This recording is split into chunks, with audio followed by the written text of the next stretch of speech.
So, hey, welcome everybody to the Weather Pod's Disaster Relief Telethon.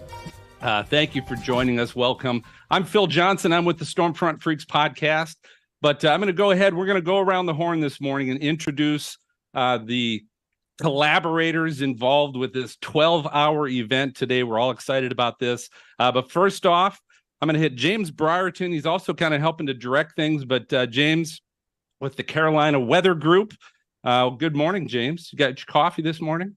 I did, thanks to a special delivery from you. My wife was like, you got a box from Johnson in Ohio. And I was like, it's coffee. So Phil is fueling the control room this morning. Thank you, Phil. And it's a pleasure to be here with you all this morning for the start of our 12-hour-long telethon supporting the American Red Cross and nerding out with all of our weather fandom across the country. And I got to say, this was Phil's brainchild. So thank you, Phil, for inviting us on to your idea.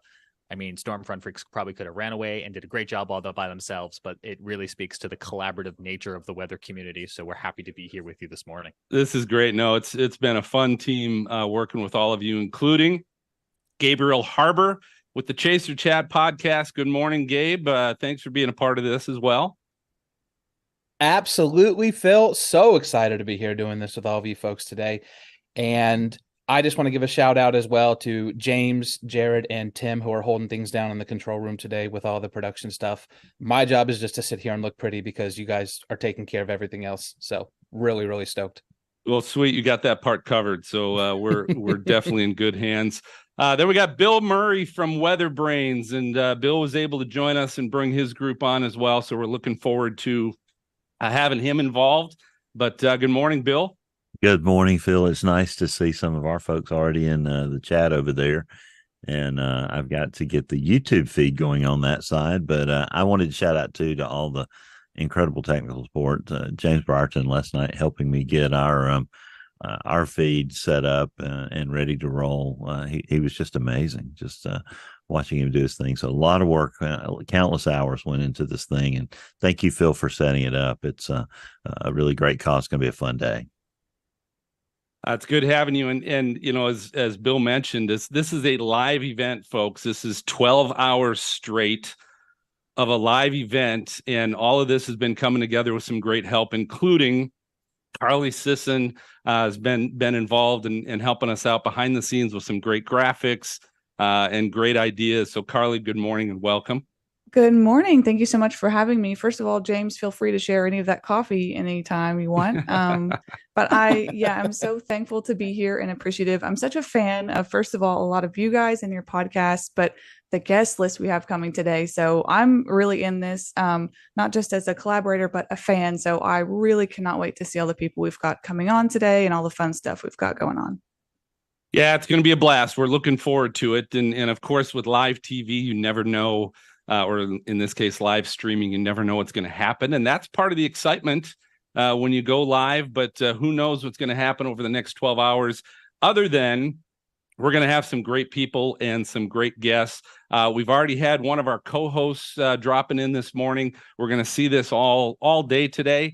But Jen Watson from Stormfront Freaks has dropped in as well to help us out this morning. Good morning, Jen.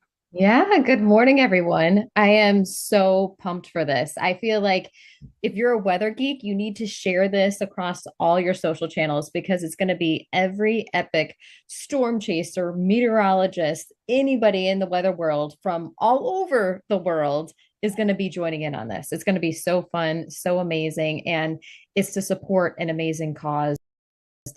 There's been, unfortunately, a lot of billion dusters just this year alone, and a lot of people need doing this. So it's lead up to Thanksgiving and to give thanks, showing your support for those communities that have been impacted by these disasters. And the lineup is incredible, from Reed Timmer, Jim Cantore, Jen Walton. So many amazing people are going to be here talking about, geeking out about weather and all sorts of different things. So yeah, we're looking forward to this. Is going to be great. It's going to be a great day.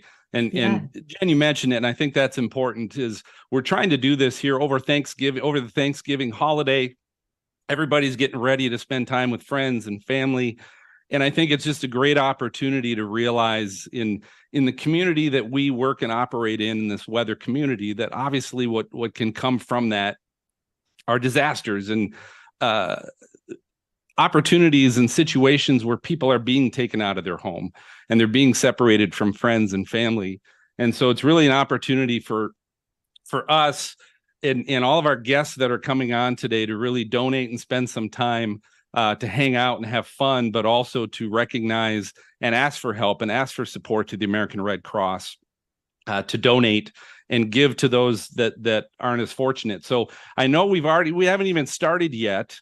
I was joking earlier, we've already met our goal. We've already raised $40 and we haven't even started. We haven't even started yet, ladies and gentlemen. So we're going to have to, I guess, figure out a new goal to be shooting for. But I know, Gabe, you wanted to highlight some of the folks that have already donated and give them thanks and praise.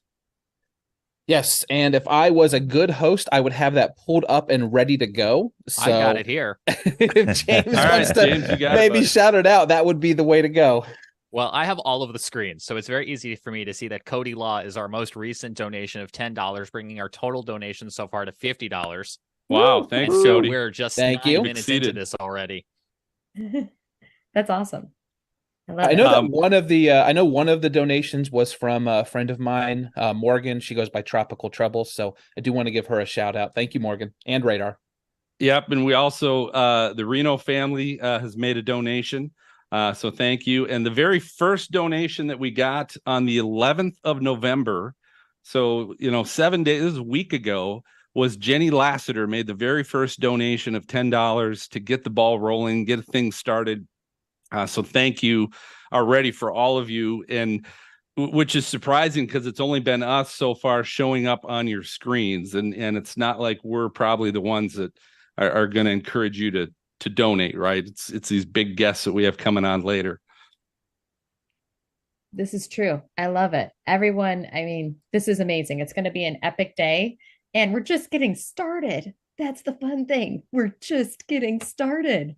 So much more to come. Yeah, Jennifer, Phil? I'm so excited. Sorry, Phil, but I wanted to say one of my favorite parts about this community is their overwhelming desire to give back to this community. That's one of my favorite parts, is so many different people from so many different areas and backgrounds. Like Jennifer was saying, I mean, it's a really collective group that is always so willing to help when needed. The second there's any kind of charity event or God forbid, a disaster that happens. And that's one of my absolute favorite things about this weather space that we're in.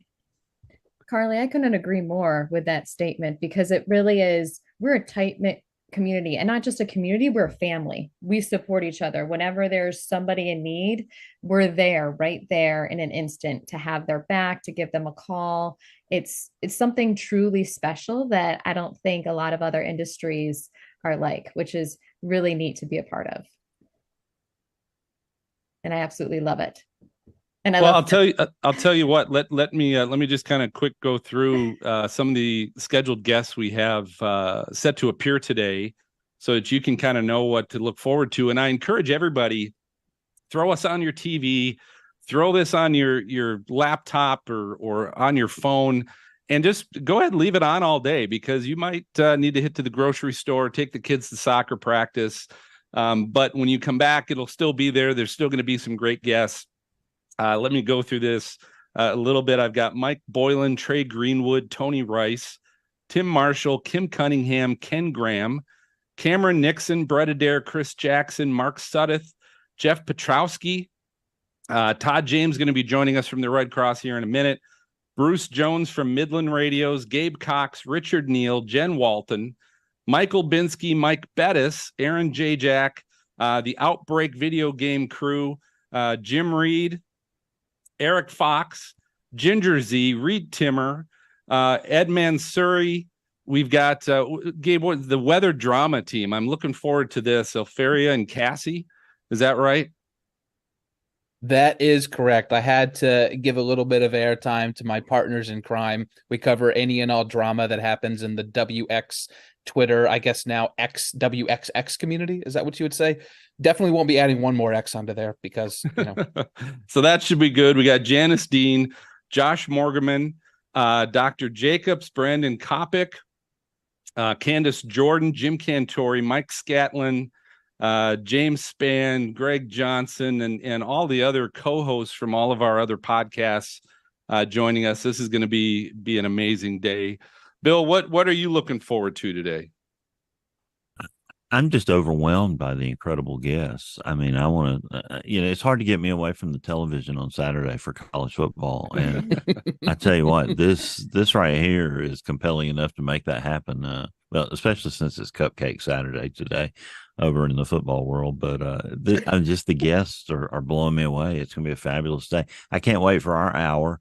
With Ken Graham, the director of the National Weather Service, you mentioned, Phil, Mike Bettis from the Weather Channel, and we have a special guest. Dr. Neil Jacobs' mom is going to join us, and that sounds kind of silly at face value, but the American Red Cross has a very special place in their family's heart.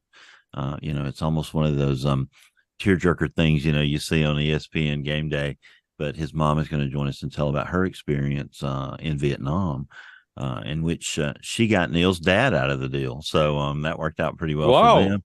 And, bonus. And Jamie Rome is going to join us from the National Hurricane Center, one of Dr. Neil Jacobs' guests. So I can't wait for the whole day. I can't wait to, see, these donations just rolling in. The Mid-Atlantic Severe Weather folks just gave us $100. So that thing is rocking up the scale over here. But all of our people are excited about it. I put out a feeler and said, who wants to join, thinking, well, maybe one of them, him hawing it Saturday. There's lots going on, but each and every one of them, check back in. I had to call Phil and say, hey, Phil, can we have 6 on here at the same time? And he was like, yeah, more the merrier. So again, it's just going to be a fun day. Well, I'll tell you what, before we go to break here, let's also highlight, I've got Elena and Dustin, $50 donation. So thank you very much. Awesome. As well. Laura Hicks, $10. Marcus Sharkus, if that's your real name, I love it. $25. Thank you so much. Even if it's not your real name, we love it. It's still sweet. So I'll tell you what, we're going to go to a quick break, and when we come back, we're going to have Todd James, the executive director with the Red Cross here in North Central Ohio. So we'll be right back.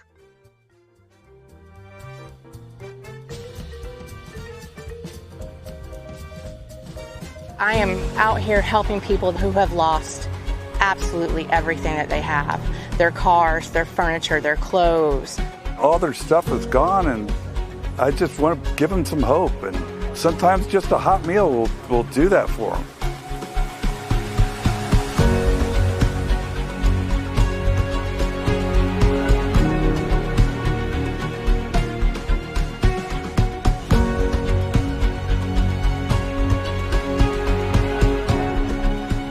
People are always grateful when I come up to them. With me and my husband as a team, we give them food. We ask them how their day's going. At first, they were very sad, but as they see us day to day, that sadness gets a little less. And they're very happy, and they come up to the window and they tell us how much they appreciate us. Hey, I appreciate it. Take care, bro. Thank you so much. Stay strong. Thank you. Thank you guys. Have a great day. You too. Take care. Thank you so much. I just want to give back to humanity. Everybody that needs a hand up, everybody that just needs a little hope. And, I feel as a Red Crosser, I can give that to them. When I get home at night, I'm like, you know what? I've helped people, and that just makes the world a difference.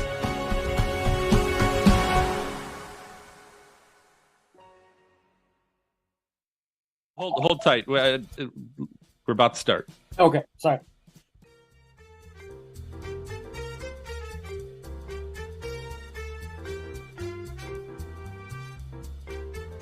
All right, welcome back, everybody, to the Weather Pods Disaster Relief Telethon. The first guest we have this morning is from the Red Cross.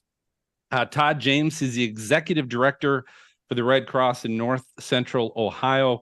So first off, Todd, welcome. Thanks for joining us on the Telethon. Well, thank you, and thank you for your entire community coming together to do this, to help the Red Cross, let us help the folks that are affected by these weather disasters. And and especially Phil, thank you, and then the folks at Stormfront Freaks who put this all together. This is exciting. I'm glad to be a part of it. Well, I'll be honest, and I'll be saying this all day that I did not put this together. I talked with Gabriel and James and Bill and Carly earlier about the fact that this is definitely a team effort. Ideas are just ideas, but it takes obviously a team to make it happen. So this is great. But so tell us, I guess, Todd, what we'd like to know is the whole focus of today is really to help raise awareness for the programs that the Red Cross is doing for disaster relief, but to raise money for that at the same time. So can you help us and help our listeners and viewers know the money that's being donated? Where's that going towards? What's that helping?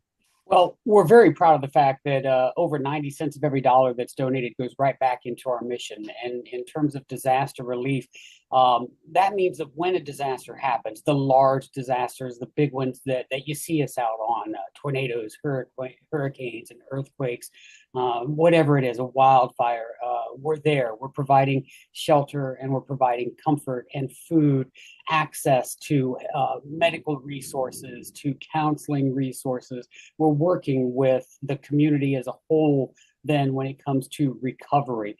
But we're also doing that every day right here at home. The number one disaster that the Red Cross responds to across the country is home fires. So we're not only busy out on the big ones pretty much every day anymore, but we're also busy at home every day, making sure that folks who have lost everything, whether it's a fire or a smaller disaster at home, have the comfort and the care that they need to start recovering. So can you explain a little bit any situations that you've come across, Todd, that my guess is you've probably been a part of some weather disasters, fire disasters, things like that you've actually witnessed and seen? Maybe what has been some of the more memorable ones for you? Yeah, I've done over 40 deployments in my time with the Red Cross.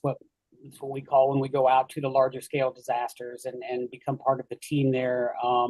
And I've had the opportunity and the honor to serve alongside so many Red Cross responders. Almost all of them are volunteers, of course, which is amazing. The folks that give up their time and their talents and will walk away from their own families and their jobs and their lives to go where help is needed. I have been on a lot of different weather-caused disasters, many hurricanes. Sandy was my first big one, Superstorm Sandy. Wow. Florence, Michael, most of the Harvey, Ian, did two deployments down to Ian last year. And, the one thing about disasters is every disaster is different from the next. Unfortunately, what's not different is the heartbreaking impact these disasters have on the communities that are affected, and especially the families and the people living in these communities.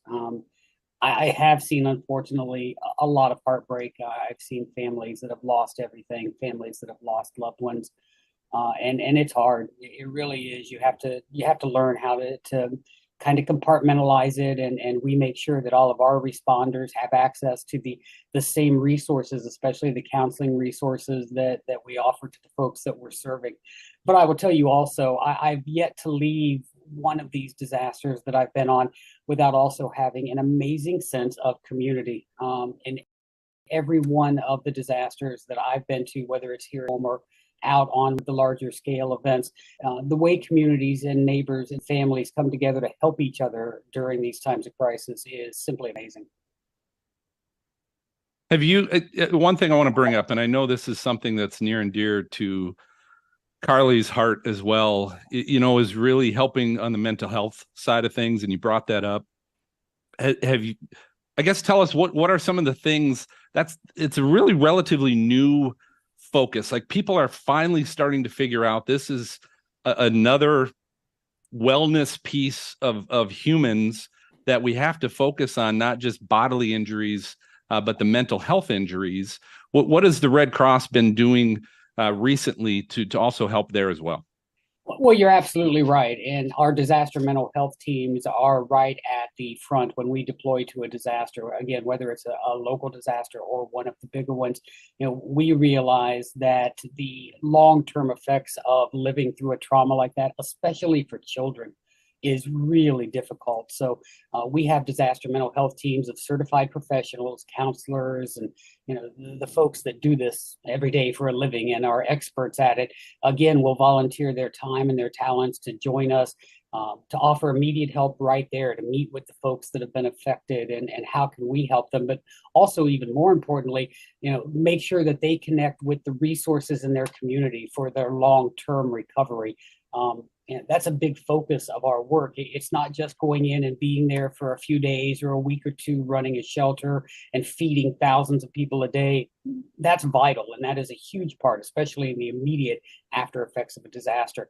But having those disaster mental health teams on the ground is a huge part of it also. They go into action right away. And again, not just for those that have been affected, but also for our responders who are on the ground and helping these families and dealing with the tragedy that's occurred around them.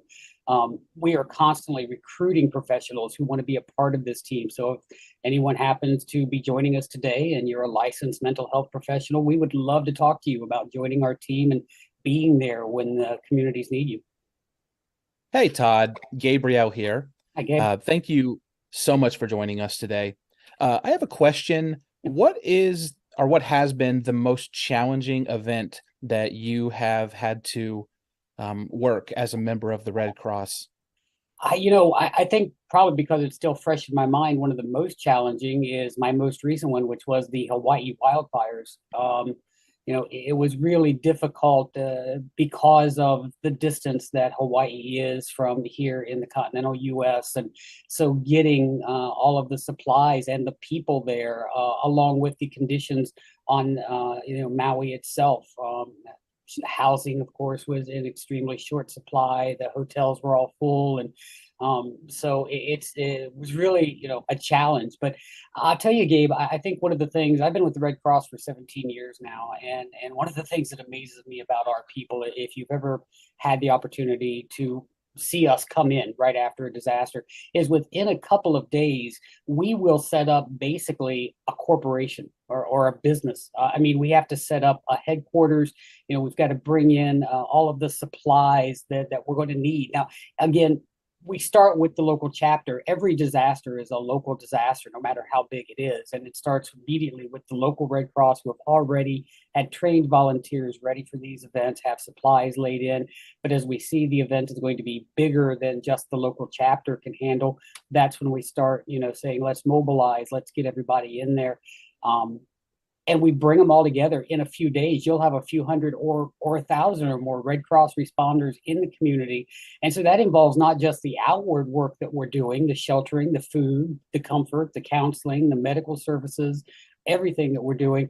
But we have to make sure we're taking care of our people too. So we have to house them and feed them. And we've got to make sure they have transportation, access to the resources like counseling and healthcare and all those.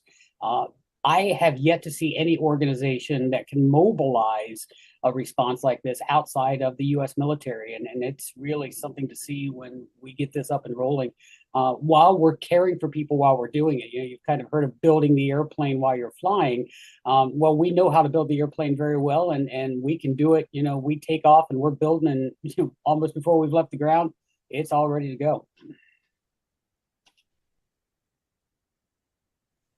And Todd, this is Carly. Thank you so much for being here. I had a question. You've kind of already touched on this a little bit. It's kind of in the same vein, but one of the things I think about is how easy it is to sort of donate and be wrapped up in events right after they happen, the immediate aftermath. There's so much media surrounding it, and that's all great. But one of the things I think about is after the media leaves and the attention sort of goes away from the event. Can you kind of speak to the importance of long-term recovery, as you have been, and how important sources like the Red Cross are for that long-term recovery, and also why doing charity work during not as obvious times like right now is so important? That's a great question, Carly. Thank you. And you're right. Long-term recovery is a huge piece of what the Red Cross is involved in after a disaster. And once that immediate, attention is gone, we're still there days, weeks, months, in some cases, years afterward, even on that long-term recovery. We're experts. I mean, this is what we do, and we collaborate with the communities that we're in. So especially in long-term recovery, we get together. Oftentimes we'll be the convener of a coalition of organizations and governmental and non-governmental that are serving the affected community, so we can work with them to lay out that long-term recovery plan. And then we work one-on-one also with the families, the people that we're serving. If you're in one of our shelters, you're going to meet one-on-one with one of our folks who know what recovery is and how it works, and they'll be able to help you map out what recovery, who can you talk to, what do you need, where are the resources. Right now, currently, we still have over 6,000 people that we're taking care of sheltered in Hawaii. Now, it's been months now since the wildfires, but they have no place else to go. So again, working with the state and federal and local organizations, we're making sure that these folks have safe shelter and food every day and access to counseling and medical care, and also working on that long-term recovery piece. And I'll tell you, it's the volunteers that make it happen. And I'll also tell you that we're tired. We have seen in just the last decade almost a doubling of the number of huge billion-dollar disasters. We've responded to $25 billion disasters so far in 2023. That's almost twice what we were doing just a decade ago. If you look back into the 80s and early 90s, it would be that we would go maybe a month or more between the large scale disasters. Now we're going out less than every 2 weeks. There's another one happening, and our people are out there, and many of our volunteers and our people are going literally from disaster to disaster at the rate that they're happening. So it is vital that we have new volunteers coming in and getting trained, and also to be there in your own community to help us respond, because some of your folks, your neighbors and friends, they may be over in California helping with the wildfire. They may be down in Texas responding to a hurricane, but we have to make sure that we're taking care of the folks at home too. So, if you're thinking that, boy, I sure would like to help, but I can't get on a plane and leave for 2 weeks, that's fine, because you can help right there at home, being available in the middle of the night when a family loses their home to a fire. You are a vital piece of the puzzle to helping them know that there is going to be a road to recovery, and we're going to get them on. Todd, this is Bill Murray. I'm glad you said all that, because that was going to be my question. How can our folks help? Because, there's some folks who can't donate money, but they can donate time. So where should we send them? Where should we direct them to to get themselves signed up to help here? Great question, Bill. Very easy to volunteer with the Red Cross. You can go to redcross.org/volunteer. You can call us at 800 Red Cross. We are all over all the social media channels. You'll find us on Facebook and X and LinkedIn and Instagram, or just contact your local chapter. Again, if you go to redcross.org, type in your zip code, we'll give you the information on where your local chapter is located. And that's a great place to start, to talk with your local Red Cross team. And it may be disaster relief. It may be something else. It may be helping at a blood drive. It may be helping with our service to the armed forces, supporting our military families and our service members. But so many volunteer opportunities, especially in the disaster relief field. We would love to talk to folks about those opportunities. Hey, Todd, thank you. Before we go, I know Jen Watson's got a question for you as well. Jen, go ahead. Yeah, just one quick one. I would just love to know, one of the biggest things when it comes to touching people and getting really people to help out and donate is those personal stories, the stories about families. Do you have one of those that you can share that really touched your heart, that is just special to you? Yeah, sometimes it seems like there's too many of them. I mentioned earlier about compartmentalizing. My very first deployment, my large-scale disaster response, was the Joplin, Missouri tornado, and I'm sure we all remember that one. It was the first time I had been out of this area on disaster. I had done a number of local disasters, fires, and we'd had some tornadoes and such here, but this was my first big deployment, and being a mass casualty event also, we try to be very aware and very respectful when we go into the community. And I think it was about my second night there.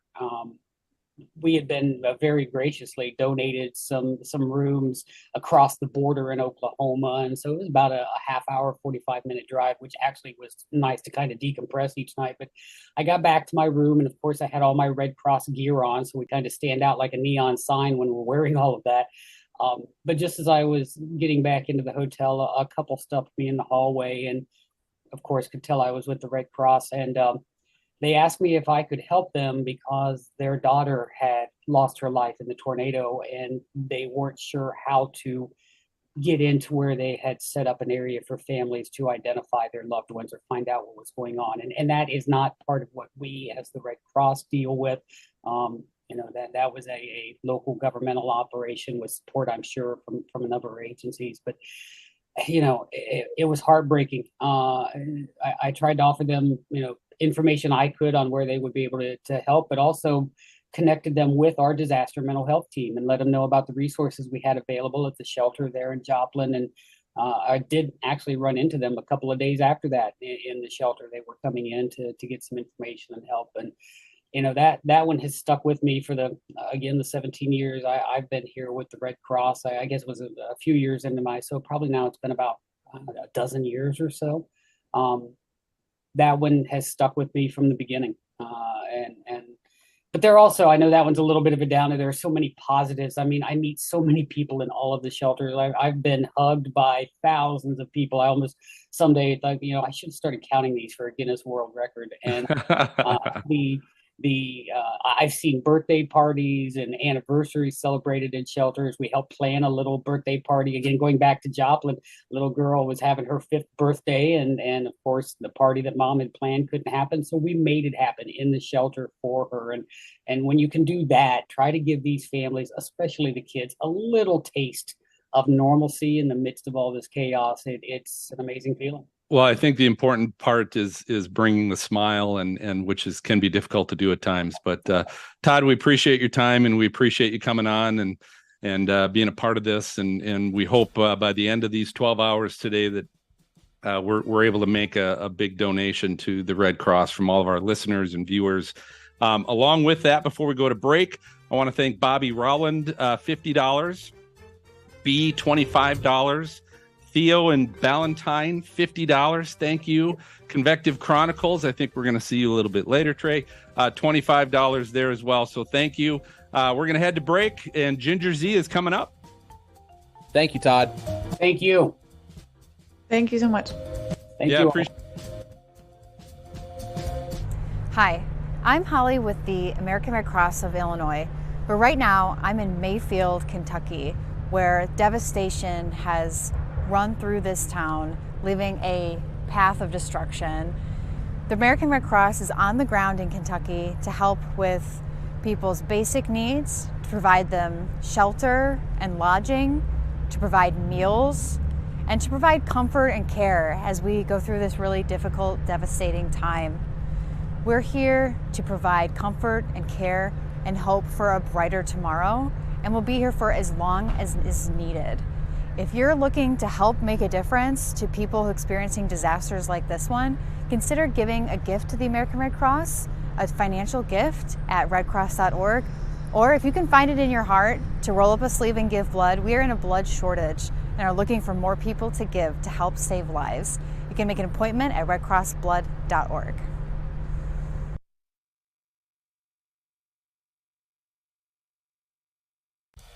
All right, well, welcome. So we're here with Ginger Z, chief meteorologist at ABC World News.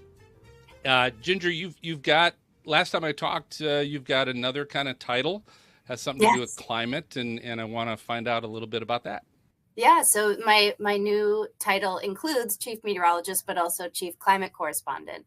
I had been managing editor of the climate unit, but it just made more sense to lead the charge on being the correspondent at the front. So it's a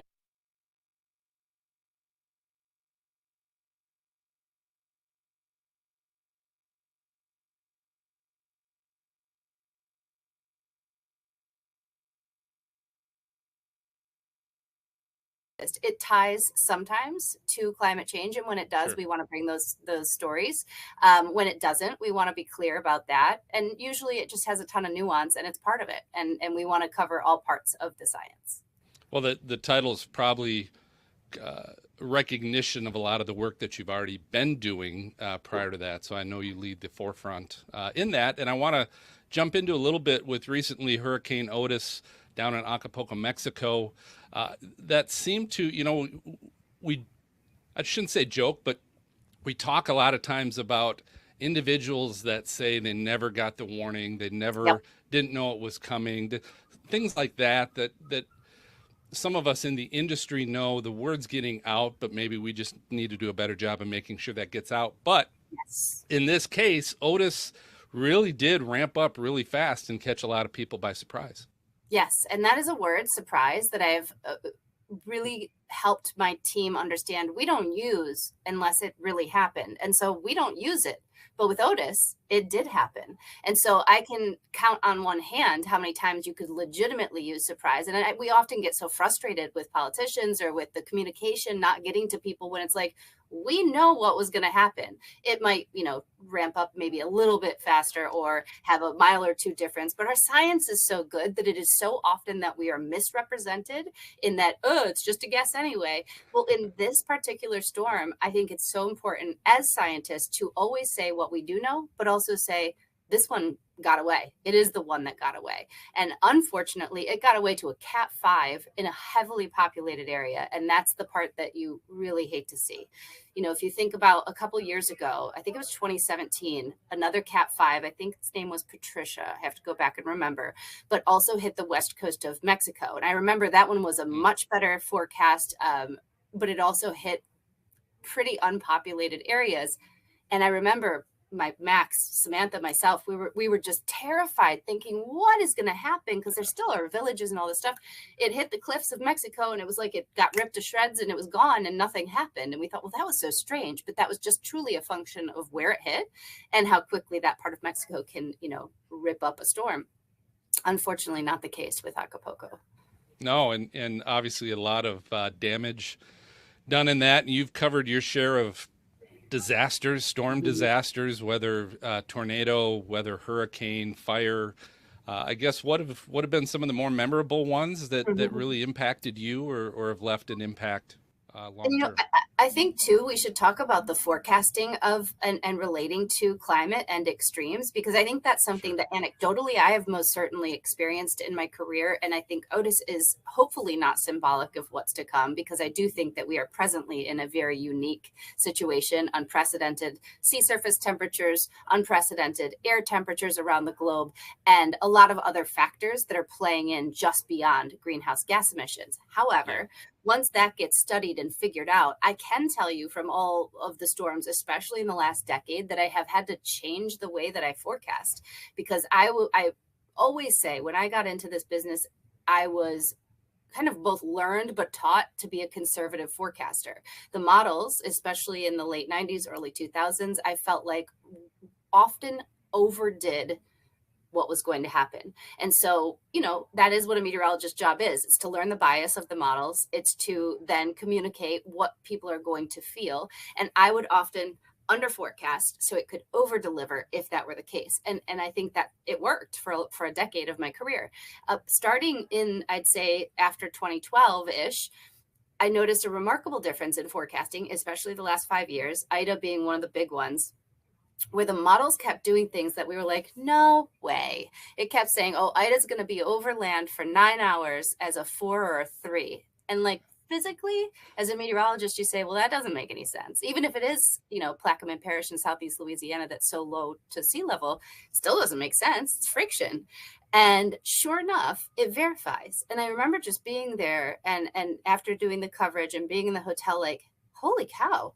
And then knowing, okay, now the models are trying to print out 6 to 8 inches of rain around the tri-state in just 6 hours. If that really verifies, this verified, my goodness, we're going to be dealing with, oh my gosh, by the time we get there, people are drowning in the streets in New Jersey. People are dying in their basements in Queens. It verified and then surpassed it. And I have seen that happen, especially with big rain events, pretty regularly up until this summer. Stony Point, New York, it's 20 miles away from my house. And we're watching a foot of rain in less than 12 hours. Unreal. unrelated, by the way, to any tropics. And so I think that each storm, and to answer your other question of like which ones stick out, each storm has their own footprint, and it has this kind of core memory for me. But I hope that the ones that stick out never happen again. Katrina being the top one. And that was my first real hurricane to ever cover. Of course, it was Katrina. There's nothing like covering something of that magnitude first. But it did really throw me into the transition of why I do it. And I think I was so young and I was still so focused on the meteorology, which is important. But that storm within 30 seconds taught me that it is not about science. It's about people. It's about how it impacts people. It's about how people are either prepared or unprepared. It's about privilege. And that's something that I've continued to learn through my stories and the evolution of all of these storms. Hurricane Michael was another one that stands out. I was right there in the eye wall of a Cat 5, like the first one since Andrew. And as a meteorologist, it's not that we have these bucket lists of like, I have to be in this place.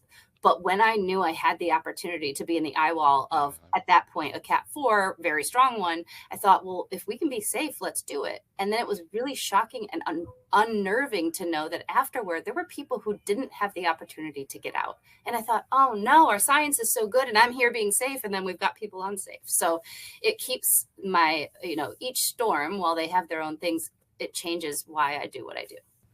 Have you changed then over the years when you've seen these models start verifying, at least in regards to tropical weather? Have you started shifting your focus on which models you tend to focus more on? Yes, and I don't dismiss them anymore. There were definitely times where Harvey, a great example, where now I'm forgetting which one, but one of them was printing out like 48 inches, and we were all like, "Come on, it is so silly." Oh my gosh, 52. Bingo. Really that, I think that's the lesson that I learned, is that my bias maybe had gone too far into, of all the modeling of saying, well, that outlier needs to be thrown out. It's not like I fell in love with the 6Z run or something at this point, but I'm also not going to ignore it. And I'm, just keep it in mind. And it can be bias can have a tuck in, like in the back, but it's got to stay there instead of being thrown away. So we're doing this Weather Pods telethon for disaster relief to help benefit the American Red Cross. So that's one of the projects we're working on. Tell me a little bit, what are some of the other side hustles and things that you're working on? Because I know you are constantly busy and doing all kinds of other things as well. I will say, this is just on giving back. I think that is one of the most positive and powerful things somebody can do, because we are going to, and always have been, it's hard to take in all these images. You see disaster daily, right? Whether it's war or it's these natural disasters or however it is. And I do think that it can feel overwhelming. I think one of the best things that we can do as fellow humans is to give back and to say, okay, I am incredibly grateful for what I have. However, I realize that financial help, and that's how I usually deal with a lot of that kind of survivor's guilt, or the guilt of having to leave after I tell a story and having to move on to the next one. So I'm so proud to be a part of this and that you all are doing this, because I do think that gives action, gives you purpose, and it gives obviously back to the people who need it the most. So thank you for doing this. And this is why I wanted to do this again. It's so, so important that people realize you won't feel as helpless the moment you start to say, I'm going to help. Help gets rid of helpless. And so I have employed that a lot, because it's not, mentally, there's a lot that goes into being the first, and what a unique position that I've been in for the last 20 years, to be kind of often the first person before, during, and after, and then I'm gone. And then I see it again. And I see the human condition in every single disaster, from wildfire to tornado to whatever it is. And it's so fascinating, because people act the same, and truly the best comes out of people. But as I've talked about in the past, the maintenance of us helping these folks, they don't get better in 6 months, like right away, much like grief, everybody piles in and all the help comes right at the beginning. The American Red Cross does have longer standing help, and they are there as a resource. And that's why I think they're such a great thing to support. So that aside, that was a long answer for not even to answer what you were asking, but I wanted to make sure to get that in. It's important. We are working on several big climate stories. We've got a lot of plans for the future of climate here. Personally, I'm still at this crossroads of trying to figure out, when you have children, and I've got 2 young children, when do they become, they're always the focus, but now they're becoming to the age where it's like, how do balance is not the word, because you can't do that. How do I make sure that I am prioritizing what they need? And so one of the big things I'm working on is just making that kind of family and human choice of like, what is that? And I think that's a very normal thing for people to go through, but I also think it's really good to talk about. So I thought I would mention it. And it's something that's always top of mind. And what I've learned through therapy is just to communicate. So I often communicate to them and say, mommy has this opportunity. They're like my husband now, right? Like with my husband, I would always communicate and check in and make sure that this was going to work in our partnership.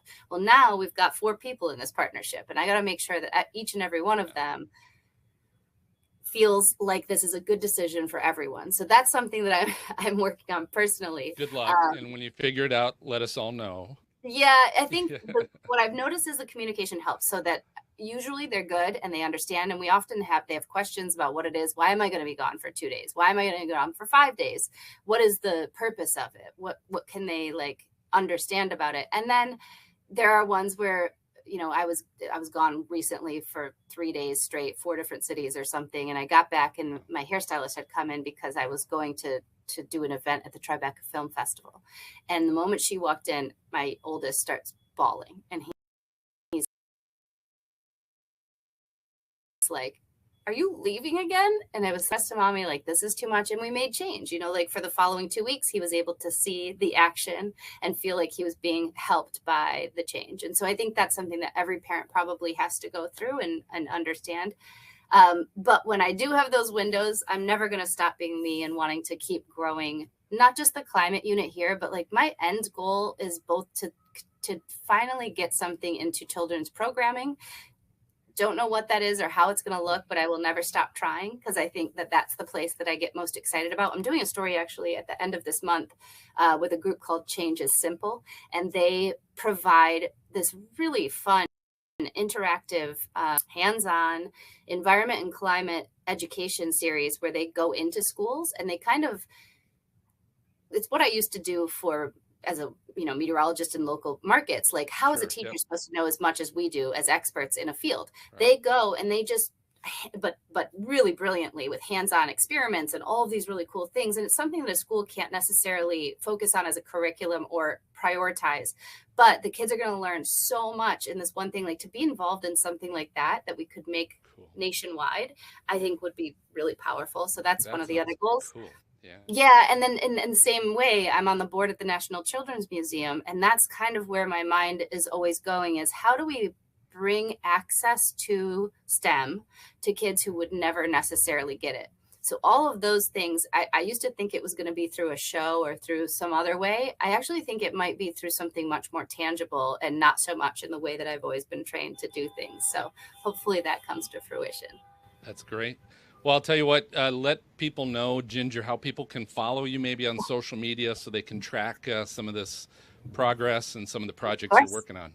Yes, please. So you can find me at Ginger_Z on everything except TikTok. I think I'm Ginger Z, and then Facebook's Ginger Z TV. Pretty easy to find. Well, I appreciate you helping out and Thank you. Coming back a second time. We might tell our listeners and viewers why I'm saying that, but thank you for doing it. Very gracious and helping to support what we're doing. Good luck with the telethon. Oh, and finally, I am also on the mission always and still on my No New Clothes challenge, because that's both personally, but also as like the brand that I build, anywhere that I can make an environmental contribution. And I think that's something that we often forget as I'm sitting with this like greedy look behind me. I have made this statement, and I come from a place of privilege making it, but I have said, okay, I'm 17 months into a No New Clothes challenge. The average American, and this is going to sound like a lot, buys 16 items every 3 months. And there's a giant economic, but also environmental impact from our clothing. And so that's something, and social, and it's really about people being paid properly. So check out Remake and that No New Clothes Challenge. Try it for 3 months if you want to try something with me. It's been so easy and so enlightening, because I wasn't a big shopper. I don't think that I was getting the 16 items, but to see what you can save, both obviously financially, but mostly for the planet, for me has been so great. And it really forces you to think differently. And then I've applied it to different parts of my life. And I am the biggest secondhand shopper, and I hope to make secondhand all the rage. You are, and it already is. I think I hear a lot and I see a lot about that. But so thanks for sharing that. And again, thanks for your time today, Ginger. Thank you. Enjoy the rest and good luck. Yeah. Hi, I'm Missy, and welcome to the American Red Cross Mobile Recovery Vehicle. In these vehicles, we have all the supplies needed to help clients on the road to recovery. We carry tents and chairs. Sometimes we're stuck out in the elements, and this helps protect the clients. We also offer the cleanup kits. Sometimes a client can stay home but just need the extra bit of supplies to help them. We also carry blankets for when it's cold, and we have these comfort kits here that have personal toiletries in it. All the vehicles are also stocked with water and snacks. These vehicles are stocked 24 hours a day, 7 days a week, on the ready to respond to any needs the clients have.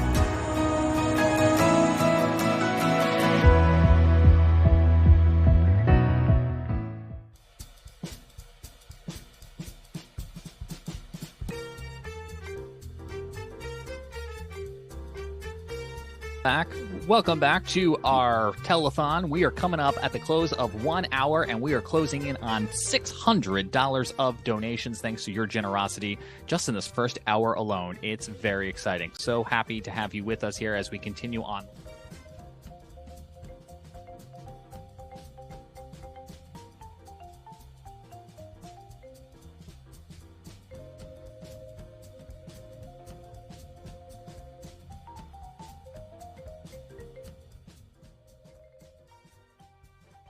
This is just like a small piece of what we do here at the museum when we teach like weather programs. So we get a lot of field trip groups here because we are a museum. They kind of come here, we get to have fun, but we do make it curriculum based. That way it is an educational field trip. So that's a little bit about what we do here in Gastonia. So I wanted to bring a piece of this to you today. What do you have here? I know we are talking about disaster readiness and the impacts of severe storms. And one of those things that storm chasers will see and communities impacted will see from thunderstorms is hail. I understand you have a little demonstration to help us, if we've never seen hail before, or at least significant hail, kind of wrap our mind around how that process works and how large it might be. Yeah, so let's talk about how we make hail first. So you're going to have a thunderstorm. And if you've ever lived in a 2-story house, slept in bunk beds, you know that heat rises, all right? And when you get a lot of heat rising, you can actually create vertical winds, okay? That vertical winds is called an updraft. So I'm going to create an updraft here today, all right? And what's going to happen is raindrops will get stuck in an updraft. Now, when they get stuck, they're going to go to the top of the cloud and they're going to freeze, okay? And when they freeze, you may have ice chunks that are suspended in the sky. Now, as long as this updraft is able to support this ice chunk, it's going to stay in the cloud. Now, it's going to go down and up. It's going to grow and melt. And what it'll do is it'll actually make layers in the hail. So the hailstone is layered. Onions have layers. Ogres have layers. Hail has layers as well. And eventually, this ice chunk is going to get a little bit too heavy, and it's finally going to fall. So that updraft cannot sustain it anymore.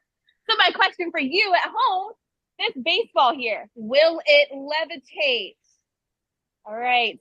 Raise your left hand if you think yes. Raise your right hand if you think no. All right. I know I can't see you guys, but I know you're voting. And let's see.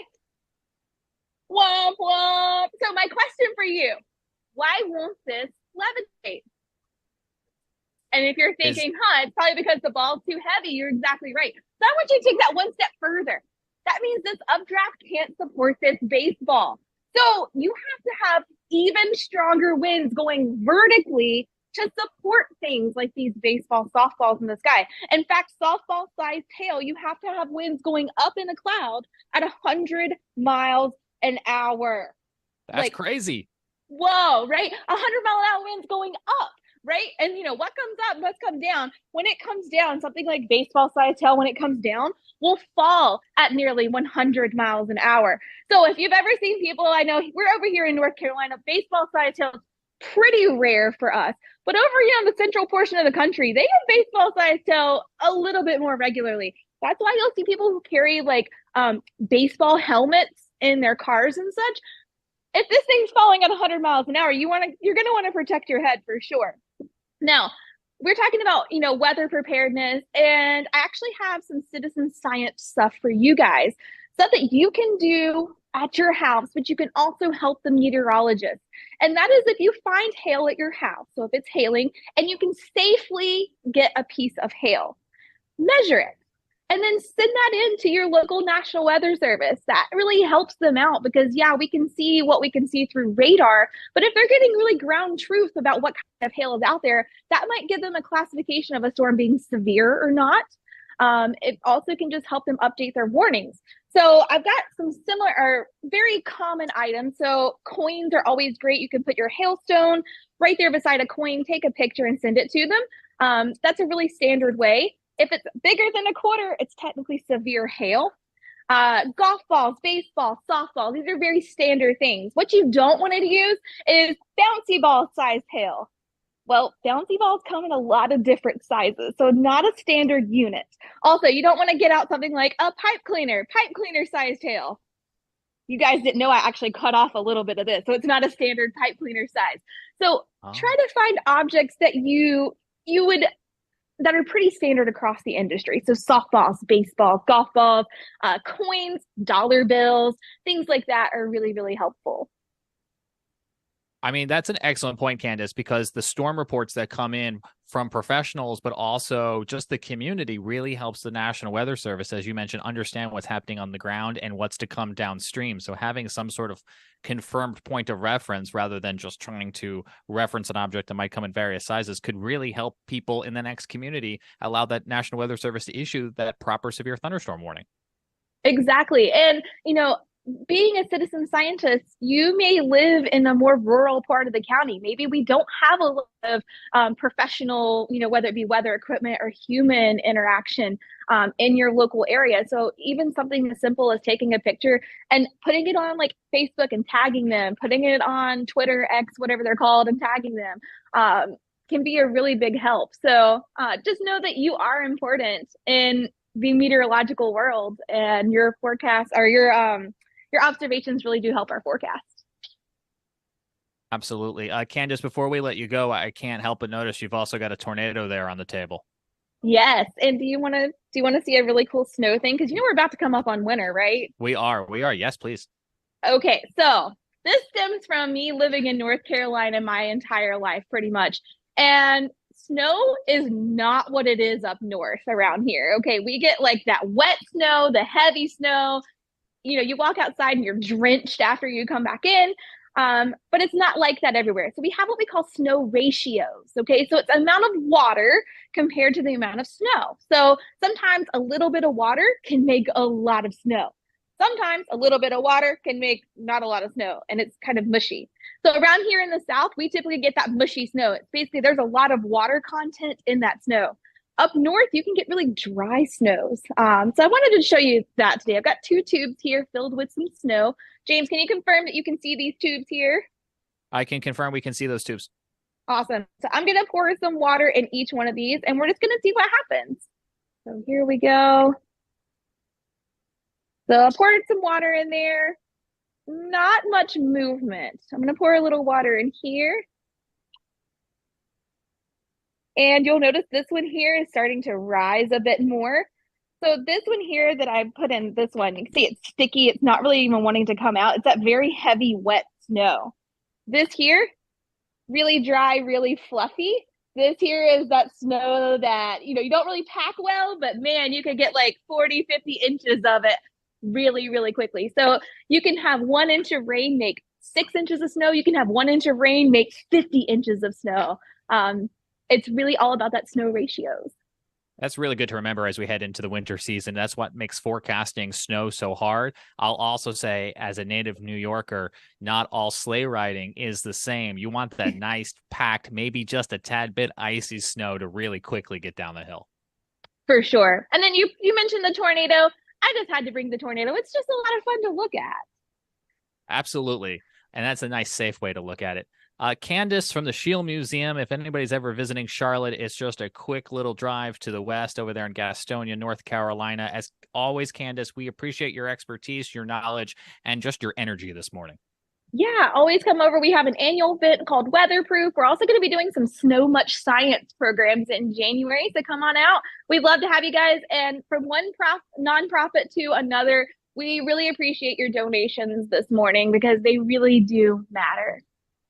Well, they absolutely do. And we are happy to say that as we close on our first hour with 11 to go, we've just crossed $600. Phil Johnson and the Stormfront Freaks will take it here after the break. And as we go to break, Carly, who are some of those latest helpers who have made donations here to the American Red Cross? Yes. Thank you again, Candace. I felt like a kid watching that. That was so fun. And we also want to say thank you to our recent donations. We've got Tropical Troubles again with the 10. Thank you so much. Team Bolt with a $10 donation. Thank you, Team Bolt. Chris Schammel with the $100. Thank you so very much. Jana Adams, 25.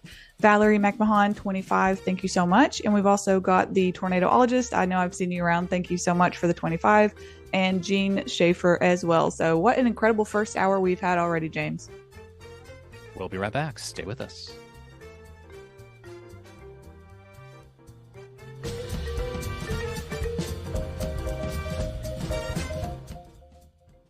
Hi, I'm Missy, and welcome to the American Red Cross Mobile Recovery Vehicle.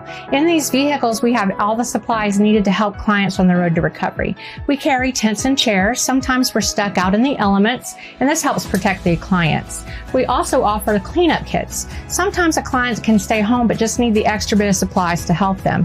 We also carry blankets for when it's cold, and we have these comfort kits here that have personal toiletries in it. All the vehicles are also stocked with water and snacks. These vehicles are stocked 24 hours a day, 7 days a week, on the ready to respond to any needs the clients have.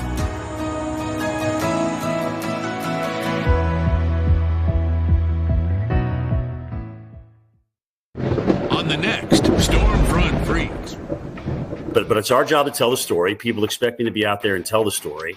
So that's what I'm going to do. I'm going to get our team in the best position to do that. Through the day, when the roller coaster hits, because it's inevitable, I do this question to myself every time. Something will really piss me off in the show. Inevitably, 3 out of the 5 days a week. So when people see the tornado when you're up close, you know, a big factor is how close you're going to get is what's going on over your head. You know, like I try not to ask too many questions that are all sciencey and inside baseball, but you know, what would my kids ask? Honestly, that's what I think most of the time. That was a lot of fun with Phil and the gang. They do a great job over there. Him laughing is funnier than anything. I don't understand what happened. I really don't.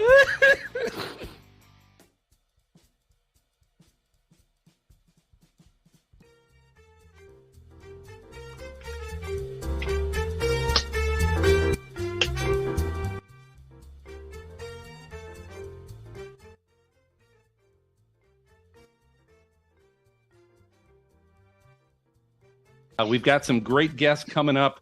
And again, we appreciate everyone's donations. You know, the whole point of today is we've got some great people willing to share their time with us.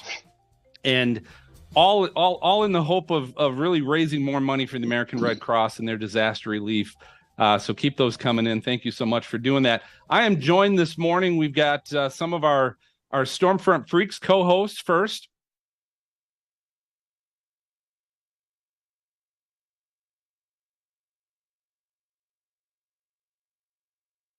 This is amazing. I love everyone here. The mission. We've also got our co-creator, co-host, co-producer, and my brother, Mark MJ Johnson, joining us this morning. Thanks, MJ.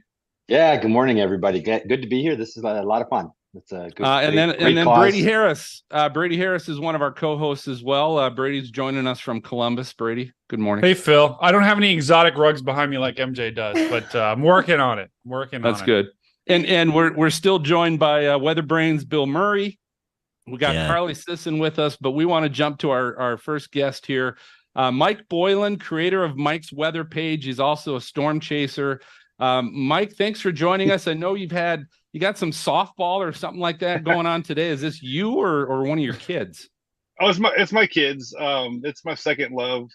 I don't know what I love more, is watching her play or chasing a good storm. But today I get to do both. Or this week I did the big storms in Miami a couple of days ago, and here I am watching her play. So it's a perfect week and doing your all's telethon. So there we go.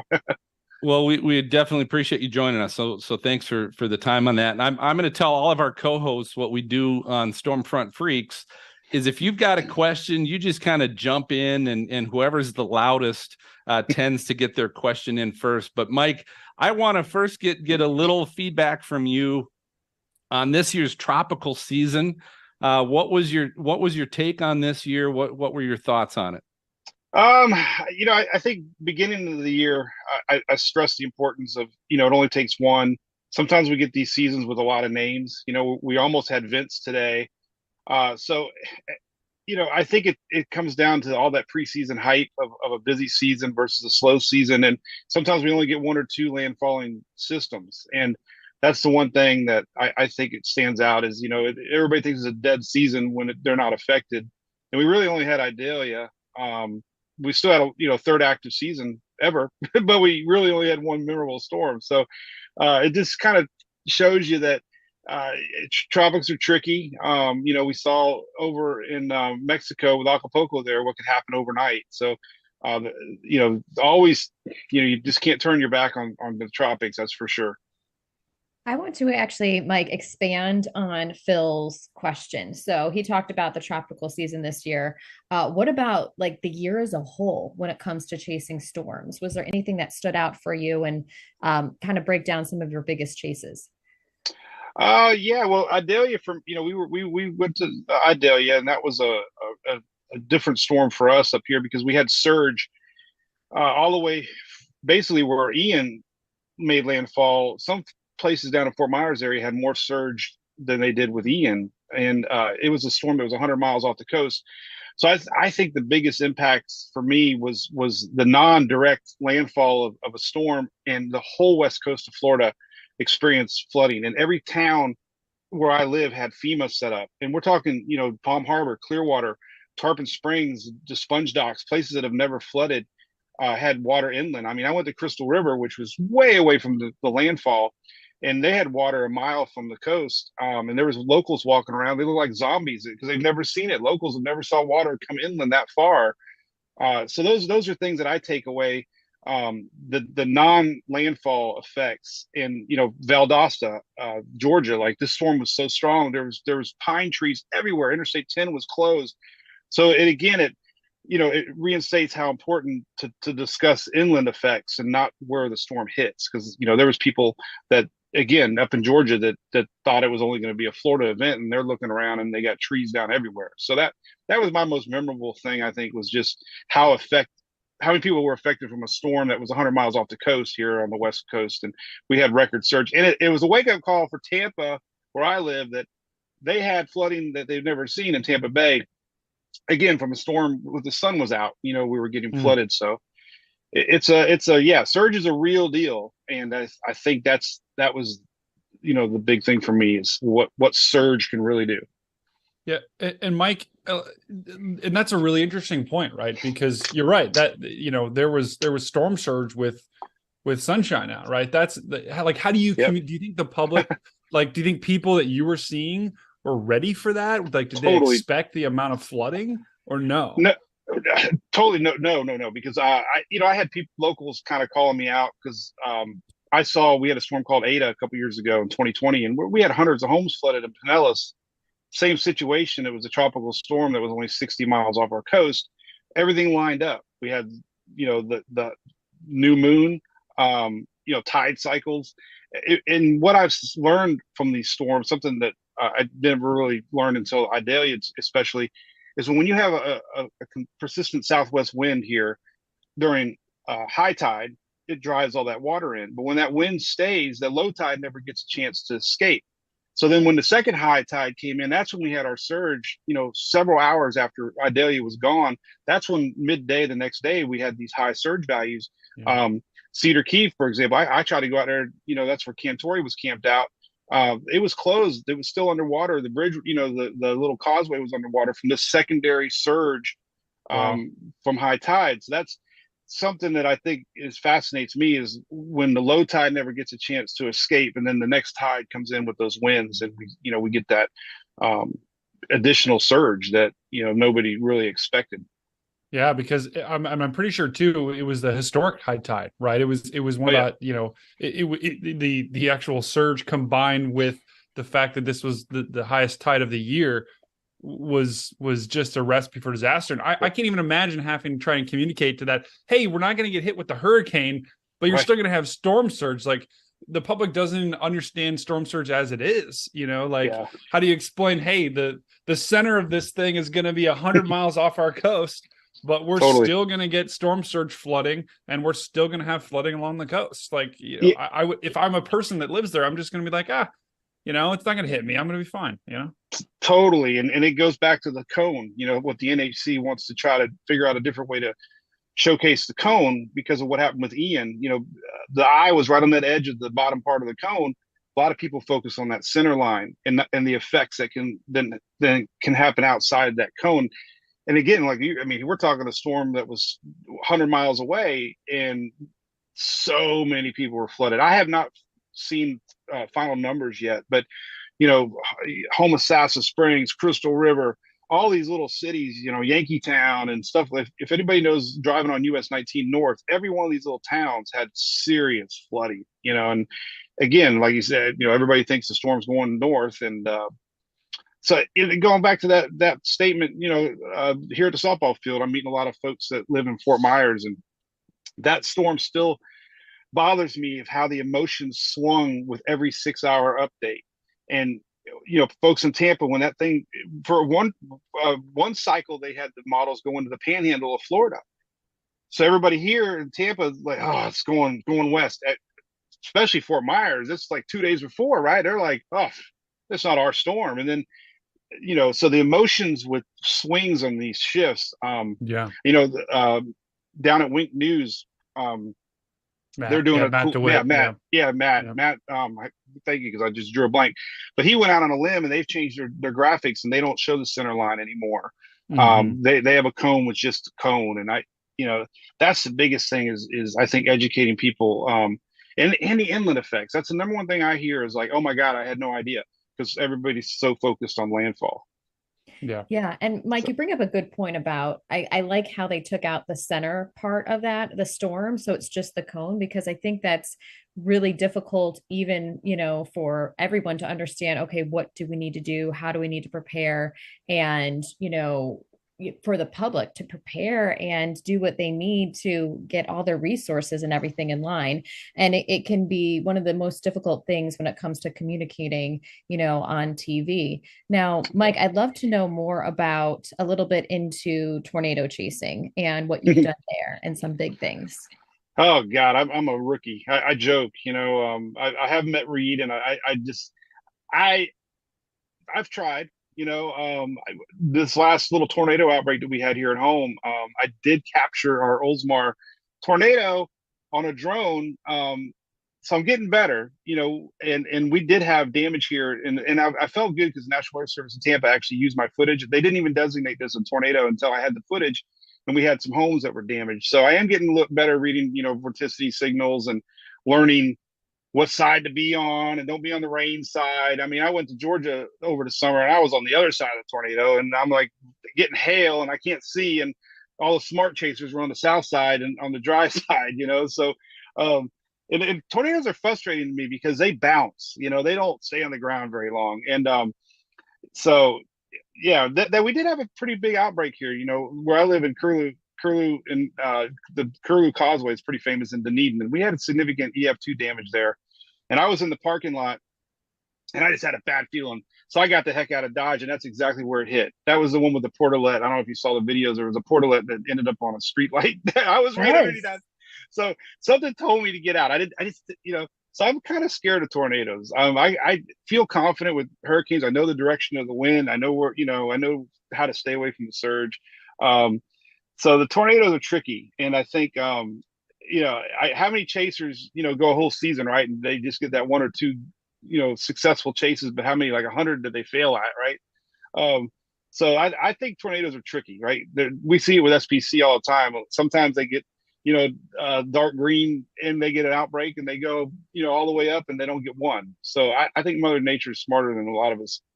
This is true. Very true, Mike. All right. Hey, before we go to break, Brady, you got one last quick question. Go ahead. I was going to say, so Mike, with El Nino the way it is this year, right? I know Florida generally gets a little bit more active, a little bit more wet, a little bit more active in the severe weather season. Do you think you'll be chasing this winter down in Florida in your backyard? I totally believe it. I spent some time researching El Nino Florida effects, and there's a lot of great graphs been put out from National Weather Service. And historically, strong El Ninos bring the highest flood chances, almost like triple the amount of flooding events. Obviously, tornadoes. I understand with the jet stream. And what we just saw last week or a couple of days ago down in Miami, definitely a product of El Nino. Jet stream fueled storms, in the Gulf's still 80 degrees. So I really believe it. We got another one coming down Tuesday they're talking about, and I just looked at the latest models again. And so, yeah, we're going to be getting that weather, unfortunately. And we did have a tornado outbreak a couple weeks ago, and kind of the same deal. When every time you bring that jet stream into the mix and we have the Gulf, I'm believing that more than ever that we're going to see an active Florida season. Well, Mike, I want to thank you for your time joining us this morning, all to kind of help support the Red Cross and disaster relief, because I know you've seen that a lot yourself. Yes. And I will say, I support the Red Cross. They actually did a hurricane special from our house like 5 years ago, and it's on the bottom of my page if everybody wants to see it. So I always give them credit because they gave me a little credit back when I was small, and I really appreciated that from them. So I always try to throw them a support now and then when I can too. So. Well, great. Well, Mike, again, thanks for your time. Before we go to break, I want to quick recognize Tasha Kirksey donated $50. So thank you, Tasha. Shannon Bolesky, who's been a guest on our show before, Storm Chaser. Thank you. And Jenny Lassiter, she was our first donor. She's donated again. So she's one of a couple people I've now seen as a double donator. Let's make it triple, quadruple. Who knows? We got a few more hours to go, but we'll be right back with Bruce Jones from Midland Radio. All right, Mike, thank you, buddy. Hey, appreciate it. Yeah, I didn't know, but thank you so much. Everyone. Todos. الجميع مرحب بهم. مرحبا. At an American Red Cross shelter. Cuando se produce un desastre en su zona. The Red Cross may open. يفتح ملجأ. Where you can sleep. 用餐. To get you back on your feet. لن يطلب الصليب الأحمر. Never ask. Your citizenship status. ولن يشارك معلوماتك الخاصة. Sin su permiso. 也无论您从哪里来. Everyone. Todos. الجميع مرحب بهم. At an American Red Cross shelter.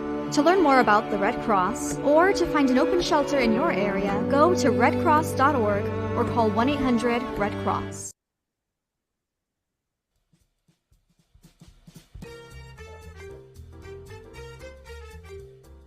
All right, back with the Weather Pods Disaster Relief Telethon. Again, thanks for watching and tuning in. Do us a favor and tell all your friends, all your weather geeks, message them right now and let them know this is going on, because we still got another 10 plus hours to bring you with some great guests.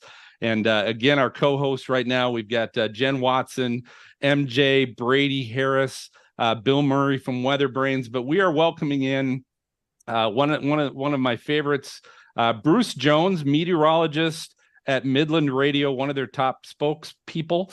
And we love having you on, Bruce. I wanted to bring you on specifically because when we cover disaster relief, that's a big part of what you do and you guys are doing at Midland, which is trying with the emergency radios, let people know and warn people in advance of what's coming so that they're not caught in something like that. But thanks for joining us this morning. Hey, I appreciate the opportunity to be here.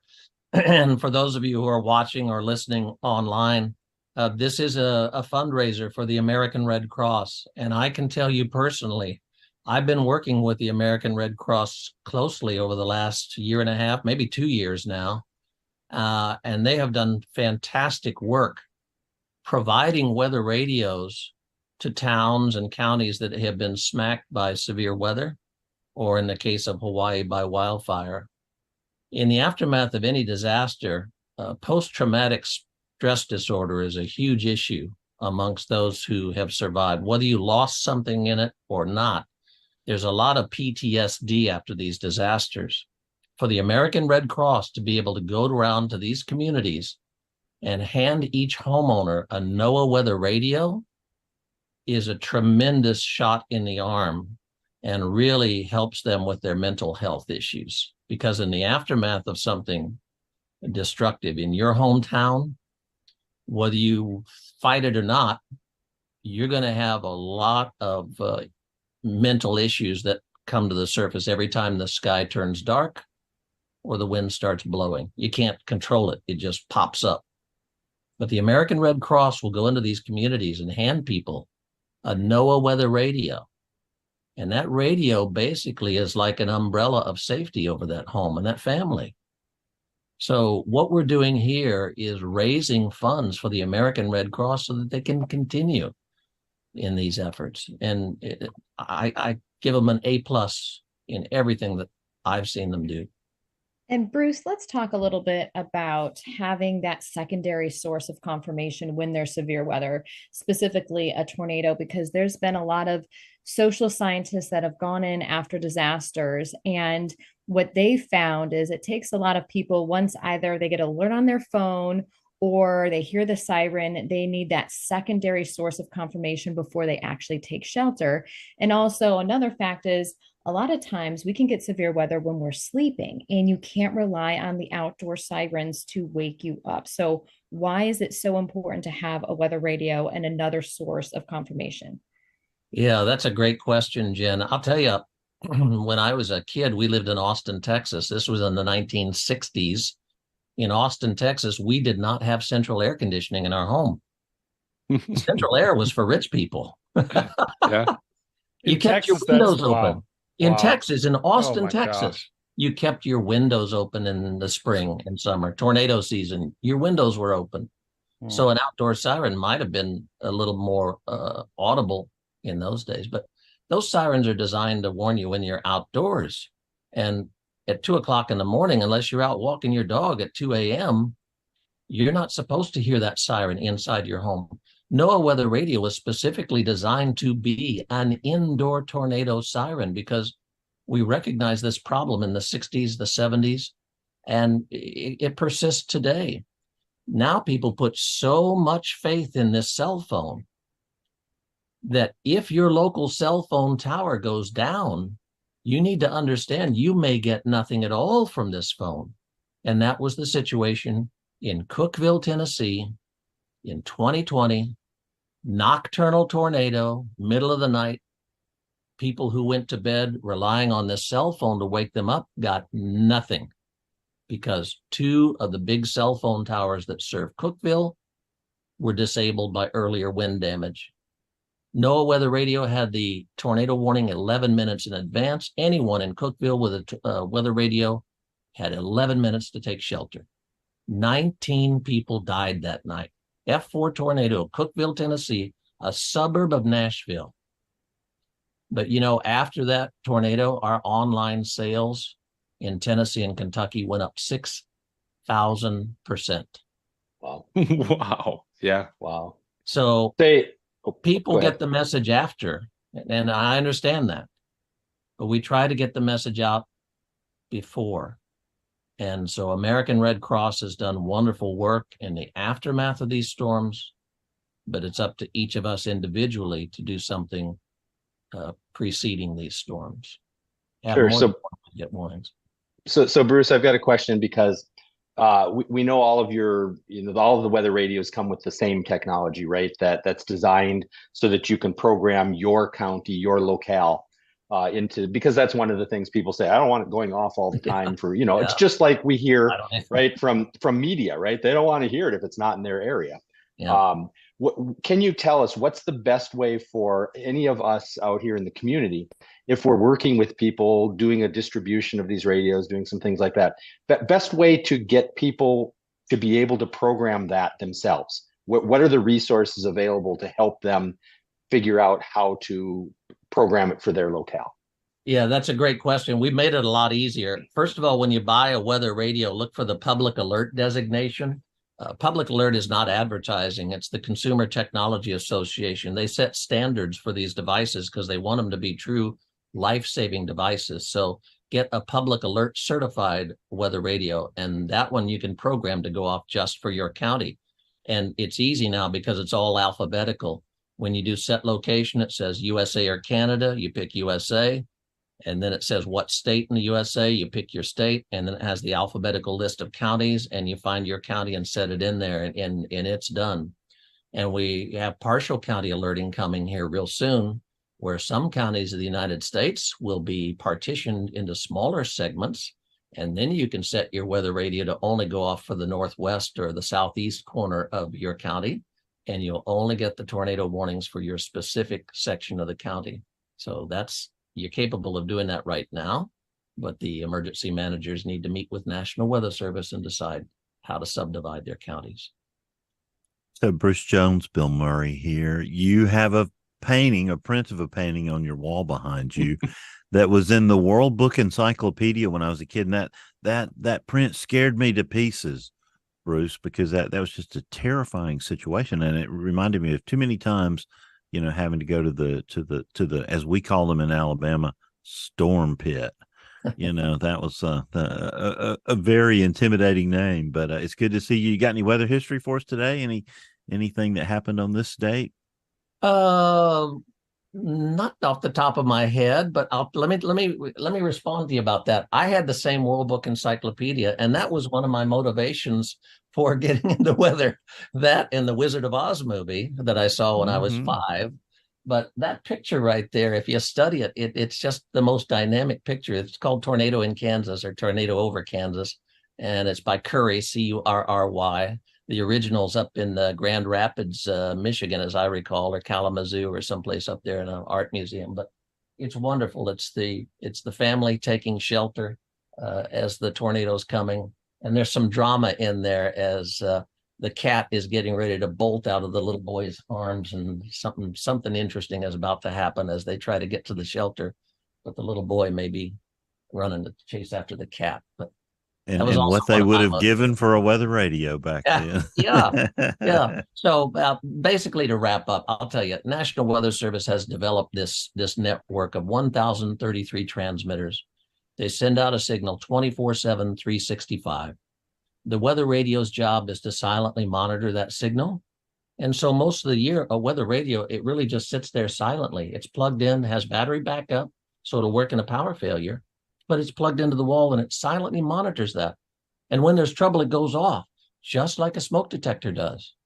These should be standard in every home in the United States of America.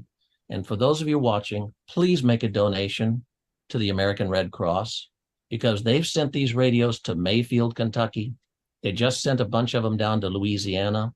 They've sent them to Tennessee. They've sent them to Maui County and the island of Maui. The American Red Cross is working with the National Weather Service and county and state emergency managers to get more of these devices out there, because we know early warning saves lives. Well, Bruce, thanks so much for taking the time to join us this morning. Definitely appreciate you having it on, and good to see you. Good to see you guys, and thanks for the opportunity. Everyone, please make a donation. Yeah, so on that note, some people we want to highlight. Michelle donated $25, so thank you, Michelle. Carrie Monster donated $150, so Carrie Monster, thank you so much. That's going to help a lot of people. And Jessica Woodall, $25 as well.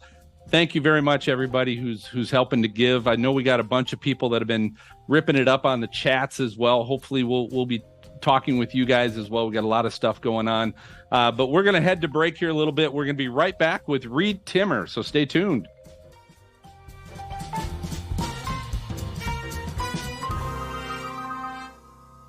When natural disasters like Hurricane Katrina or Sandy happen, Red Cross emergency response vehicles and volunteers make the news. But rarely shown is the fact that on average, Red Cross workers help a family affected by a home fire or other disaster 180 times a day. The Red Cross is there for nearly 64,000 disasters per year throughout the U.S., helping people like Gene Welsh of Sioux Falls, South Dakota. A smoke alarm installed by the Red Cross saved Gene's life, going off just in time for him to escape only moments before flames engulfed his house. The Red Cross helps people like Gene and communities all across the U.S., maybe even people you know. Generous donors make this work possible.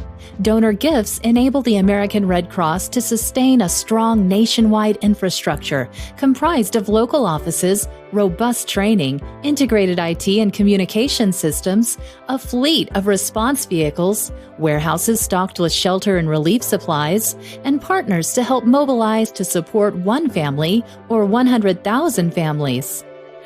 The Red Cross also relies on a network of 330,000 volunteers in communities throughout the country who respond night and day, answering the call for help. So when you hear stories about people like Gene Welsh, you may realize that the Red Cross is your Red Cross too, a local charity staffed and supported by your neighbors, making a difference every day in your own community. You can make a difference in your community too. To join the mission to help people affected by disasters, big and small, visit redcross.org/give.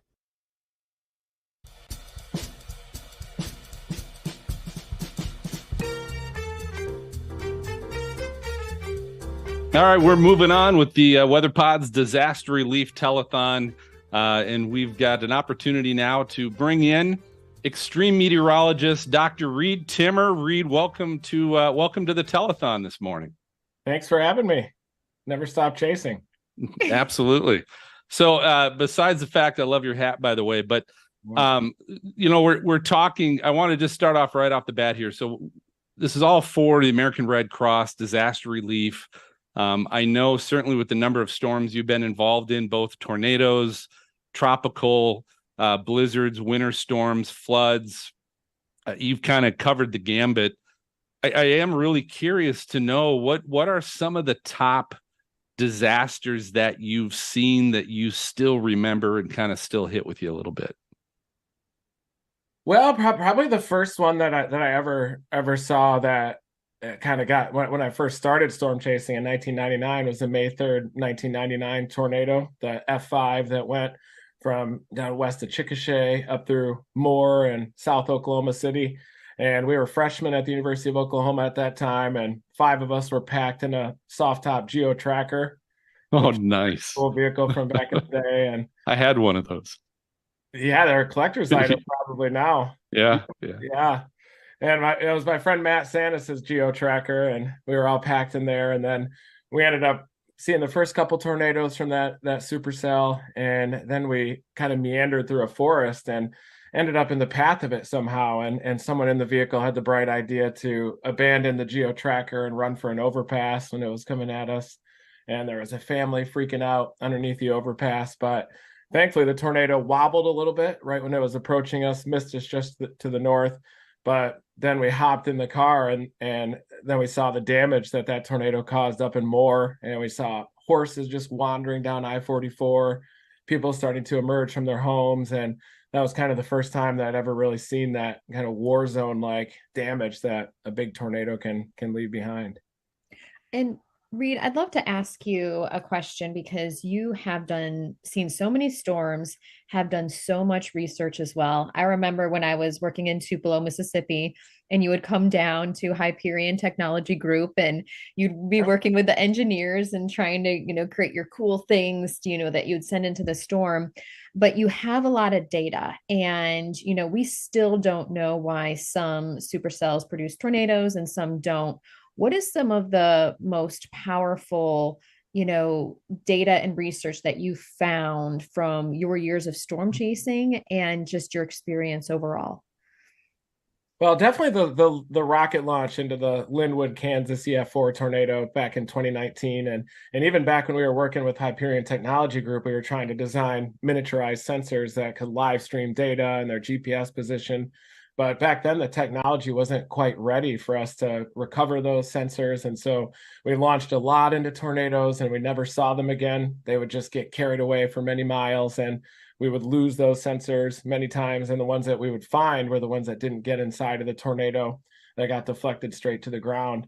And so finally in 2019, we got a sensor into a tornado, and meeting up with Mark Simpson, who's Chasing Spin on Twitter, he hand built all of those miniaturized sensors, and it finally worked on that day in late May in 2019. And it did 2 revolutions around the tornado and measured a pressure perturbation of negative 113.5 millibars too, as it went up kind of in the lower levels of the tornado, and then also sampled the mesocyclone as well up there. And so I think that for discriminating between non-tornadic and tornadic supercells, probably the data collected in the environment around the tornado is more important. But for us over the years, we've kind of been focused on collecting data inside of the tornado, which I think is kind of more difficult. It's associated with a safety risk too in there. And so I think when we do self-funded research that isn't really attached to the government or a research institution, that it makes it possible for us to get closer to the tornadoes and to try to deploy sensors inside without having to deal really with some of the safety issues that I guess are at play. But we still, of course, when we launch our rockets, we're always sufficiently far away from power lines, and it's always a legal launch, and you have to follow all the local regulations and everything too, as well with the rocket. Reed, what's your guys' like latest technology you guys are using with sensors? Like, is it drones, or because I know there's all this regulation now that we have around those, right?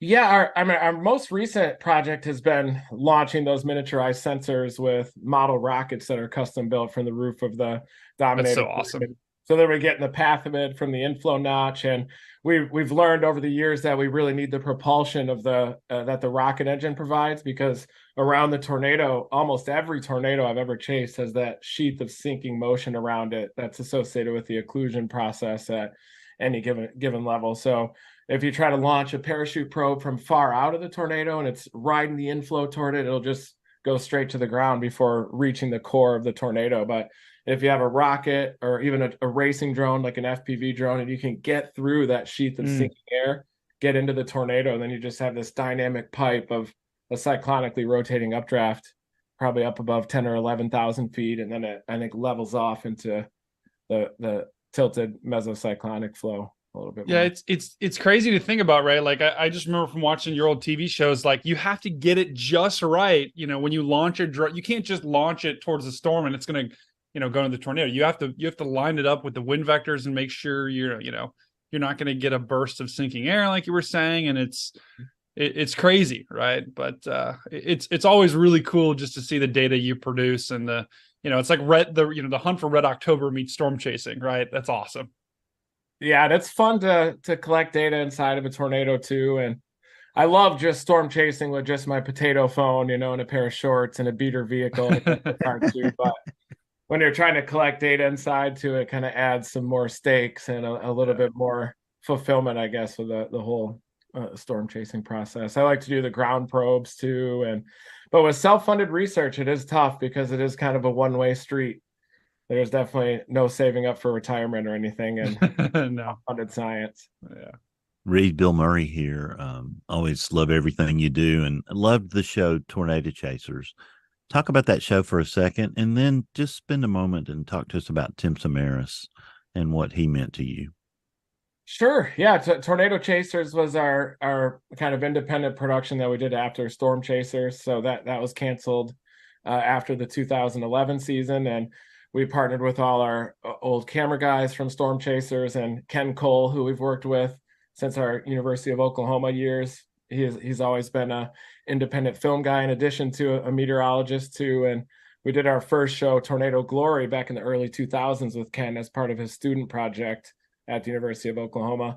And so we partnered with him on Tornado Chasers and did 2 seasons, and definitely was a fun time. Our goal was to kind of cover the more realistic side of storm chasing, Whereas Storm Chasers, there was a little bit of scripting that happened in there too, and you had to bounce from team to team. But we tried to keep it a little bit more raw in the 2012 and 2013 seasons. And I was very close with Tim, and we were on the same show with Storm Chasers before that as well. And Tim is someone that I always looked up to as well, and inspired a lot of our science too. And I've discussed the turtle probes a lot with him. And Tim also worked with Hyperion Technology Group too, the engineers down in Tupelo. And he developed his pitot tube anemometer that we had on the Dominator back then, which it doesn't have the moving part, so it's capable of measuring some stronger wind speeds as well. And I saw Tim a couple of days before the El Reno tornado after the Cora, Kansas intercept in the Dominators. And I was also good friends with Carl Young as well, and his son Paul. But Tim was always, someone that was an inspiration to me, someone I looked up to. I would say a mentor figure as well in terms of the science and the storm chasing and kind of how to work with, the traditional research and the professional meteorologists, and also do self-funded research and storm chasing. And his legacy still lives on, and all the work that we do, and always striving to do our own science no matter what the circumstances.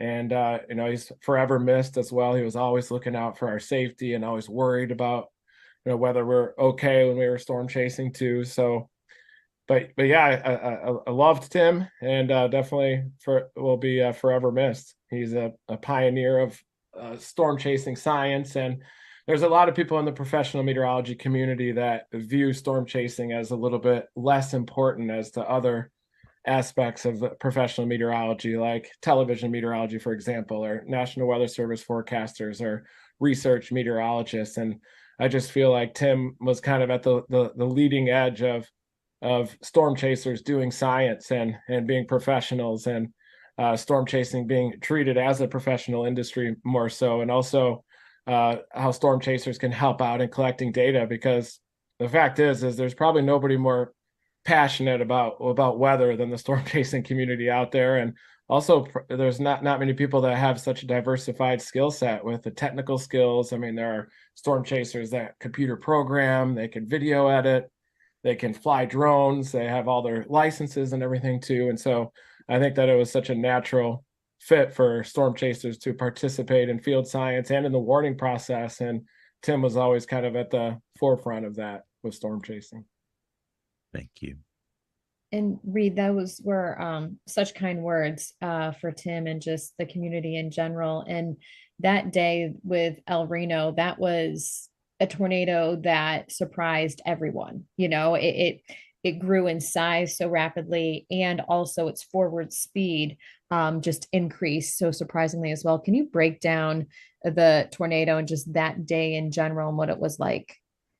Yeah, it was one of those setups that lead to like the biggest, strongest tornadoes that I've ever chased in my career. Those ones like the Pilger setup, like Bennington, Kansas in 2013 is another one of those. The Manchester, South Dakota tornado setup in 2003 was a setup like that. The Pipestone, Manitoba tornado 2007 was similar.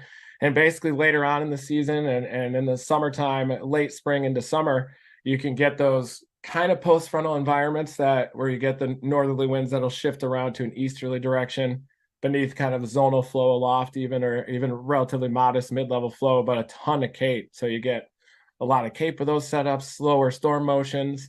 You get bigger tornadoes, big dew points, low LCLs, and extreme bulk shear too. And you get those easterlies beneath the westerlies in the mid-levels. And the Pilger setup was similar to that. And in fact, those 3 days were real similar to that as well. And even the Cora, Kansas setup a couple of days before El Reno. And so those types of setups have always led to those really large tornadoes. And the low level jets are so strong relative to the modest flow in the mid levels that they're moving more slowly. And so you get those tornadoes that'll curl off to the left. And those are kind of the tornadoes that I grew up chasing too, and getting started with those in the Southern Plains. And so you're always looking for that left-hand turn, like what the El Reno tornado did. And then you had the Bennington, Kansas tornado just before El Reno that I think might have even been a stronger tornado than El Reno. And both of those were preliminarily rated in EF5 and then downgraded to EF3 when the final rating came out, which I found interesting. But They both had loops in their track, kind of similar to the Yuma tornado, or even Eli up in Manitoba, which happened a day before the Pipestone, Manitoba tornado of June 23rd, 2007. And that was kind of a different setup, kind of an interesting setup, a storm kind of propagating south into that weaker low-level jet. But the next day was similar to one of those El Reno type setups that really destabilized, and a lot of times they're kind of in effective post-frontal environments. It's almost like you're bringing aspects of the high plains further east with deeper moisture and lower cloud bases, or taking like a Dixie Alley tornado moving at 60 miles an hour and making it stationary, and lasting for an hour. So it seems like that type of. So I know, listen, Reed, I know MJ's got a question, but you're just ripping off these tornadoes and these amazing setups. Yeah. And I've talked about in the past, I do not have a memory for that kind of stuff. You've got to be the guy that when you go golfing, you remember going golfing a year ago and playing hole number 7 on your second shot, right, and how crazy of a shit. That's you, isn't it? Yeah, I don't remember the events where we botched the storm chase, though. I remember the ones where we see. So you remember the good golf shots too. That's what it is. I love that. Phil, I think the only thing we remember is Clovis, right? As well as everyone.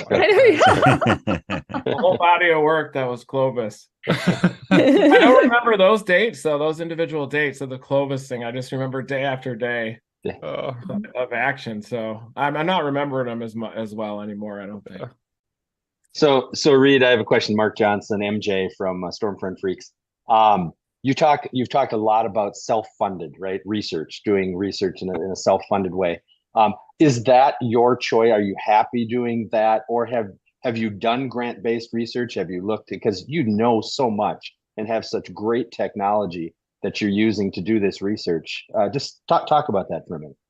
I have very limited experience with the grant-based research, because I think that once you kind of decide to take that storm chasing path, it can be difficult to kind of get back into the mainstream research or even fields of meteorology, for example. But more recently, at least in like the last 8 or 9 years, it does seem like storm chasers are finding their way into mainstream media a bit more, and kind of more in the field reporter type of a role. But I would love to apply for grants and kind of take a more organized approach, because it just seems like all these years just keep flying by, and are trying to use social media to fund research. But, I think associated with filing for research grants, though, is a lot of paperwork. And I'm definitely not very good with paperwork. Yeah, it's red tape, right? Yeah. In my life. So any kind of paperwork. And time. How much time do you have to take out of your chasing in order to put that grant together and figure that out too? I don't know. If you do it, good luck. That's all I say. Hey, before we get to some more questions here, I do want to highlight, we just went over the $1,000 donation mark. Oh, wow. So again, thank you, everybody. As we start driving to $2,000 is where we're going next. But I do want to highlight Barb Mack, $25. Red Cross Water Expert, $25. Jessica Gallagher, $50. Then we get into some rare air here. Cyclone Bruce Jones, who we just had on, donated $100. We've got Grant Lighty, $100. He's one of our Patreon members. So thanks, Grant. So again, thank you for all those donations. Where's our weather pattern going here this next week, Reed? Yes. Looks like you saw some interest there. Yeah. I just took a photo too, so I can post and let everybody know that this awesome thing that you guys set up here today. 12 hours is a long time to broadcast. You guys need to. We're sharing it. We're sharing the load. That's what it is. Bill and Weather Brains, and James and Carolina Weather Group, and Gabriel and Chaser Chat, and we even got Brad Panovich, I think, is taking an hour. So we're help a lot of hands, helps ease the load. Nice. Well, it's awesome. And yeah, I think just ahead of maybe the pattern shift that's coming up on Monday potentially, or maybe even Sunday, some severe weather. But right after this, I'm going to get some new tires on the Dominator 4 at Discount Tire, and then probably blast west tomorrow and do that drive from Greenville, South Carolina. I'm at my mom's house actually right now, where Gizmo is retired here too. About to head west toward Monroe, I think, or maybe Shreveport for Monday. But those positively tilted troughs are kind of, can be kind of a pain, I think, kind of a signature about El Nino, I think. But I think there could be a a couple of good, or not good necessarily, but a couple of big tornadoes, maybe Monday night there near the Mississippi River when that convection kind of hits the Mississippi, and maybe it'll be funneling the low-level jet a little bit. Yeah, absolutely. And Reed, I would love for you to describe, because not a lot of people chase and are the first on the scene for a disaster like you have been, right? And we're raising money for just all the disasters for the American Red Cross.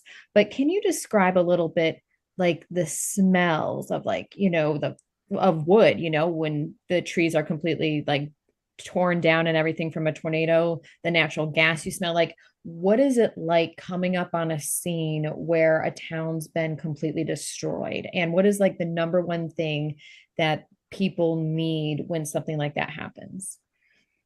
Well, the smell definitely is so apparent when you come up on a damage path, all the shredded vegetation, the wood as well, and a lot of times natural gas leaks. You can hear kind of whistling in the distance, and you can smell that kind of distinctive smell odor that natural gas gives off too. And sometimes you can even hear screams and everything too of people that have just been hit by the tornado and people that are injured and everything too. And a lot of times it's pitch black, so you can't see anything. So the first thing you need is a flashlight, certainly, just to get out there to be able to see, because it knocks out the power and it's just pitch black. A lot of times they happen at night too, especially in Dixie Alley this time of year.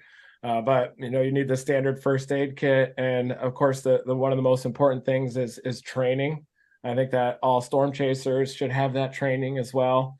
And so sometimes when you see someone that is injured and maybe you don't have the skills to help out, there's really nothing that's more helpless than that if you arrive on a damage path and don't have the training, or if you're not with somebody that has the training. A lot of times when I'm out storm chasing, I try to team up with people that have that first responder training. So if we do come upon a damage path, they can help out. And a lot of times I just focus on transporting people to the hospital, because one of my skills is driving, I guess. So, and since I'm not as skilled as many of the other first responders out there and many other storm chasers that have that training, I just try to figure out my role in helping out in the recovery. And I try not to overstep my boundaries out there and overstep my training either. But yeah, I think a flashlight is really important when you come across a damage like that. Peace of mind, of course, remain calm. And it's one of the worst parts of storm chasing, definitely, when you come across damage like that, because you witness the suffering firsthand. Your storm chase is over, you're going to see stuff that's not very good to see too, and people need help, and you just have to barrel in there and help out the best that you can when you encounter those damage paths, and realize that you might see some things that are bad. But I think that the most important part is just to go through the training, and then or be with somebody that has the training when you encounter those damage paths. And that's a really great point, because the American Red Cross does have, training for people like that, for everyone, if you want to take it, which is so important and so critical. And you've seen a lot of damage, Reed. I know that, with pavement scouring and all sorts of things. What is some of the most shocking things that you've seen, whether it's like plywood through a car, or, what are some of those things that you're like, wow, that's the true power of a tornado? Well, the most shocking was probably the Philadelphia, Mississippi EF5 tornado during the super outbreak. And that one carved a slice into the ground that was a couple feet deep and like 200 yards wide. And just seeing all that clay displaced, and you could definitely tell how powerful the tornado was. And then Tuscaloosa, Alabama, seeing the damage there, I was kind of shocked that wasn't an EF5 as well. And just even realizing that a majority of the people are able to survive a damage path like that too, because seeing Tuscaloosa, you think nobody could survive this, but somehow it happens, and a majority of the people do survive those tornado damage paths. I think what happens is maybe they go limp when the tornado hits, and even if they are transported downstream. But yeah, I think that was the most shocking damage, was Tuscaloosa, and the May 3rd 99 damage, of course, and the EF5 that went through more in 2013, and just kind of all those big EF4, EF5 tornadoes when they go through an urban area. It's just shocking to see, and apocalyptic how you see those stripped trees and stripped conifers, and it's crazy to see. So Reed, we're getting ready for our Stormfront Freaks for our 200th episode. We're going to be doing that live January 4th at the Mount Washington Observatory. Yeah. We're going to be live up there. Hopefully we're going to be able to get up there. And of course, you're coming with us to join us on that expedition and adventure. But before we go to break, tell me what you're expecting with the El Nino situation. What are you expecting for the winter weather this year, especially maybe along that East Coast, Northeast coast? Yeah, I think it'll be wet in the southern U.S. And if we can get some Arctic air coming in, we'll probably get a lot of ice storms. Like I could see another big mega ice storm in Oklahoma. Oh, great. Portions of the central, a lot of overrunning events, positively tilted troughs, shallow Arctic air masses coming in, I think. But then if that active subtropical jet, I think we'll have a lot of candidates of storms that could go up the East Coast. I think it depends on how the North Atlantic sets up. If we can get a log jam in the North Atlantic, coupled with an active subtropical jet, then maybe we could get a good nor'easter up there. I hope so. Yeah, right around January 4th. As long as it's not too bad. If it's not too bad, they might not be able to snowcat us up the mountain. But we're looking forward to that. Reed, thanks so much for giving us your time today and helping to promote the American Red Cross and disaster relief. Appreciate you joining us. Thank you. Yeah, thank you so much for having me. Never stop chasing. Yeah, so we're going to go to a break, but we got coming up next hour, we've got Trey Greenwood, Gabe Cox, the weather drama team, and Mike Scatlin all are going to be with us next hour. So stay tuned and keep up those donations as we drive to 2,000. All right, Reed, thanks so much, man. Appreciate your time as always. Thank you. Yeah, good to see you, Reed.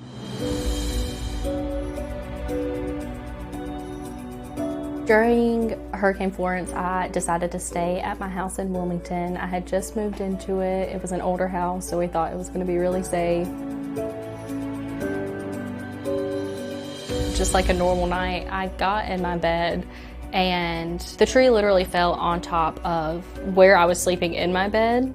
It was probably the most horrifying thing I had ever experienced. I was almost in shock. Water was just pouring into the house. And I was like, we cannot stay here. We cannot stay here. Like, we are going to have to go through the middle of this storm to get somewhere safe because there's no way that we can stay in this house now. I called my mom crying. I was like, you're never going to believe what just happened. It was a big struggle after the hurricane. I was in a really bad spot. I had just lost all of my furniture. Literally everything that I had got ruined. It blew my mind to think that so many people got affected by it and that they could help. I just wanted to give you a heads up. And it's a good dry run, Carly. I'm going to step out and use the big... We got up that morning, and the night before it was supposed to be a category 2 or 3. So we decided we're not going anyplace with this. We'll be fine.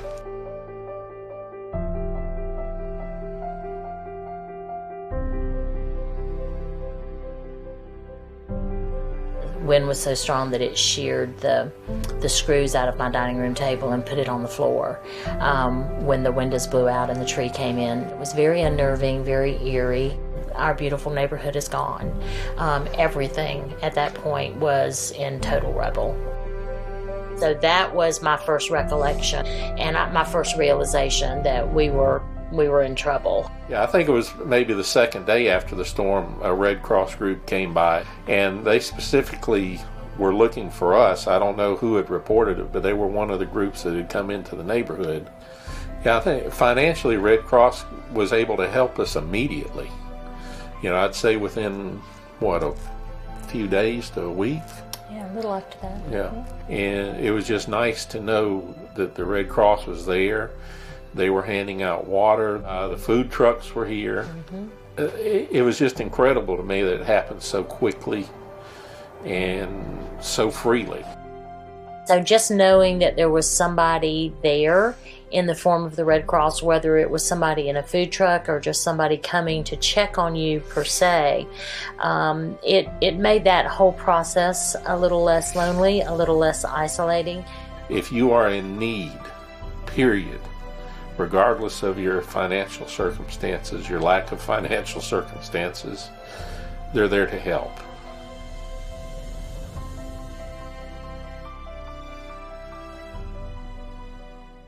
Howdy, folks. My name is Gabriel Harbor, and I would like to extend an invitation for each of you to listen to the Chaser Chat podcast. Chaser Chat has interviews with storm chasers and other weather-adjacent personalities, big names, small names, names in the middle. I talk to all of them. I've also got recap episodes from significant meteorological events, special topic-based episodes, and my personal favorite, some of the more fun, edgier content like WX After Dark, and the WX Drama Report. You can find Chaser Chat anywhere you get podcasts, so subscribe now. Okay, bye.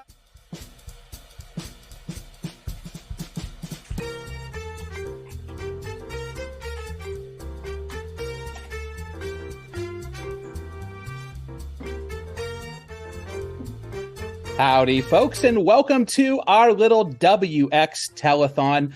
I'm Gabriel Harbor from the Chaser Chat podcast, as you just heard, and I am so happy to be hanging out with all of you today.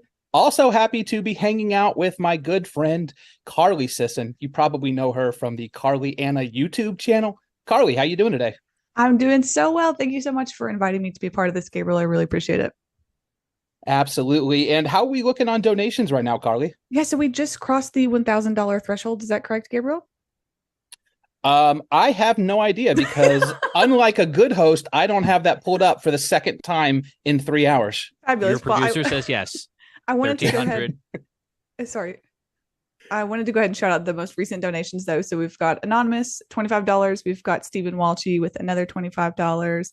We've also got Dora De La Cruz with $50 and John Wetter for another $50. So thank you all so much for being here and for donating. It is very much appreciated. De La Cruz is such an awesome last name. It just flows perfectly off the tongue. But I digress. Carly, you recently started a new venture, and it very closely ties into what it is we're all here for today. So I'd like you to take 30, 45 seconds and just share with people what it is you have going on in your world. Yeah, so outside of my YouTube channel, if you aren't familiar with me, I originally started on YouTube, but I actually just launched an apparel brand called Two Storms. So Two Storms is really all about building the bridge between severe weather education and mental health awareness, which is something, if you know me, you know I'm very passionate about, and whether that's before, during, or after a storm. So Two Storms likes to focus on things like storm anxiety, which is something I've personally suffered with for a long time, and post-traumatic stress, which affects a lot of people. So if you want to learn about the mission or the charities we support with the brand or shop the apparel, you can do all of that at twostorms.co. And I just want to say thank you so much for the positive reception thus far. Awesome, Carly. And I know you also have something special planned for the people who choose to donate today. So if you'd like to go ahead and talk about that for a moment. Yeah. So in lieu of all of this, it's very exciting. And just to give something back to you, the viewers, we are doing a giveaway today with the Two Storms apparel brand. So if you're interested in that, listen up for the next few minutes because this is how it's going to work. So by the end of the stream today, we're going to be giving away 2 shirts and accessories to 2 lucky winners.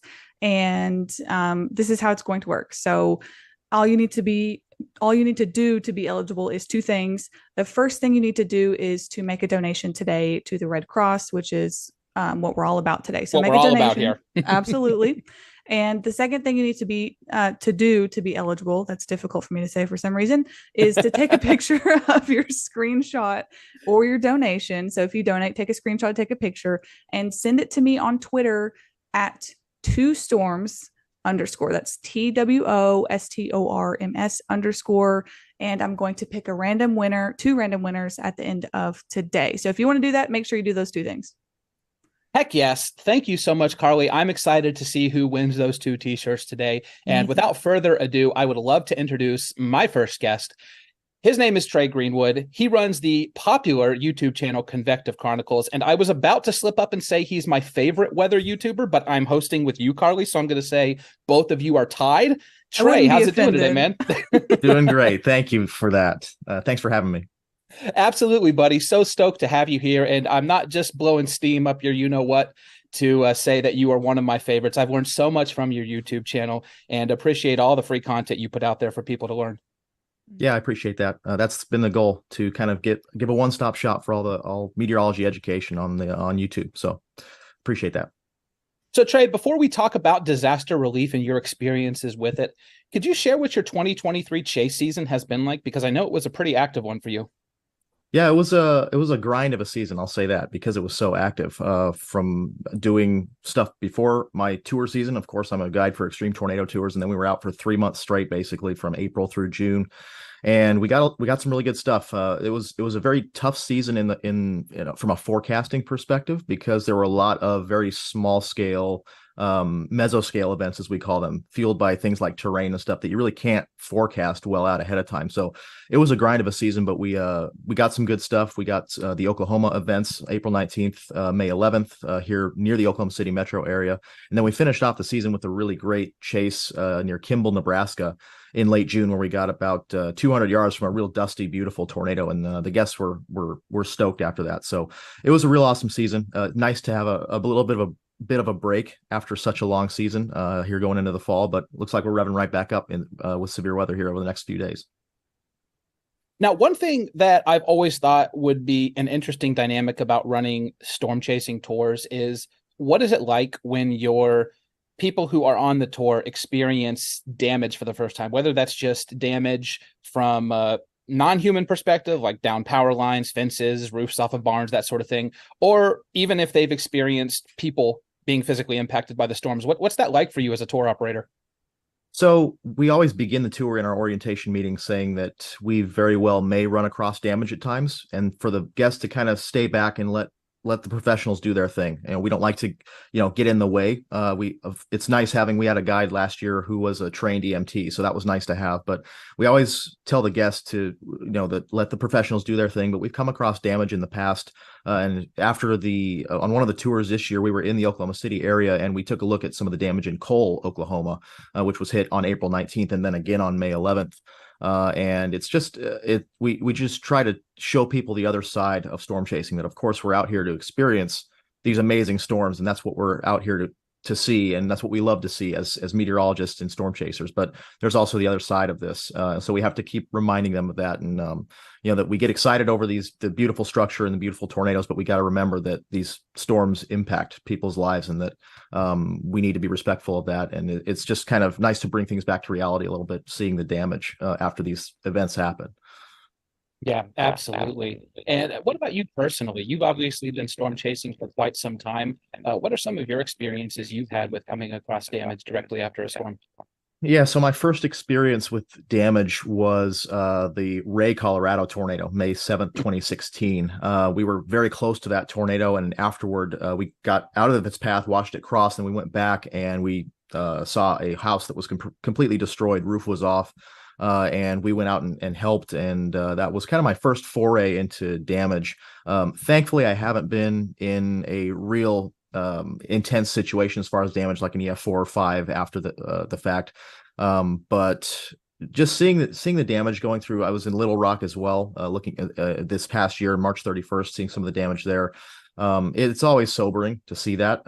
Obviously you want the storms, that's why we're out here, but to see that stuff, you never want to see it. Everyone, I know people like to say that storm chasers love to see the destruction. That is totally not the case. We love the science behind these storms, and we're out here to see beautiful storms, but we absolutely don't want to see destruction. That is the last thing we want to see.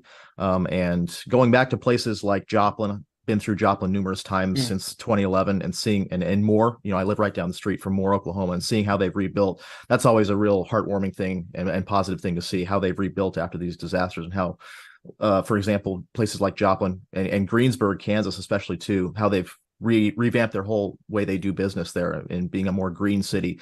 Stuff like that is always really awesome to see, but it's always tough to see damage right after, especially when it's fresh, right after an event.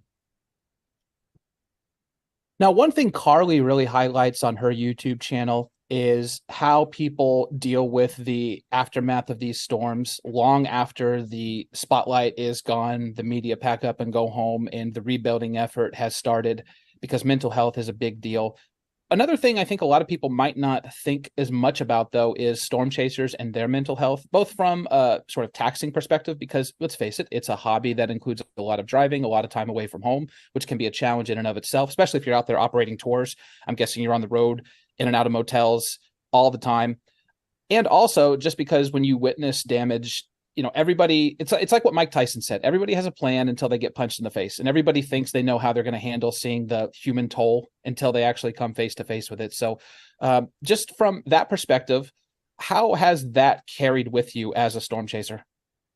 It's always tough, especially doing tours now where we're on the road for basically 3 straight months. So, we do base here in Oklahoma City, so we do get to come home every once in a while, but effectively we're on the road for 3 straight months, in and out of motels, eating out, grinding these even marginal storm chase days that, if we were by ourselves, we probably wouldn't be chasing, but we have to be out there to, fill out the tour. It's a grind, and burnout comes pretty quickly. So you always have to manage that. And try to take a break. I know back when I first started chasing, I wanted to chase everything, chase even the marginal days and go, just ham, if you will, with chasing. Hard to pay.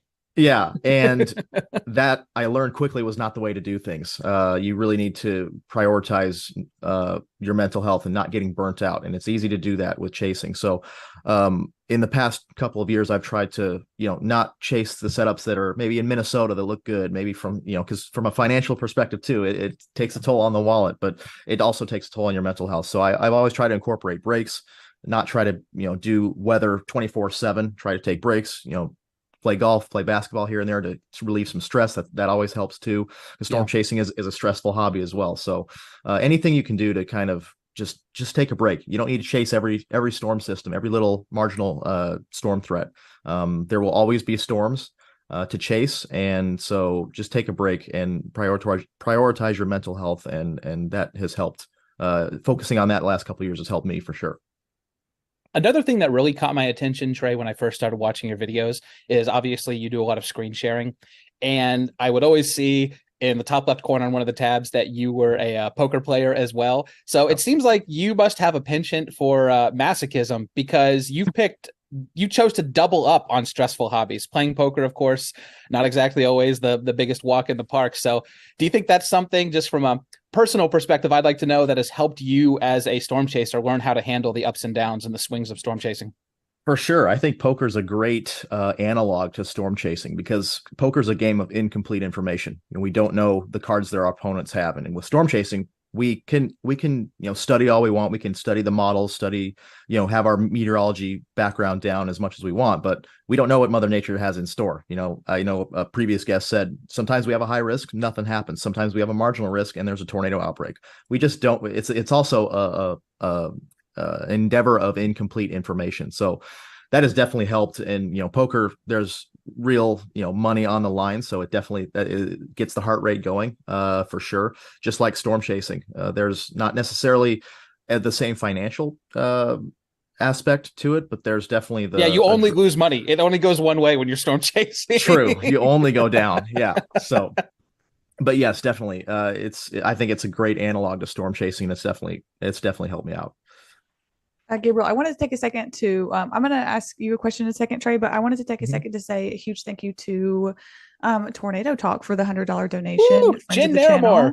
Yeah, we really appreciate that. I guess also, Trey, you've already kind of hit on everything I wanted to talk about, and Gabriel as well, which is just the darker side of chasing. And I love that you openly acknowledge it, that there is another side, and it impacts real people in a very real and long lasting way.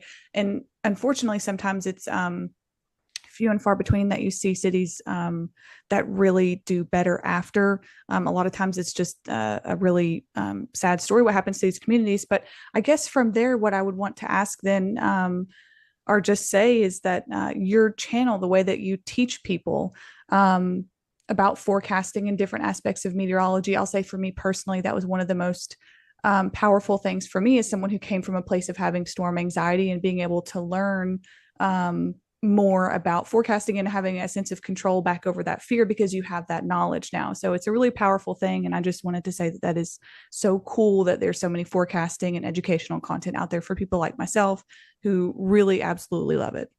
Yeah, I appreciate that. And that was a driving force behind the channel, is these disasters are going to happen no matter what. We can't stop them. But what we can do is we can be better prepared for these disasters and the aftermath from these disasters. So that was kind of a driving force behind the channel. I wanted to have a source of information, a one-stop shop where we could talk about forecast discussions for upcoming events, but we could also look back at past events, see the pattern, see the background environment behind those events, and what we can learn from those events in sort of a pattern recognition standpoint for future events, so that we can be better prepared.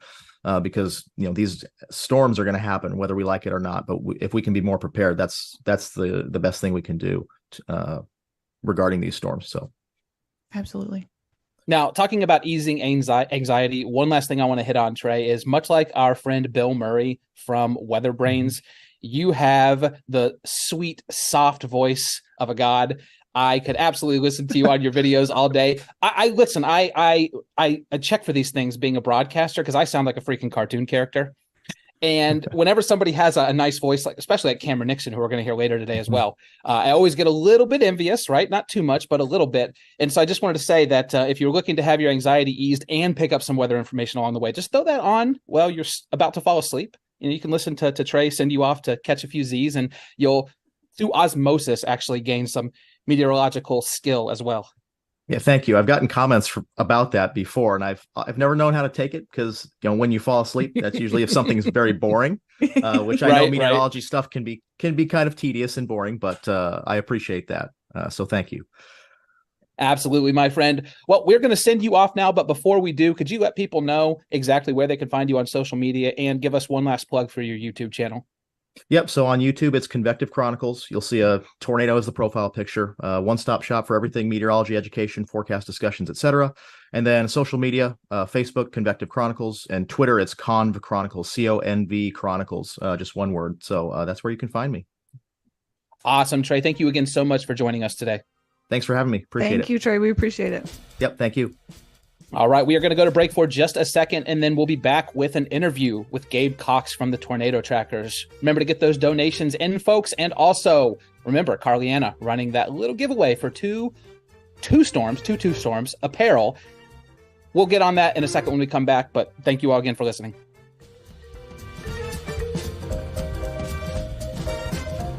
Awesome, buddy. We got up that morning, and the night before it was supposed to be a category 2 or 3. So we decided we're not going anyplace with this. We'll be fine.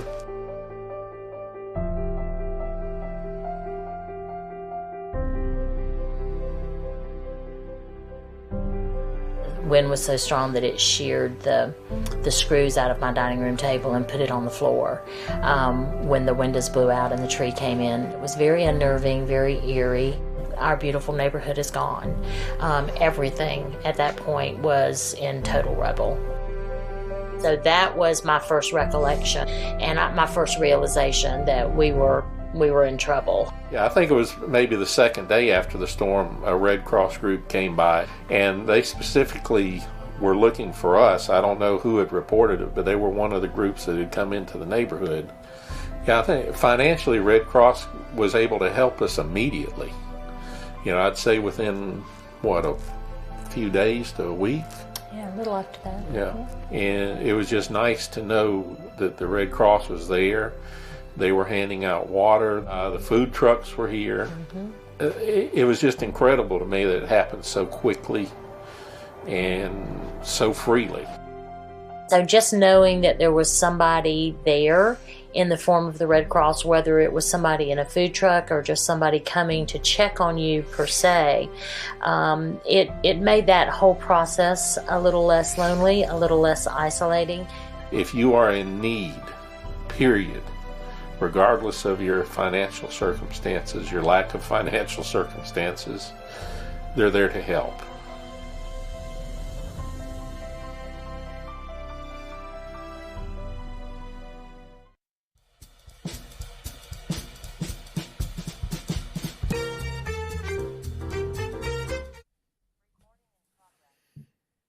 All right, folks, I have someone very special for all of you right now. Gabe Cox of the Tornado Trackers. How the hell you doing, man? Good. How are you doing? Well, I'm just starting off my shift here today, so this is a pre-recorded segment. Probably a little disingenuous for me to say that I'm looking forward to the day, but, I am super excited for what we have going on here. So excited that you have agreed to join us and talk a little bit about what's going on with the Trackers. So I'll just throw it over to you. What do you guys have going on right now? What has your 2023 storm chasing season been like? Really interested, and I know all the listeners will be too. Yeah, 2023 was an interesting year. As anyone who follows any storm chasers knows, it was a very active year. Lots of tornadoes, lots of photogenic tornadoes. And but that doesn't always guarantee that you're going to see them. I witnessed exactly 3 of all of those photogenic tornadoes, which I'm very thankful for. Wouldn't trade any of those days. But it was a tough year for me.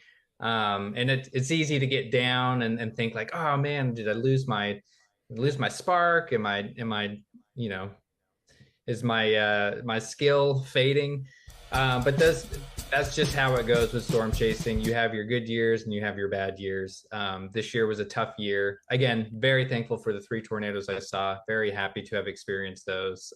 Came away with footage that I'm proud of. So it was good. And as far as the other guys, Jeremy got to join me for one of them in Colorado, which was really special. He and I hadn't intercepted a tornado together in a long time.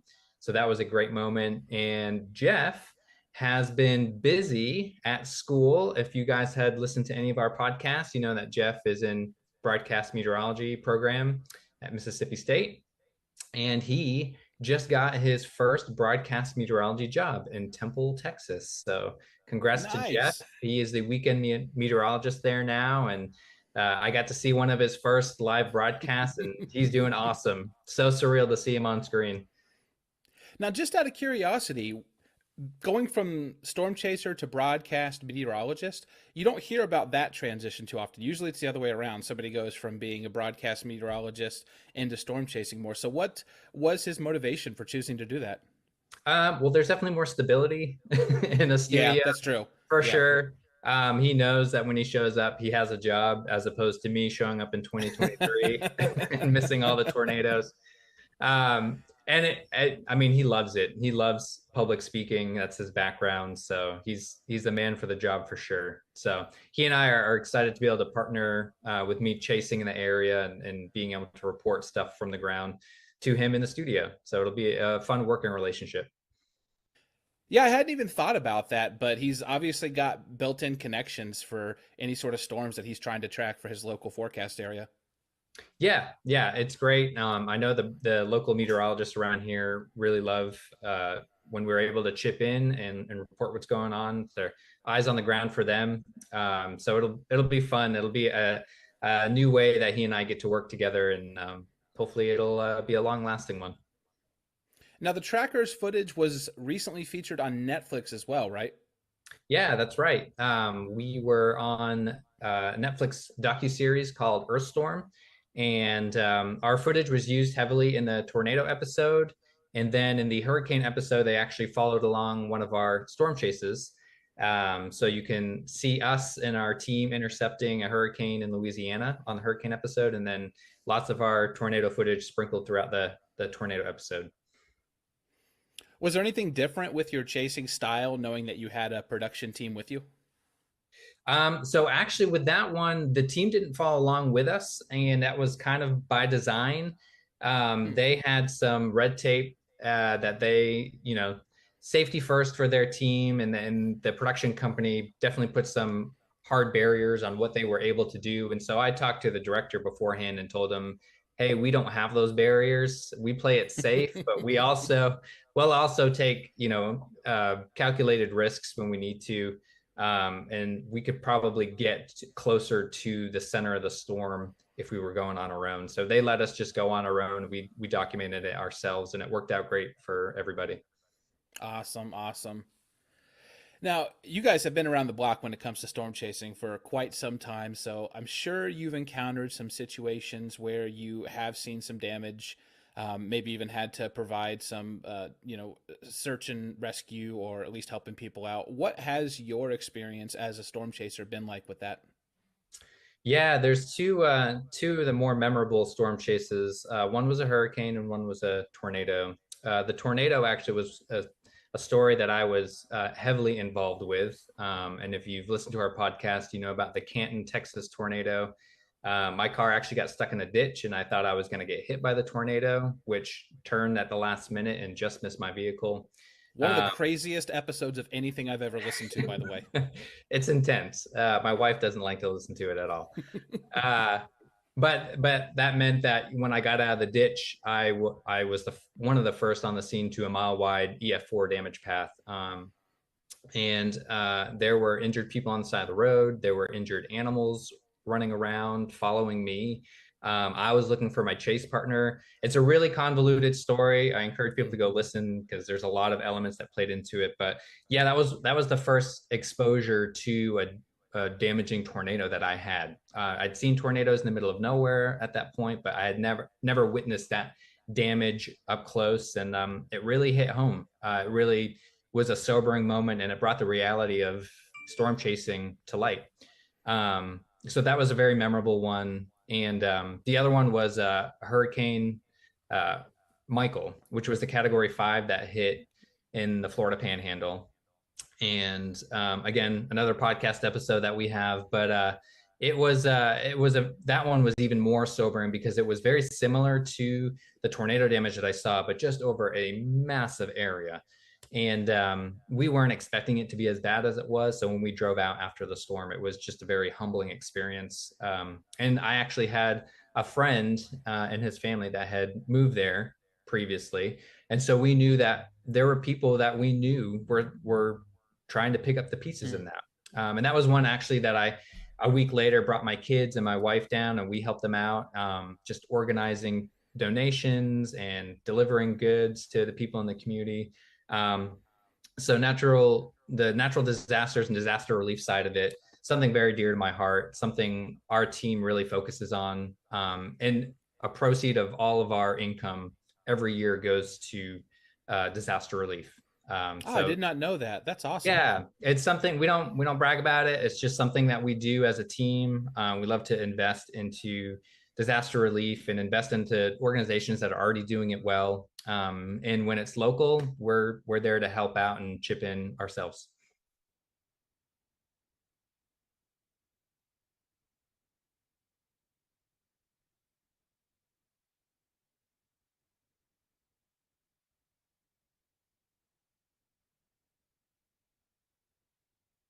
Check out the Tornado Trackers podcast because, like you said, some of the episodes just really get into the nitty-gritty of some of these convoluted, really detailed stories that are going to be difficult for you to, talk about in this little 10-minute segment here. And people might be wondering, this is a weather podcast live stream. Why aren't these guys a part? I know you guys aren't currently active right now, but I just want to extend the invitation. Should you choose to pick up the podcast mantle again in the future, we'd love to have you be a part of any future events like this because, like I said, can't sing the praises enough. Love your guys' podcast. Just the storytelling element, whereas all of us that are doing this here today are more focused maybe around the interview side of things, talking about current events and stuff. You guys really have almost like a cinematic flair brought to the audio realm that I think is bar none the best in the weather industry. I appreciate that. Yeah, we're looking forward to hopefully someday picking up the mantle again and getting back to storytelling and sharing our stories. But appreciate the invitation. We definitely love to join future fundraisers. Love that you guys are doing this. It's a really special thing, and I hope that people who are listening are moved to donate and help people out. Awesome. Well, Gabe, before I let you go, could you please tell people where they can find you and the rest of the trackers on social media? Yeah, absolutely. You can find us at Tornado Trackers on X, formerly Twitter, Instagram, and Facebook, and tornadotrackers.org. And our YouTube is just YouTube-Tornado Trackers. Does anybody actually call it X? I don't know. I don't know what to call it anymore. Yeah, I was going to say. It's Twitter. We all know it's Twitter. It's Twitter. Thank you again, Gabe, so much for joining me here today, buddy. Thank you.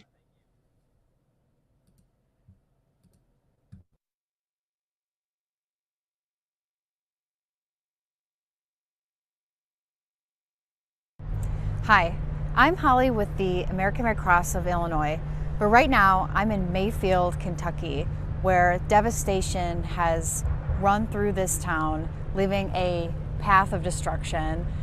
The American Red Cross is on the ground in Kentucky to help with people's basic needs, to provide them shelter and lodging, to provide meals, and to provide comfort and care as we go through this really difficult, devastating time.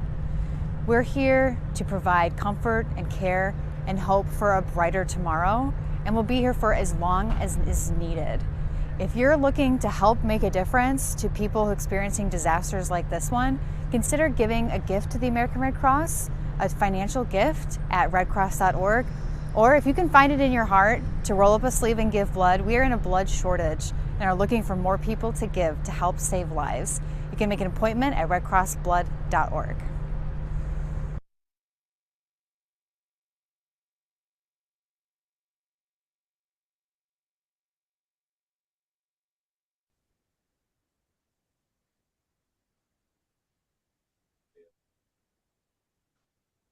And we are back, ladies and gentlemen. The WX Telethon marches forward. Carly, how are we doing on those donations so far? We're doing really well, Gabriel. Thanks for asking. I want to give a quick shout out to the Greenwood family with $100. Thank you so very much. And to Carrie Monster. We love Carrie Monster on this channel. Thank you, Carrie, for the 50. Very generous. So thank you to everybody who's donated so far.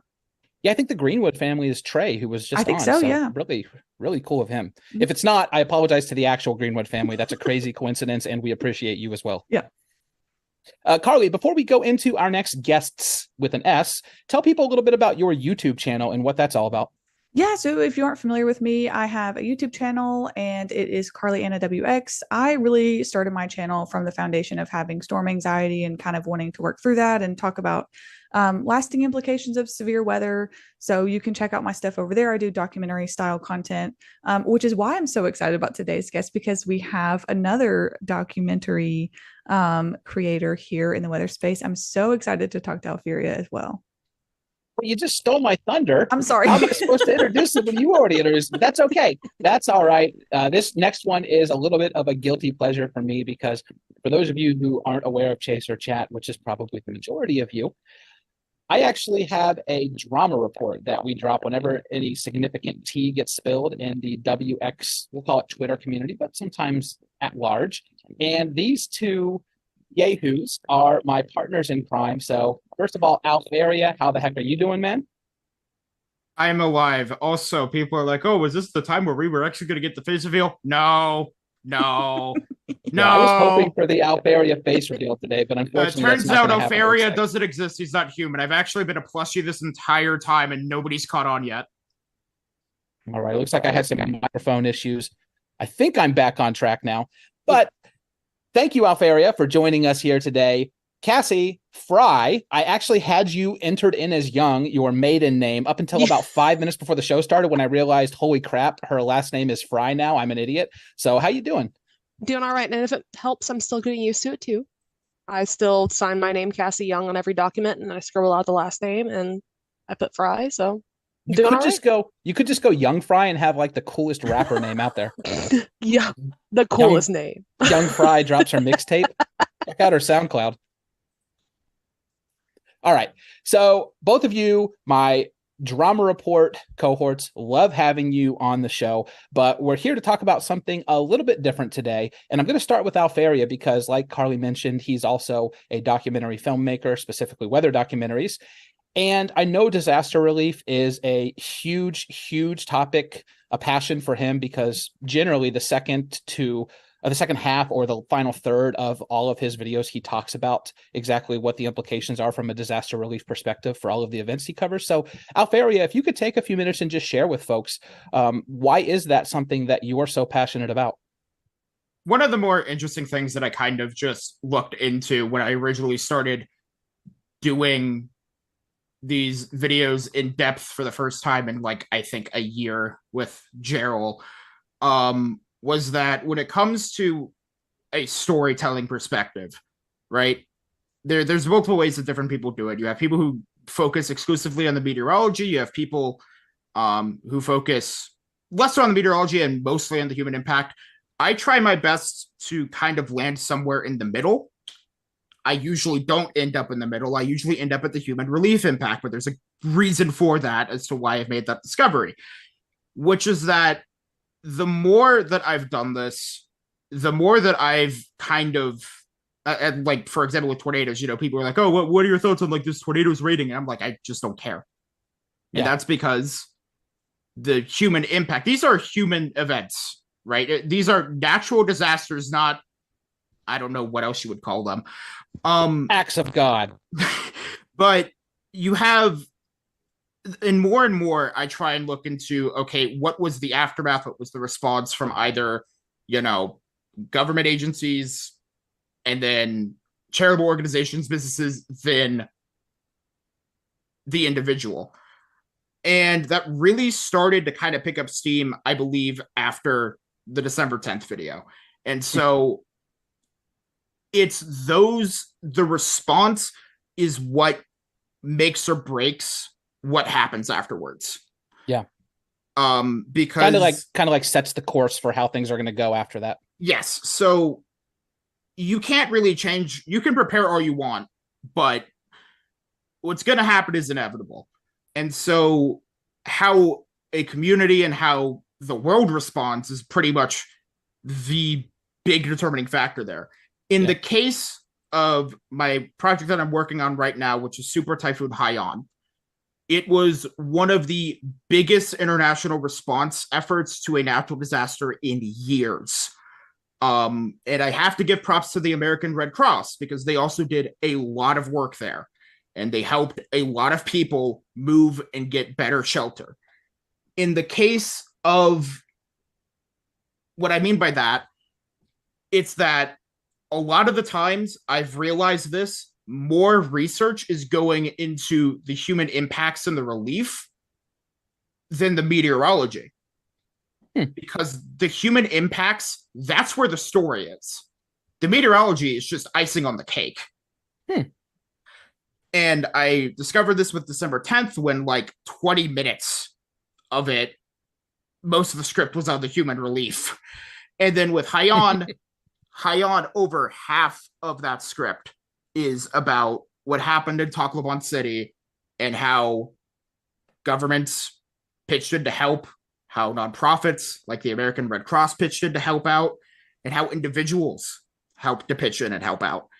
It's a side of the story that needs to be covered because, as we are seeing again and again, when you don't learn from how to respond to these disasters, it's going to happen again. Yeah, that makes very good sense, and appreciate you sharing that perspective because I think it is so important to talk about. I'm going to throw it over to Cassie now and ask, what has it been like for you as a storm chaser and also your husband, who unfortunately couldn't be with us here today? He is on deployment right now over in Poland, I believe, right? Poland, yeah. Yeah. So what has it been like for you and Mason, either together or separately, in terms of, seeing damage after you've been out chasing or assisting with disaster relief afterwards? So, in my adult life, I have been lucky enough to not have experienced anything too terrible. The strongest tornado I've seen was the Athens EF2 last November. And unfortunately, we were unable to stick around to help with any SAR because of the position we were in.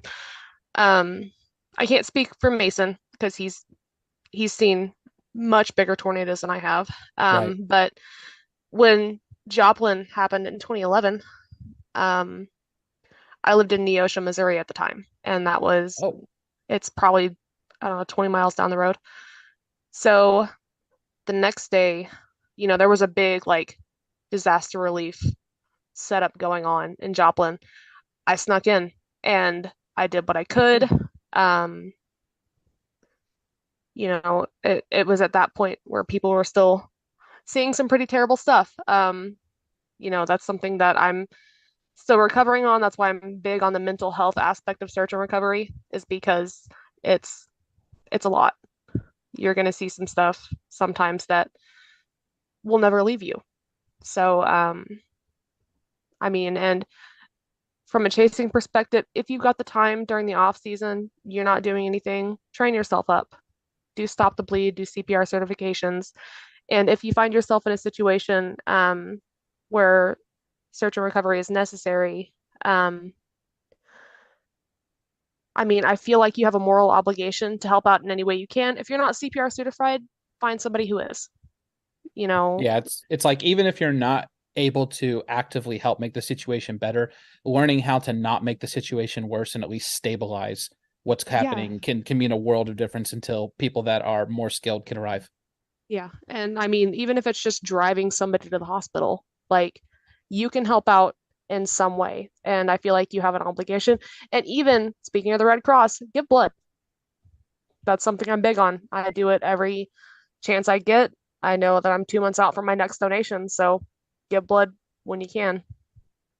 Awesome. Well, Cassie and Alferia, thank you both so much for joining us here today on the show. And all of you listening, if you want to check out more of what it is they do on Chaser Chat, just go on whatever podcast app you use and search up Drama Report. I promise you will either be severely disappointed or you won't be disappointed at all. There's no in between. It's your type of content or it's not. You should already be disappointed by this. I'm just disappointed that we didn't get the face reveal. But real quick, because we only have like 30 seconds here, Alferia, tell people where they can find you on social media and YouTube. Yeah, so on YouTube, it's just at Alferia. Wow, I managed to get that one quick. On Twitter /X, it's at Alferia _ or is it? Yeah, it's at Alferia _ So that's it. And Cassie, you? All right, so you can find me on Twitter. I'm not calling it X, but you can find me on Twitter at Cass with 3 S's _WX. And you can find me on Twitch, where I'm going to stream storm chasing content and video games at SkewTPie, SkewTPie. There you go. Such an awesome name, by the way. Thank you both so much again for joining. And to all of you listening, we will be back very shortly after this break. Make sure you get your donations in.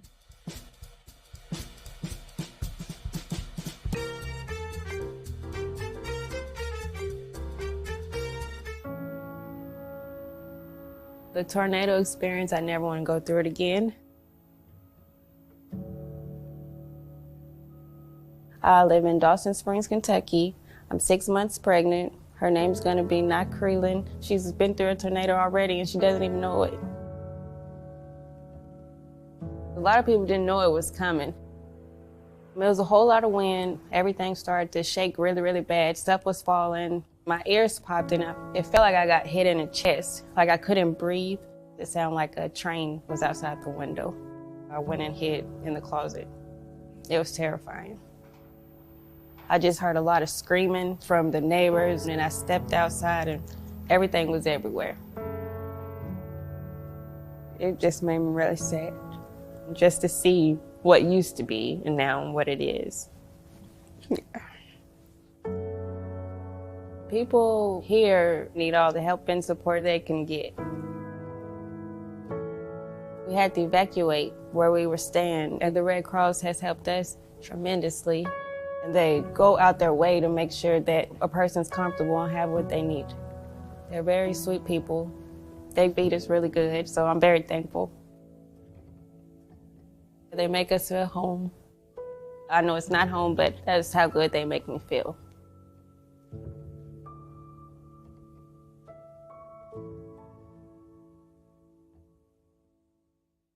Sweet. I wish it was.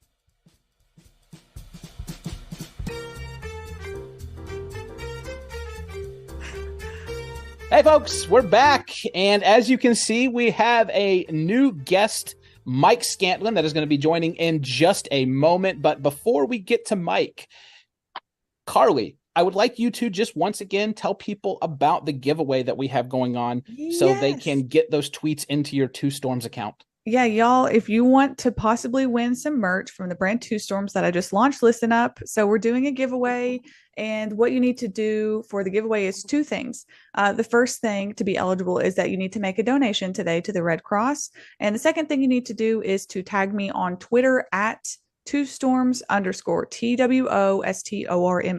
TWOSTORMS_. So when I see that, we're going to pick 2 random winners at the end of the day. So if you want to win some merch, make sure you participate.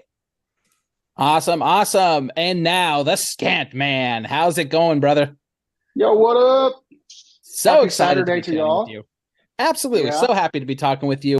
Thanks Last for time having you me. and I chatted was on Chaser Chat, And I distinctly remember we had a very awesome conversation. You raise your eyebrows. Trust me, it's nothing bad. We had a very awesome conversation about the, let's say, storm chasing etiquette for disaster relief, especially right after those types of situations have occurred. You've done a lot of work with local media to actually cover those types of events. So I just want to give you the floor and ask you to maybe share some of the things that you've learned out in the field, both storm chasing individually and as a person who is working with local media, and what that is like for you when you roll up on a scene right after a disaster has struck.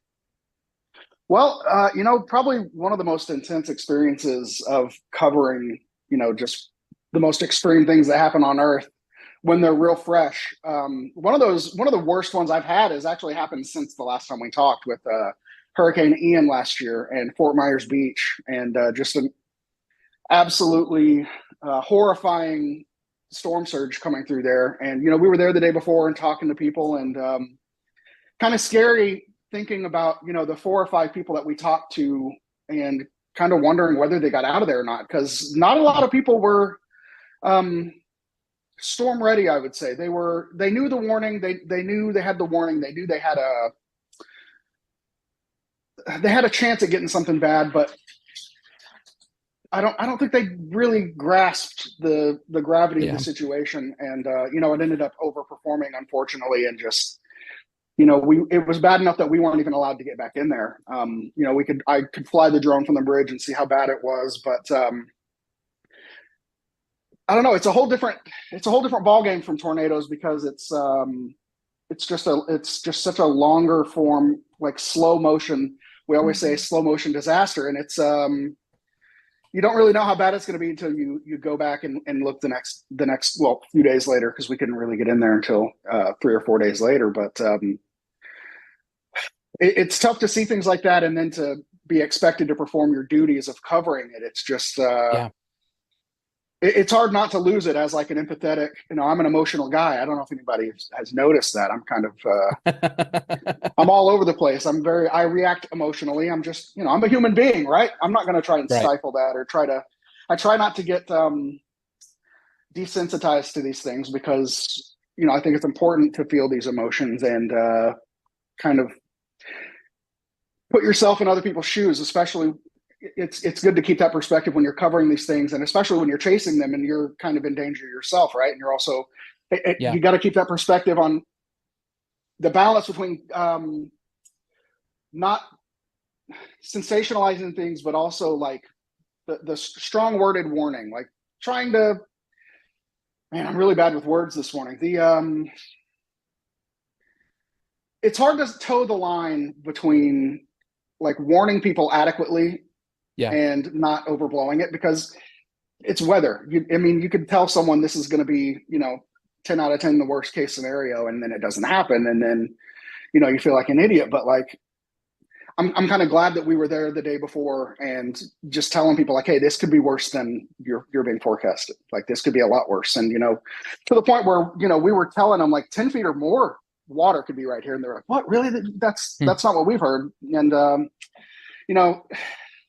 we couldn't really reconnect with any of the people afterward. Everyone kind of got scattered out. Obviously, everything was shut down. You couldn't really get there. It was chaos. And I was there for probably 10 days after every day. And it just got more and more chaotic as time went on. So we didn't really get to reconnect or like, kind of cover our tracks and see how those people were. But, and then to be there afterwards and try to cover the stories and try to talk to people, it's just, my least favorite part of the job is trying to talk to people afterwards. Like, I really hate being the guy to walk up and be like, hey, I know you just went through the worst thing that's ever happened to you. Would you like to talk to me on a camera? It's just awful. Yeah. But these stories, all the stories you've heard from Fort Myers Beach the week after, like someone had to approach someone in an uncomfortable situation. It's just kind of like the nature of the beast, trying to get people's stories out. But very uncomfortable. And I'm not a reporter, so I don't have a lot of experience doing it. Luckily, I was with experienced reporter Bill Waddell, and he shoulders a lot of that weight. But, even Bill, Mr.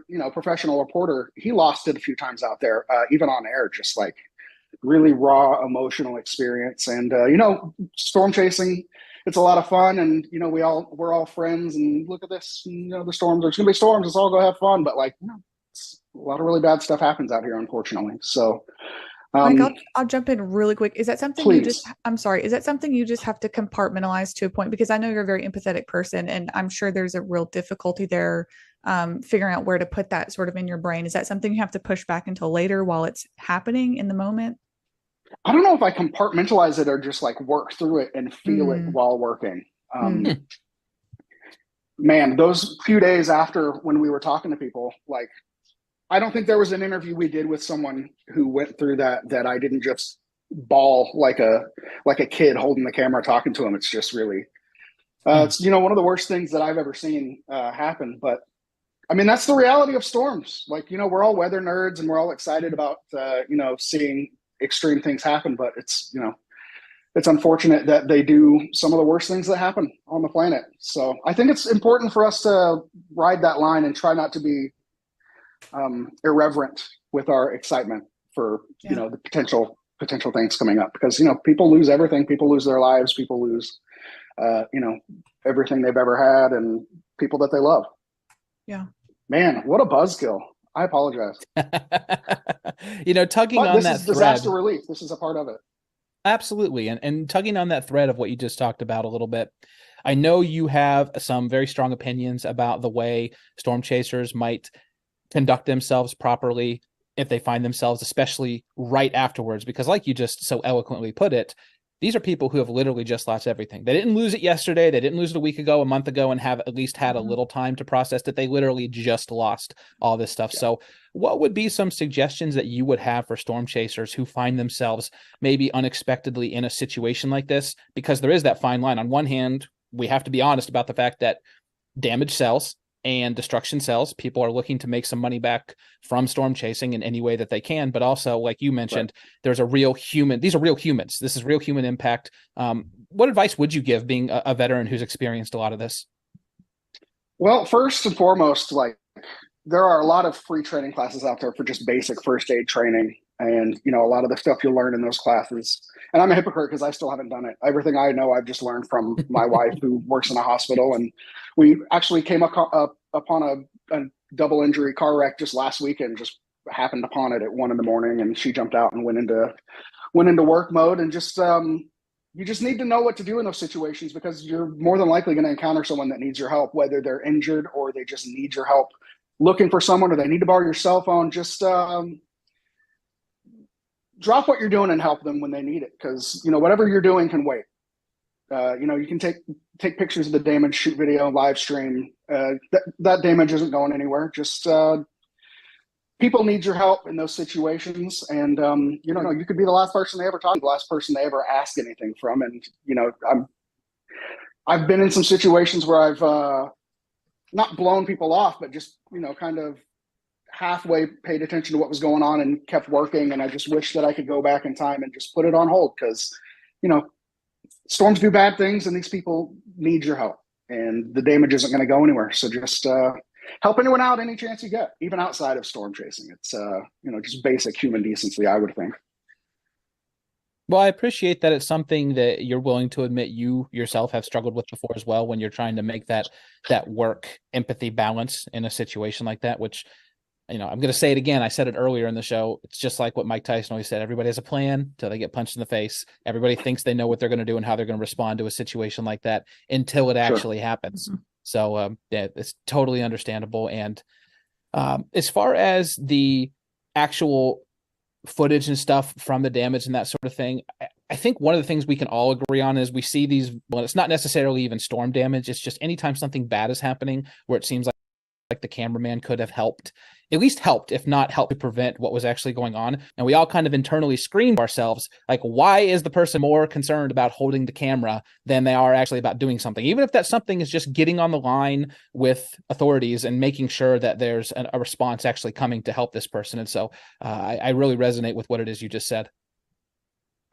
Yeah. And I understand that these are stories and people need to hear the story, but also, these images aren't going to go anywhere. The fresh images are super intense, and people love it. It's very captivating to see the chaos right after something like this happens. But put your camera on a tripod or something. You can do both. But you know what? I'll pop in really quick and say, Mike, something you mentioned and something Cassie mentioned earlier. I love the different ways that we're talking about how an individual might be able to help, because maybe not everyone has the same skill sets. I, for example, am extremely squeamish. So maybe I might do something like donating my time in a different way. Or Cassie mentioned donating blood. You mentioned maybe if you were able to and willing to do things like learn CPR or take classes and courses and do different things, or donate your money, donate your time. There's so many different ways you can help. There's not just one definitive way to be able to give back to the community. There's so many different outlets. So I love that we've been kind of talking about that a little bit today.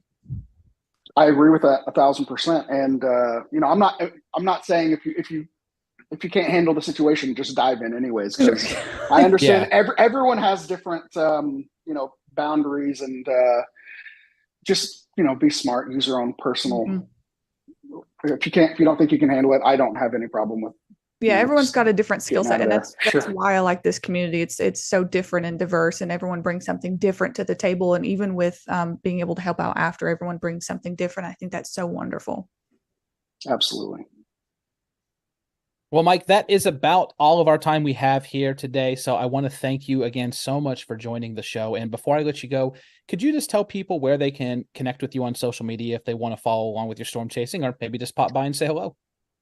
Yes, sir. So spend most of my time on Twitter at the Scantman. I also have a team page at Storm Chase TV where me and Connor McCrory pretty much just retweet our subs from a separate account.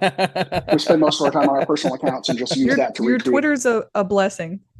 Yep. I appreciate that. Thank you so much. I got a little weird last night after midnight. I stayed up a little too late, and I got a little weird last night. I stayed up and said some stuff I regretted this morning, but I'll never delete it. I'll just let it ride. But Instagram, Weather Mike, and then on Facebook, just Storm Chaser Mike Scanlon. So, well, weird Scantman is what we're all here for. Mm-hmm. I appreciate that. Thank you for accepting me. Yep. You take care, buddy. Thank you so much, Mike. Thank you. All right, folks, that is the end of the 12 o'clock Eastern time hour. I am going to be peacing right on out. I want to give a final shout out to all the guests. Thank you so much for joining today. Trey Greenwood, Gabe Cox, Alfaria and Cassie Fry, and Mike Scantlin. And also another thank you to Carly, who has been an awesome co-host. I believe you have some donations to shout out before we get going. Gabriel, I do. So we want to say huge thank you to Storm Quest Chasing for the $25 donation. Hunter Hurley, another $25 donation. Daniel H for the 10. Thank you so much. Holly, I know you're in this community. I know you're watching, and I love you, and I really don't want to mispronounce your name. So Holly, thank you so much for the $100. I really appreciate you and love you. And then we have one more awesome anonymous 25. So thank you all so much. This has been an incredible hour. Absolutely. And it's going to be even more incredible every hour, more incredible than the last, all the way up until the final hour. I promise, folks, you're going to want to stick around, because coming up next, we have our producer, James Brierton, who will be wearing one of his many hats today. He's actually the one producing the show right now, and he's going to be coming on with his guests. Those guests, Tony Rice, Richard Neal, and Ed Mansouri. So stick around. You are not going to want to miss it. I will be back for the 5 o'clock p.m. Eastern hour with Carly, and also we'll be joined by Bill Murray from the Weather Brains. You won't want to miss that. Take care, everyone.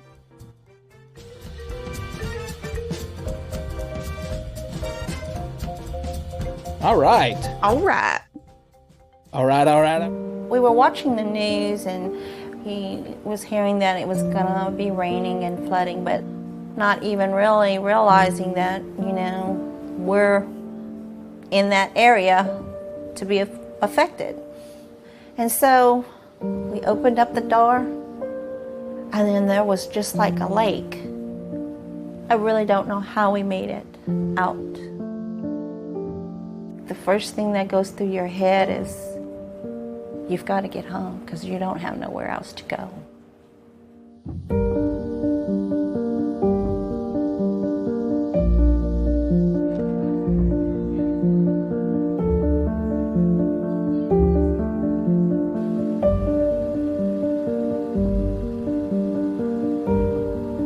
Red Cross would bring us meals, and it fed me, Brandy, and Matt for the week, and it was really good.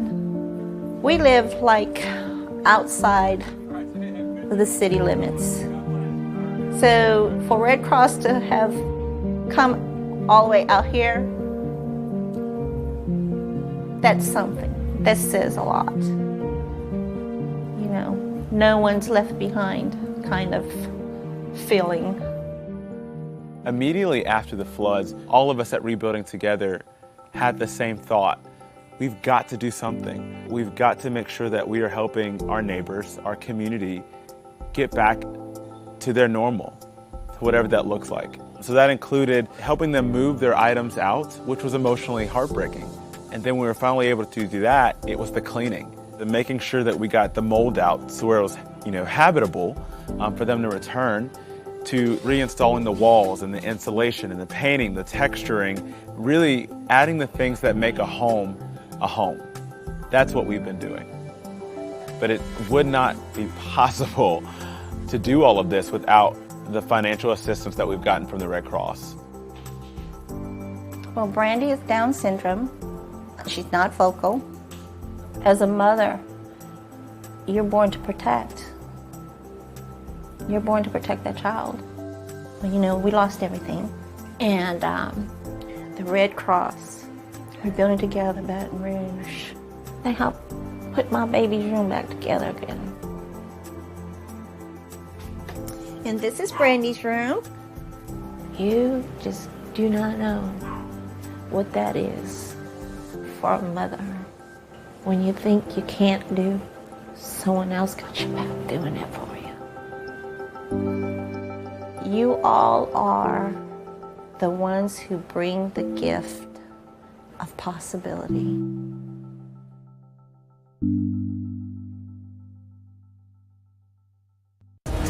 And let you guys see what it is that I'm experiencing.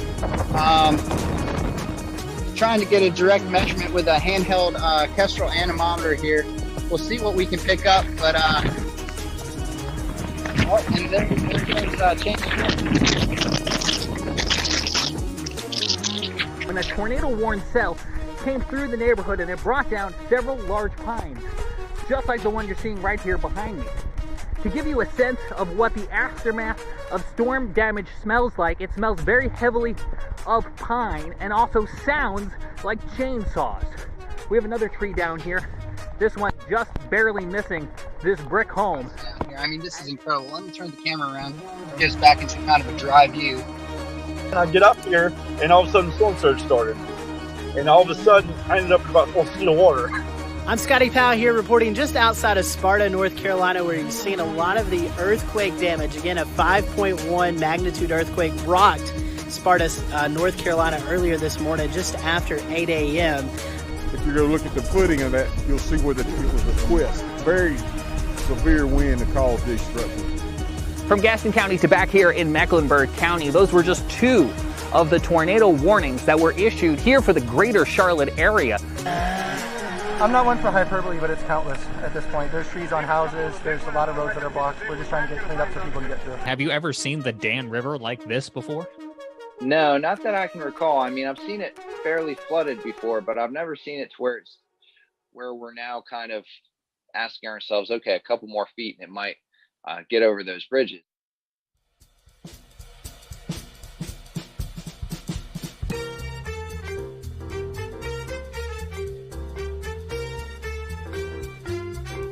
And welcome back to the WeatherPod's Disaster Relief Telethon. I'm James Brierton of the Carolina Weather Group, joined by one of my CWG co-hosts, Shay Gibson in Charleston, South Carolina. Shay, happy 1 p.m. Eastern hour to you as our telethon continues.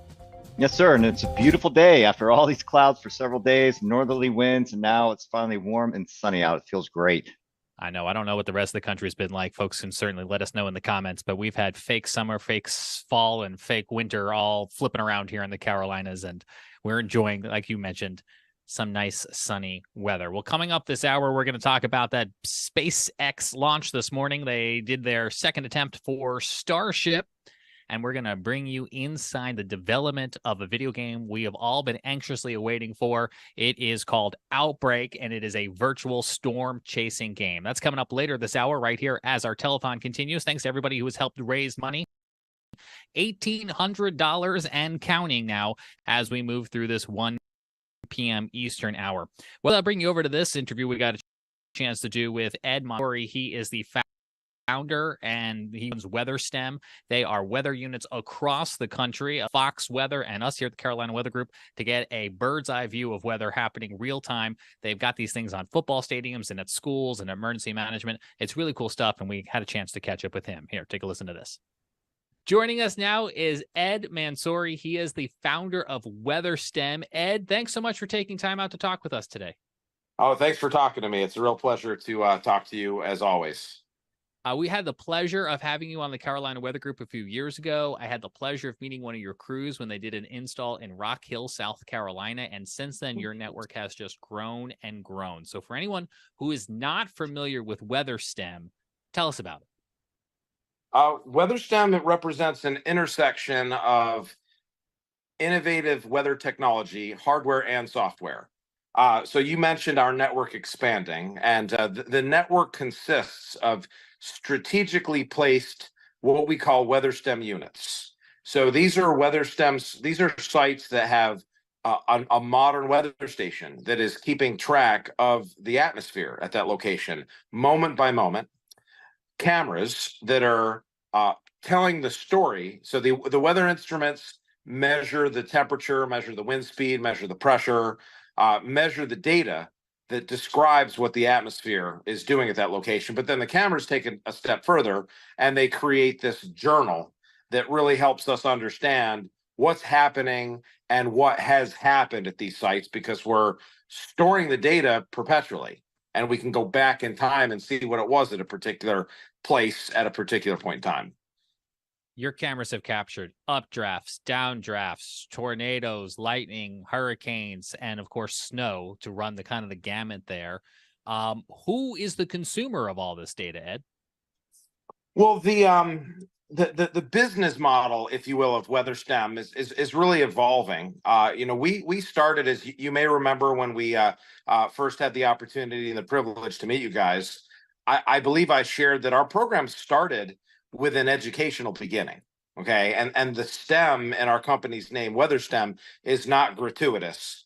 My background, I am a meteorologist. That's what I went to school for. But in the 15 years before I started WeatherStem, I ran an online education software company. Okay, and a lot of my work was in the state of Florida. And WeatherStem started, to refresh your memory, by developing weather curriculum. Okay, we created a course for high school students in the state of Florida, an online course about weather. That was how WeatherStem started. Then we got the idea. We said, well, what if we could put a weather station up at a school and then use the weather information, use the weather data to help teach the course? So that was the genesis of WeatherStem. The initial focus was, let's collect weather data and have it used for educational purposes. But as time went by, we started to recognize that this data was useful for scopes well outside of education. I want to talk to you a little bit about how public officials, emergency managers use this in a moment, but to draw in our audience, they maybe have seen your product knowingly or unknowingly, recognizing it as some of those live pictures they see on big names like Fox Weather, where they're taking a live look at all of these communities across the country. So on this, talking about disaster response, sometimes your cameras that coupled maybe with storm chasers and those folks on the ground allow people to virtually take a eye look at what's happening in those communities. How does that work, and how can that be beneficial for the public and for emergency managers?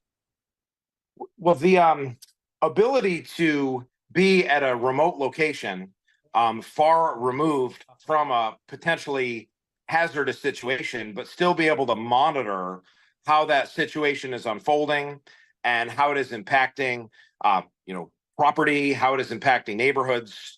We've just gotten so much good feedback about how useful these systems are, particularly the cameras, during severe weather situations. During Hurricane Idalia, we were very proud that pretty much just the entire path of that storm, it moved over a lot of communities that had a lot of WeatherStem systems, and there was a lot of feedback that these systems were very useful and very beneficial to have. And then the system, the web and the mobile parts of the program sort of reach out and provide benefit to the whole community. Okay. You have this educational platform that is available to the schools, to the teachers, to the students. You have this real-time situational awareness data, lightning data, heat data, severe weather alert data that is available to law enforcement, emergency management personnel. You have rainfall data for the agriculturalists. And you have this beautiful camera view that the local business development folks, the Chamber of Commerce folks love, because we make that view available to media outlets. That, for instance, just using this Quitman camera as our system as an example, that little town's camera has been on the Weather Channel numerous times, Fox Weather numerous times. So that's really one of our visions for 2024, is to expand this concept of weather from your town coming to a small town near you. We really are excited about that. So again, it's not so much, I'm not telling you about new features, new functionality. I'm just telling you about a packaging of them to really resonate with the small communities that might feel that, hey, we get weather that is relevant to an airport 100 miles away. This is right there in your town square. You had me thinking, right? Like, I live in Charlotte, North Carolina. Our official weather observation is at the international airport, but that is half an hour's drive from me. But you guys have numerous stations here in the Charlotte area, which allow people to get a little bit more hyper local. And you have cameras all across the area, including some at big sporting arenas like Bank of America Stadium. And recently, I believe, if I'm not mistaken, Charlotte Motor Speedway came online. So you guys have also kind of given an eye's view into some of these big venues for maybe decision support making at these venues as well. Is that right, Ed? Yes, and that's the goal. It's interesting because we have WeatherStem at a lot of different sports venues, and the pathway to putting those there, it's almost like a different story at every one of those organizations. Just for instance, we have a relationship with a group I know you're familiar with, WCCB, in Charlotte, and they use our cameras extensively in their on-air broadcasts, and they positioned one of these cameras at the Charlotte Motor Speedway, and like for instance at NC State, we were able to place a number of sensors, a number of cameras on their athletic properties. And that was in partnership with emergency management on campus.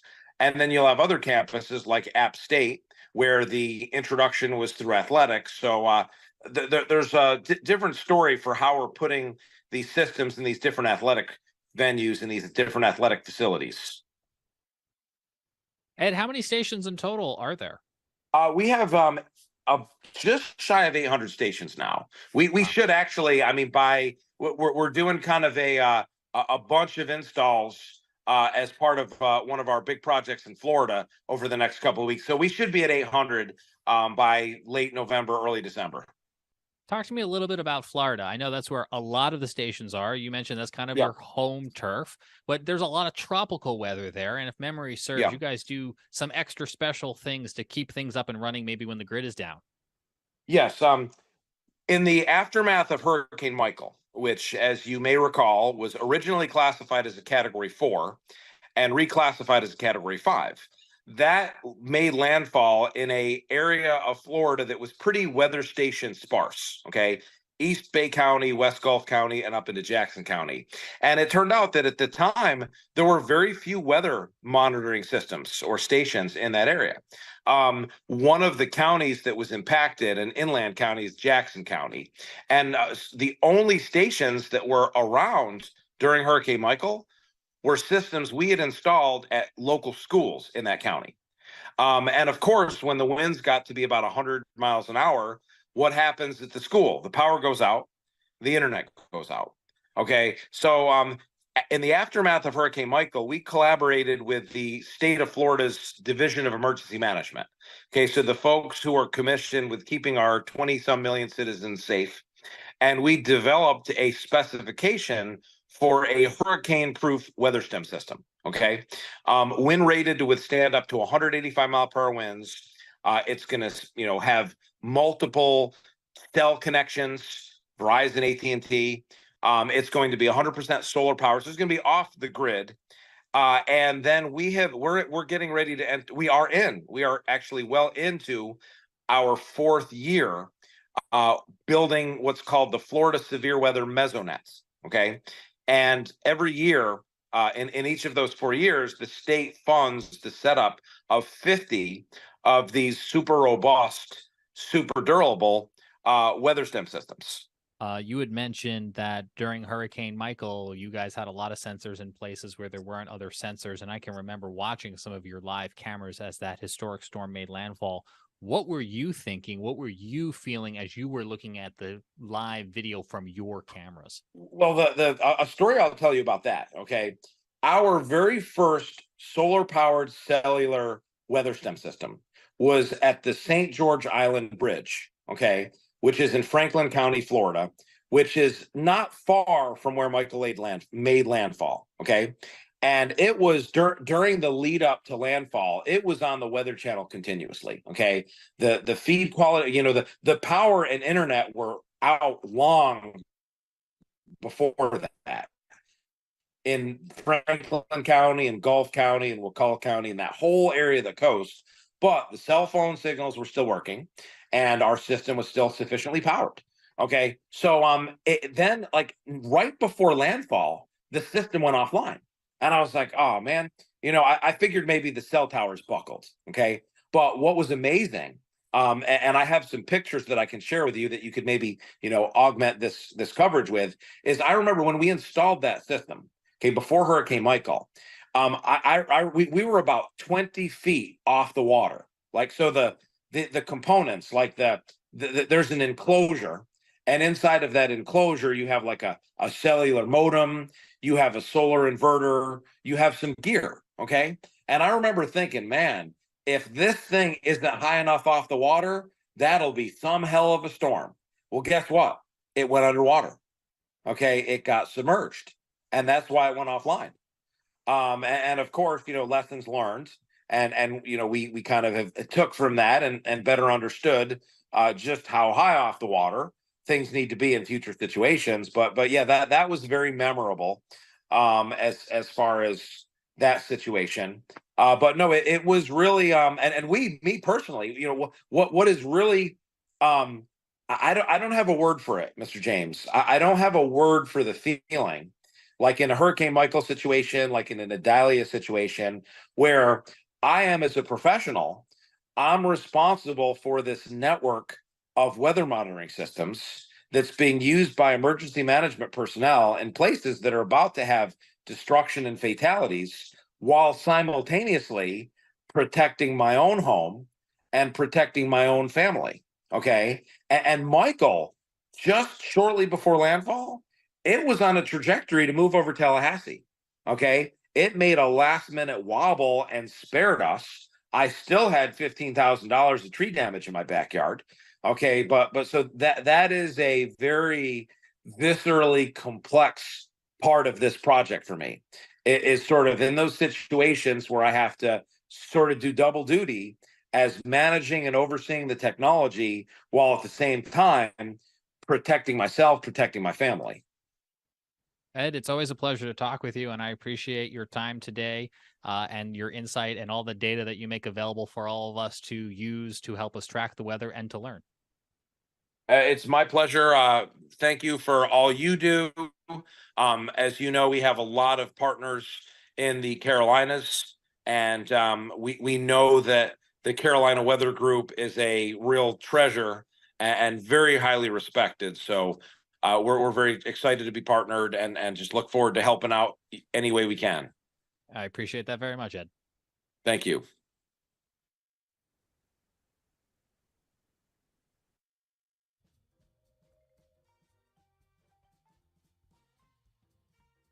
Meet the Johnson family.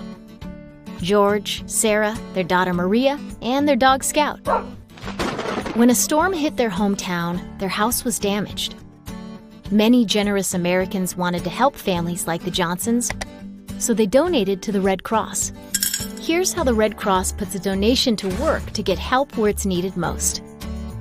90 cents goes towards shelter, food and relief items, health and emotional support, financial assistance, and logistics and support for our volunteers to help people start rebuilding their lives after disasters. The rest of that $1, about 10 cents, is used to keep the entire Red Cross running. It helps cover things like HR, finance systems, and fundraising. Thanks to the help of volunteers who make up more than 90% of our workforce, the Red Cross is able to keep our costs low. Thanks to the generosity of the American public, the Red Cross helps families like the Johnsons and thousands of others rebuild their lives after big disasters.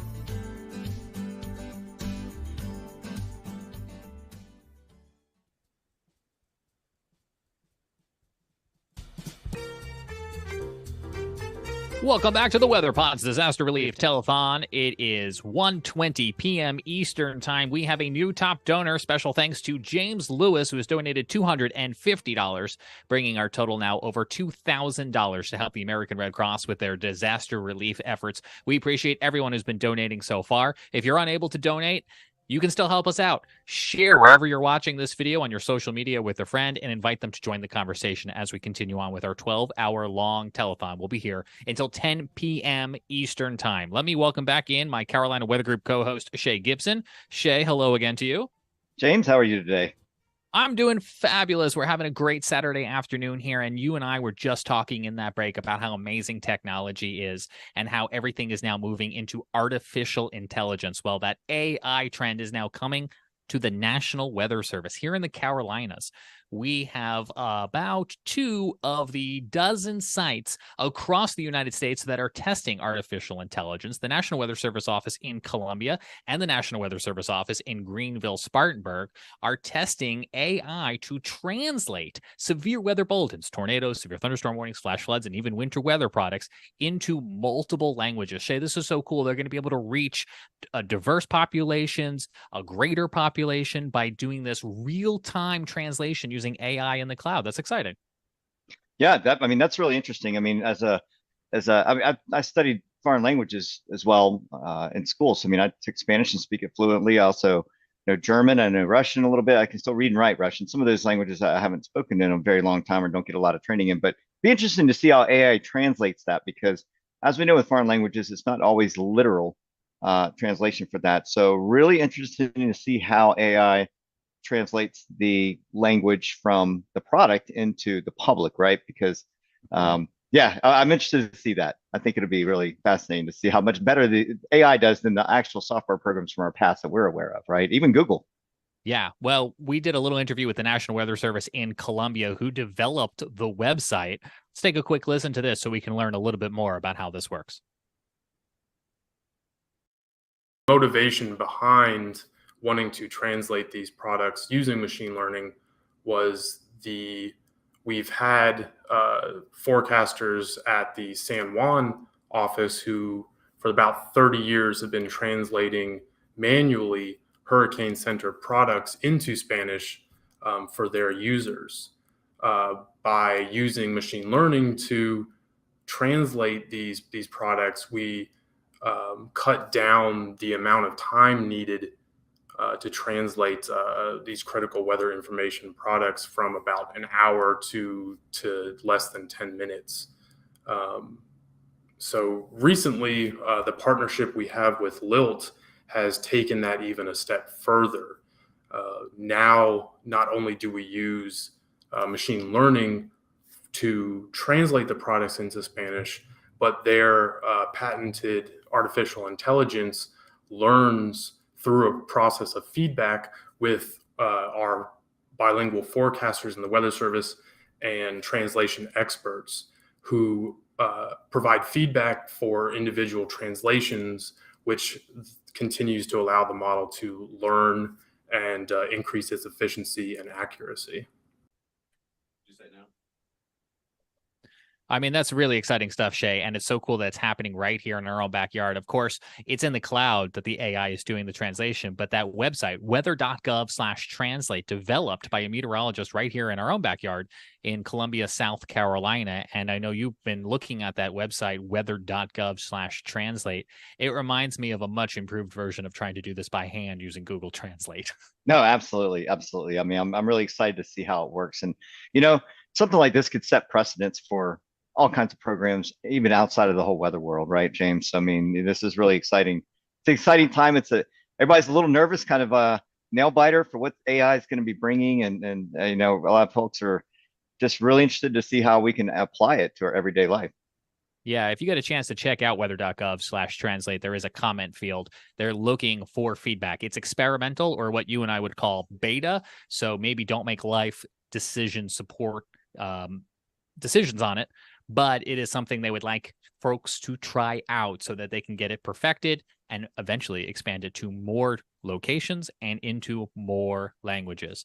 Shay, we have a break coming up here in just a moment, but of course your shirt, WeatherFlow, that is another mesonet and another backyard weather station. And you guys have been using AI for a little while, right?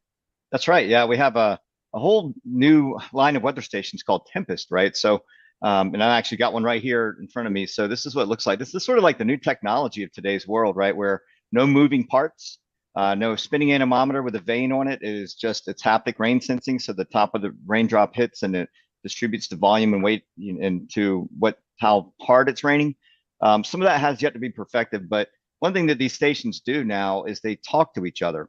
So that way, if one reading is really high and the other one's really low as far as rainfall, it may self-correct over time. So it more blankets the distribution a little more equally from one backyard to another. I mean, if it's like a mile away, sure, there can be differences in that. But it's really fascinating, especially with lightning and lightning detection, how it does. It basically AI kicks out all the false readings. The quality controls that to where we're only getting the lightning strikes and not like garage door openers or transformers blowing up or something like that, right? So really fascinating stuff, how it's integrating into our systems and making things sort of normalized and giving you more data. So the denser the network, which it is now, the better the data becomes over time. And I want to assure people that the Tempest he held up is not in witness protection. It was a little blurry there, but that's just the Zoom background was blurring portions of it. It looked like it was in witness protection. It was kind of funny. We're concealing the identity of your Tempest. I noticed that too. It was like, hold on, where's the face on this thing? Remind me of the 60 Minutes where they interview those people from. Exactly. Yeah. Well, coming up next right here on our telethon, we're going to talk to a man who lives out on a lighthouse in the ocean. And you may know some of the live video you've seen during some iconic storms. Stay tuned. It's a great and amazing way to observe the weather far out from many other human beings. And as we go to break, special thanks to Cara Diesel, who's donated $25, part of the over $2,000 we have raised for the American Red Cross as our telethon rolls on. Here in Panama City, after Hurricane Michael, it looks like a bomb went off. Driving down the street, you see apartment complexes, houses that have roofs have been obliterated, and people are still living in these places without power, without water.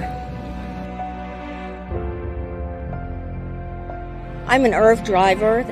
That's an emergency response vehicle.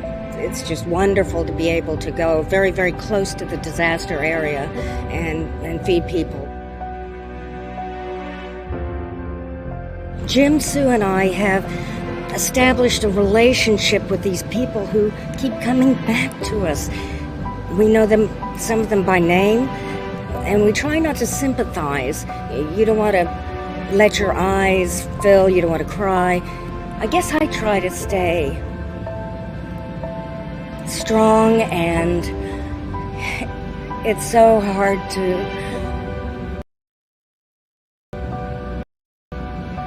not feel such pain for each person because they're going through so much. But you want to be here and you just can't feel too much. You want to be strong because you want them to be so strong.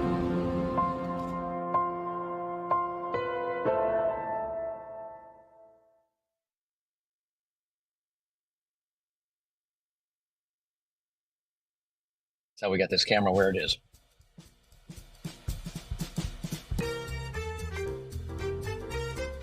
Welcome back to the Weather Pod's Telethon to support the American Red Cross. I am James Brierton in Charlotte. Jay Gibson is back with us, and Richard Neal back on dry land after coming home from his Frying Pan Shoals. It's a tower. I sometimes refer to it as a lighthouse. The man can correct me if I'm wrong, but he's sometimes out there in the middle of the Atlantic Ocean. It's good to see you. Thanks for taking the time. Oh, appreciate it, guys, so much. Glad what you guys are doing. Now, you just sent me here a moment ago. For folks who aren't familiar, we do have a live webcam that is broadcasting from your tower. And let me go ahead and put this on the screen so people can see it. We're looking at it right now. I don't know if it makes you homesick now that you're not there and we're looking at it via YouTube, but tell us a little bit about Frying Pan Tower and how you came to acquire it. Well, it's one of those crazy things back in 08, 09, when the nation was suffering through all the crisis and apparently nobody had any money. I thought, well, maybe the government's going to give away some things at a decent price. So I did a little bit of browsing one evening and came across several odd things on an auction. One being an old warehouse. Yep, swipe away on that one. Another one being a bunch of FEMA trailers. Swipe away. Next thing being this really strange looking box on stilts over water. What is this? And paid attention to it. Never heard about it. A lot of people never have. It was originally a U.S. Coast Guard lighthouse designed to help keep the ships off the shallow waters, the shoals, 32 miles offshore. About a year and a half later, when the government attempted to auction it one time, was unsuccessful. They put it up for a sealed bid auction, and some crazy guy in the auction. So I ended up with the tower, and had no idea what to do with it, nor even why it appealed to me. Well, we love what you've been doing with it, and we'll ask you about that in a moment. But I want to draw a weather connection for folks because obviously you get to observe some impressive weather, impressive ocean conditions.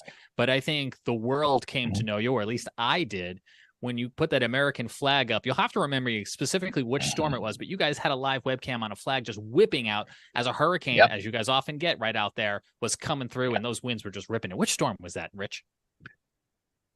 Oh gosh, let's see. Was that Arthur? That was probably Arthur, maybe Matthew, Florence. I don't know.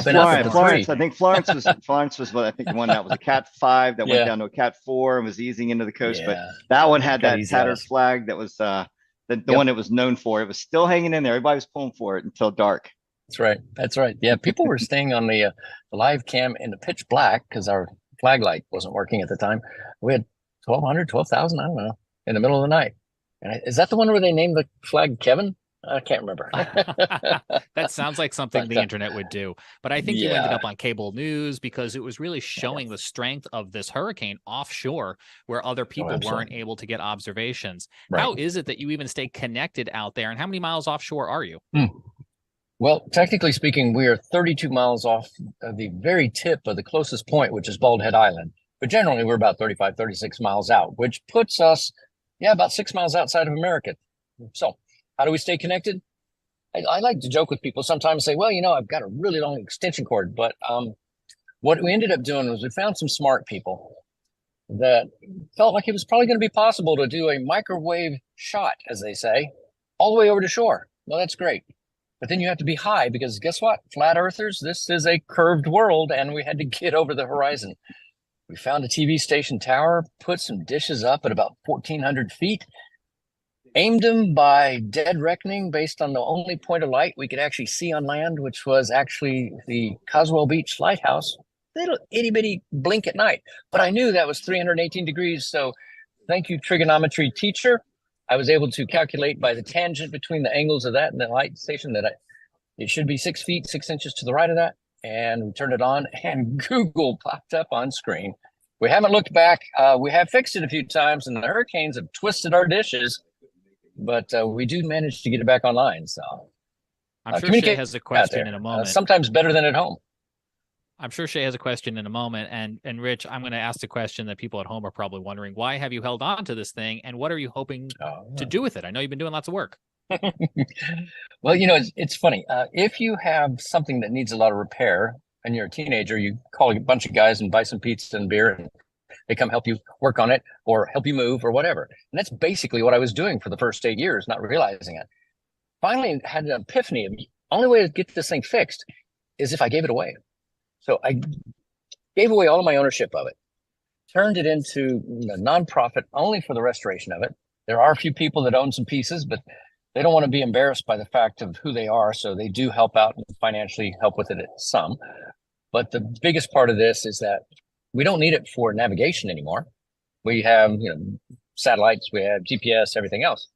What we do need is we need a point out there where many, many people go out to go fishing, that they can make a radio call, or they can check on the weather, or as the case has been over the last several years, they could actually, get saved, get them out of a boat that's not working, pull up a diver that's nearly drowned and fly them back to shore. And during the same time frame, we've made it so that it's a research location, such as the camera link that I just sent you that talks about the wave heights, such as on top of the tower, the NASA piece of equipment that we just put up. I just got it up there. It looks up in the sun. It looks down at the ocean, checking the emissivity, if that's the right word, of what's coming off the Earth, what's coming into the Earth. And it's one of just a couple hundred sites around the world. Only took me 10 years to talk them into doing it. And of course, we have folks like John Hopkins, MIT, Cape Fear Community College is going to do some work with us on our ROVs. And I'm just so excited because anytime I can get a young person to understand that the ocean is not a flat surface of water, it's a world underneath there. I just love it, because then they will care about it and do something with our future. And there's a lot of energy out there. There's wave power and everything else. So right now we're 100% solar operated while we're not there. Very cool. Yes. And James, you're right. I did have a question. So, of course, mine's going to be, and I've been up to the Chesapeake Tower and done some spearfishing up there, right? And the waves are just smacking into these poles, right? The stilts. Yeah. And you think, man, I bet that thing rocks a lot, right? Like you sleep out there for days at a time and weeks. Like, I know we interviewed you about this, but I know some of these folks listening would love to hear, what is it like to live on that thing for several days? Is it rough? Is it loud? Or it is funny because you've heard people say that in a hurricane or in a big storm, it's just so loud, you hear the noise. Out there, you hear constant wind, or unless you're in a traffic like I am right now with a motorcycle in front of me. But we hear a steady hum anytime we have winds above about 15 knots, 18 miles an hour. And the average wind out there is about 12 miles an hour. Now, mind you, we have our hurricanes where I've been on top with gusts to 130. I couldn't read really that high because I think our anemometer only read to about 115 maybe. And I will tell you, you don't want to stand right on the edge on that because it does hit you full force.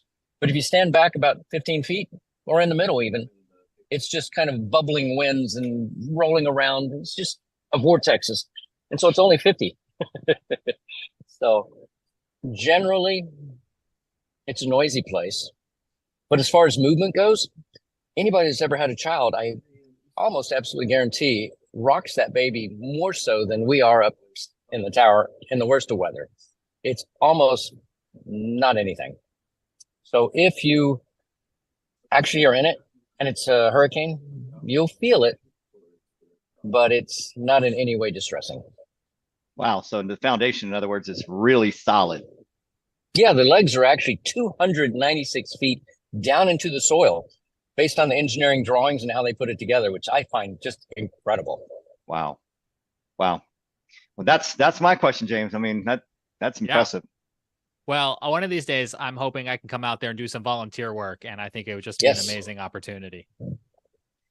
Yep, he still has that open invitation for us to come out there and ride out a hurricane with him. So we're waiting on the right time, Richard. It's from a research standpoint, we can do that. Now, don't mislead people. We would not say, hey, everybody come out and just have a great time during a hurricane. That's a little bit crazy. That sounds like a bad movie or something. No, what we do have is we do have the ability to, I believe, safely do some really important research to continue to tell people what's going on with the weather, what's happening. And I love the fact, like I say, that we've got a live data feed of our weather conditions out there. We've got the live visuals. We also have some that. And again, it's just about, it's hard to imagine exposing people to what's going on just 30 miles offshore. That's so foreign to anything we all experience.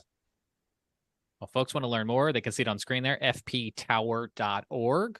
Glad you're back on dry land, Rich, and we appreciate you taking the time to catch up with us today. Always good to see you. You guys are awesome. Thanks a lot. Take care now. Thank you, Richard. Thanks. As we head to break, special thanks to Sherry, who's donated $50. Our total at this hour, $2,135. More of the Weather Pods Telethon supporting the American Red Cross coming up next.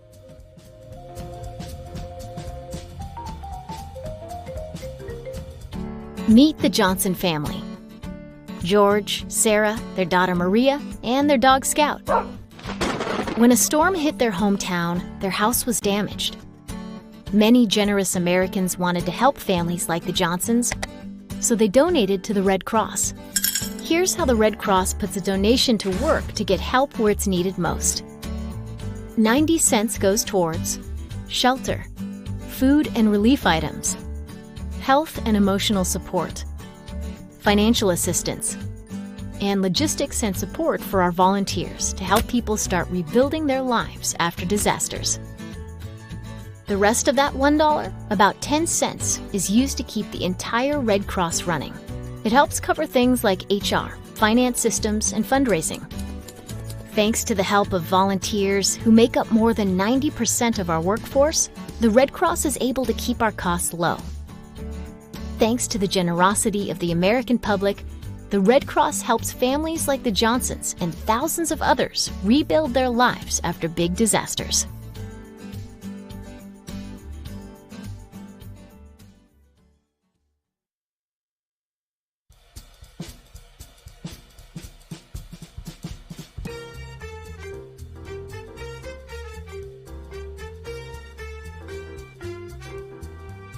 Welcome back.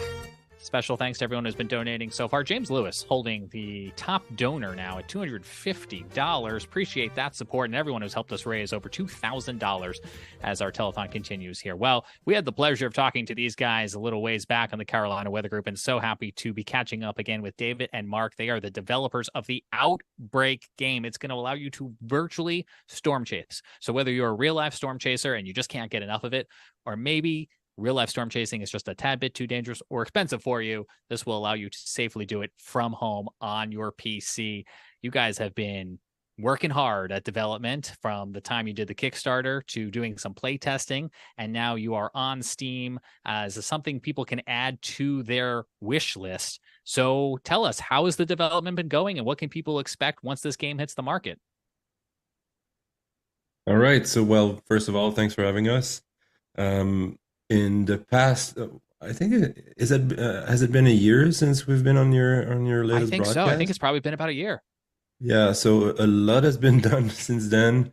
We're really getting closer and closer to at least announcing a release date. So we're like doing all the finishing touches in the game. We're putting the glue together. All the parts are coming and forming this one united thing, and it's really exciting for us to see it happen. So we're actually getting even closer to doing like major playtest sessions with a lot of players. So it's something that's going to be announced really soon. I don't know, David, if you want to point out something else.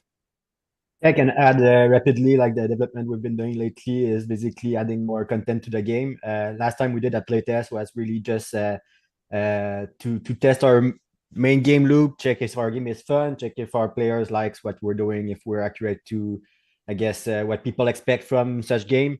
And it was very positive. So in the last stint of work, we've been working on adding more content so that the game has some replayability, adding more cards, adding more customization options, adding like more playable characters. To get there, we obviously were using a lot of kind of free assets from stores, but we had to increase, like upgrade our assets to more game ready stuff. We wanted to be sure to have like at least a female character that was playable, so it's not like all mid-20s same white male in the game, like the same model everywhere. So we work with a pretty talented team of 3D modelers to have at least a couple of playable characters, have a couple of customization cloths options, stuff like that. So we have different cards, different people around.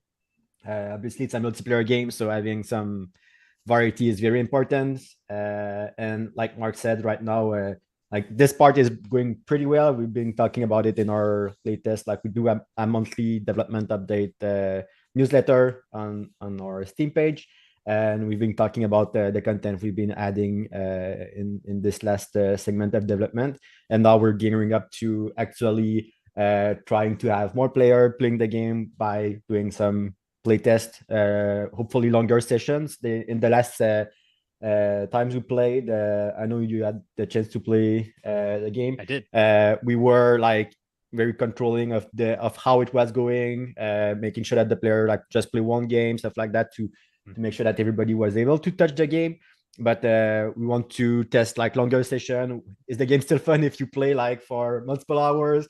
And that kind of thing. So it's we also, if I may, we also had a kind of a major breakthrough in on the technical side, where for weather nerds it might be a little bit more exciting. So okay, in the past, what we had for storms is we use real life weather data from models, and we recreate the storms in 3 dimensions, but it was made of parts of 3D models of parts of clouds, all put together like Lego blocks, but now we've found a way to have like fully volumetric clouds that are made directly from the weather data. So it's pretty much like you get the model doing all the calculations and outputting you some storms, and then that's exactly what you're going to see in the game. So it's going to be like even more realistic in terms of physics and stuff like that. That's going to probably be one of the hardest parts, I would imagine, is trying to get all the physics and the behavior and the visual appearances, because so much of storm chasing is visual, right? Trying to look at those clouds and interpret what's going to happen. And I did have the chance to do one of those play tests. It was very exciting. And I will say one of the things that you guys have announced that I enjoyed was that you can report a funnel cloud and kind of help the virtual National Weather Service or other government authority that might be in this universe issue those warnings. And I thought that was a really cool prototype animation, if you will, of what happens in real life, where these storm chasers see things and report it back, and really helps the player become part of that, kicking off that cycle. Is that a good way to describe that? Yeah, we're actually encouraging players to report by giving them points if they're like the first one to report it. So not only you want to see stuff, so you want to be in position to have a good picture of things like that, but you also want to report it, because everything we do in our gameplay design is around not only fun or adrenaline, but also around like being responsible. And we're like doing everything we can to still have a fun game, but also make it so that if you do something stupid, you're not going to have any rewards. So kind of, we don't want to encourage bad behaviors, because we've seen many in real life in storm chasing, and we don't want this kind of game to, encourage people to do dumb stuff. Well, what I like about it too is it puts emphasis on the emergency response and the storm chaser and the Skywarn spotter part of the element of a storm chaser, and not just the photography part. And I thought that was a nice way to balance that. The hardest part in design is really to make a game that was honest for all the actual real life storm chaser and weather enthusiasts, that they will recognize themselves in the action they're doing in game, but also for like all the people that don't really know weather or not real life storm chaser, and just general mainstream gamers that start playing our game and are just like, in a gaming sense, chasing points, trying to maximize like their return on every game.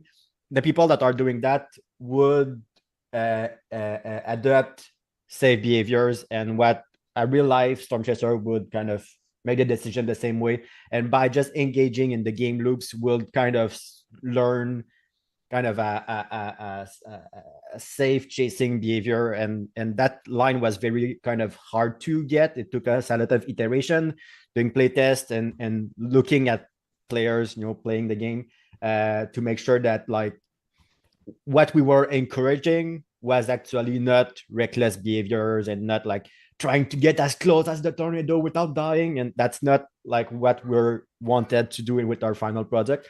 We wanted to make sure that like, obviously storm chasing it's dangerous, and we wanted to be sure that to be like on the right side of this passion. So question for you guys. So, all right, I mean, this is really fascinating. So, is there like a toolbox, right? Is there like players can pick which tools they want to use to monitor radar to see where things are going? Like you have the NSSL tools, you have radar scope, you have and maybe even other radar products, but kind of talk about maybe some of the tools that the storm chasers have to just get themselves in position to see a tornado. Sure. So when you get into a game, you have your whole map with a bunch of weather products that you can see. So there's the basic products that are radar. Right now we have reflectivity and velocity. And obviously in the future, we might add a bunch of other products for us weather nerds to enjoy. And then you have the advanced products that are more like on the forecast or like short-term forecast side or nowcasting. So you have like, this is where you can see like the surface conditions. You can see the wind directions. You can see the winds at different levels. So you can see if there's wind shear or where the wind shear is better, for example. You can see the mixed layer cape. A bunch of, I don't even remember all of them. Yeah, I mean, no, I was going to say like, I mean, we can get virtual soundings, but are soundings a part of this game too? Because those are like kind of what tell you where, what's going on up there. Yeah, right now we don't have like the actual soundings with the photographs, but since we're doing our weather with actual weather model data, it's going to be very, very simple for us to just have like multiple locations on the map that you can just click and get an actual sounding that will fit exactly what you see. And if you drive somewhere and the sounding says that the winds are at the surface are from the southeast, that's what you're going to see in the game. So it's really accurate. That's really cool. This has potential to be like a multi-game player too, in almost real time. It seems like that's something on the horizon. I mean, you guys are onto something really cool. Thank you. Thanks. Let me ask you, David, as the developer on this, what's been the hardest thing that you managed to develop that gave you just like a huge sense of relief once you perfected it? I think it's a specific moment I have in mind where the first time we showcased our first scenario in our we did that like a trailer showcase or whatever, and we started from obviously a real life scenario that happened, and without naming it, without like saying exactly which scenario it was or referencing to what it might be, it was just showcase the thing. In our YouTube comments, someone said like, "Is this like?" I think it was Ashby, the scenario we were doing, and someone said like, "Is this like Ashby 2020?" I think. and that was like the first time I kind of realized how close our weather was. That someone with no prior knowledge was able to spot the scenario we took our weather data from. This was like a big, oh shit, okay, we have something absolutely special that like to this degree that weather nerds can kind of but just from virtualization of something that happened in real life. Because I'm not like in the weather like science at all. I'm a game developer through and through. I've been knowing Mark for a very long time, and I joined him to kind of it's his pet project. He's been working in that for longer than me. But I come just from the game dev side, and so at first I knew nothing about the weather, and I was like, hey, this is cool. Obviously, this is absurdly large scale. This is incredible. The immersion is crazy. But to know that our data is recognizable to a scientific scale that much was like a true kind of, okay, we have definitely something that's absolutely ridiculously interesting. Because if I compare this to all the weather in other video games, it's always faked. It's always like, it looked pretty, but I've been doing some research and just looking like at other games in fast and time lapses, and it's where like the fake weather kind of crumbles when you look at like if it's fake, it's gonna cycle in a certain way that obviously it's not real data. But when we look at our, kind of takes you out of the fiction or the universe when there's kind of bad or hokey things around, but the fact that you guys have it so dynamic makes it immersive.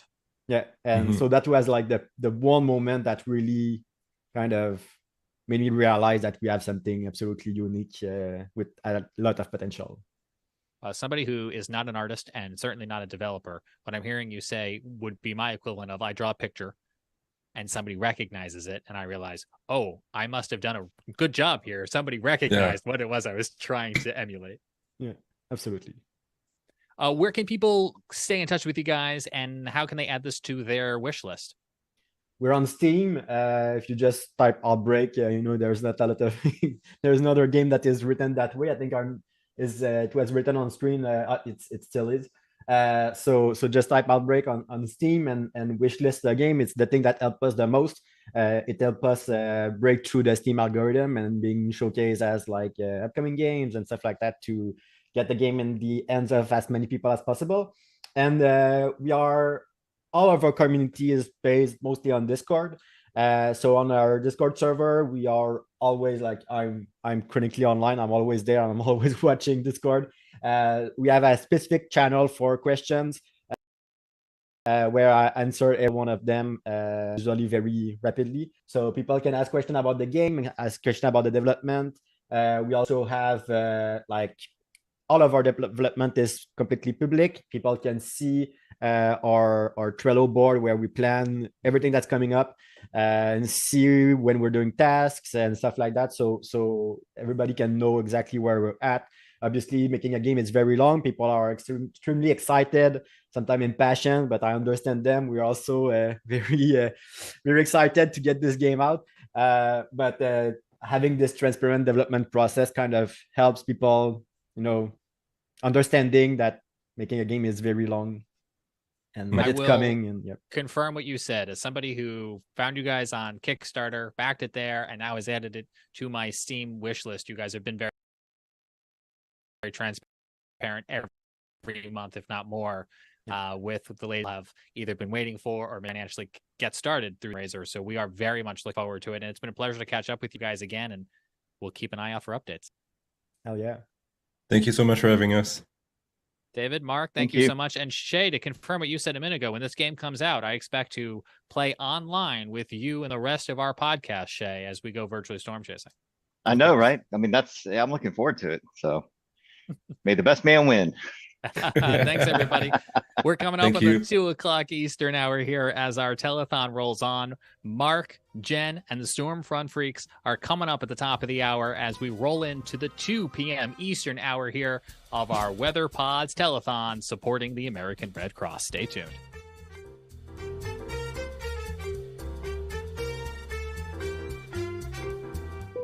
The climate crisis is upending millions of lives across the country and around the globe.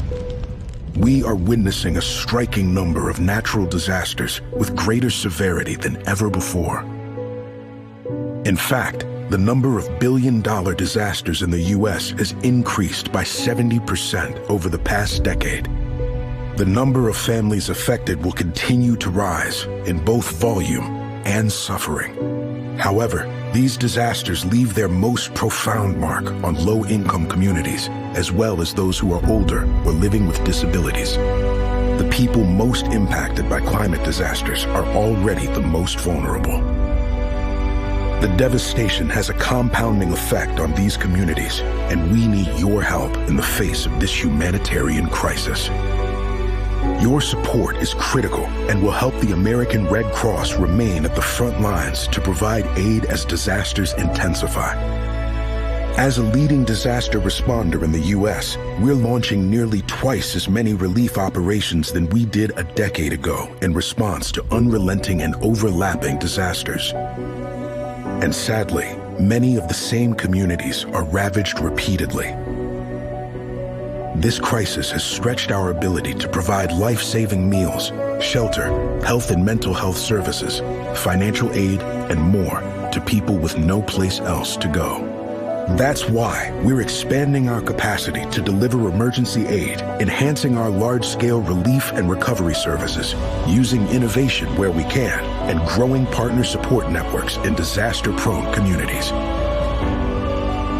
Internationally, we're implementing new programs to reduce climate disaster risks in some of the most vulnerable high-population areas. We're also creating grassroots pre-disaster plans and engaging with youth leaders to expand their local impact. We each play a role in responding to this crisis. So at the American Red Cross, we are also doing our part to reduce our own environmental footprint through cutting emissions, waste, and water use. Even with all of these efforts combined, we need to do more. With your help, the American Red Cross will invest $1.1 billion over the next 5 years to meet the growing needs of this humanitarian crisis. Your commitment ensures we can continue to help those who need it most.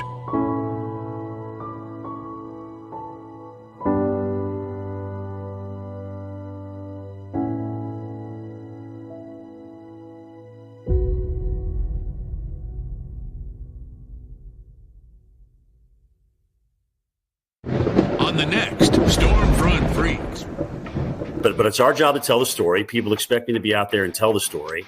So that's what I'm going to do. I'm going to get our team in the best position to do that. Through the day, when the roller coaster hits, because it's inevitable, I do this question to myself every time. Something will really piss me off in the show. Inevitably, 3 out of the 5 days a week. So when people see the tornado when you're up close, you know, a big factor is how close you're going to get is what's going on over your head.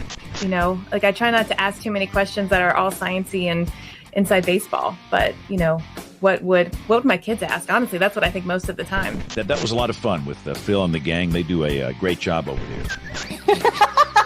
Him laughing is funnier than anything. I don't understand what happened. I really don't.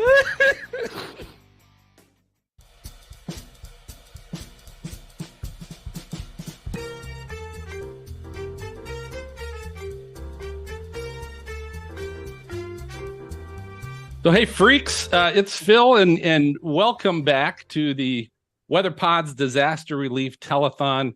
I'm with the Stormfront Freaks podcast, and we're joined by a couple of our co-hosts this hour.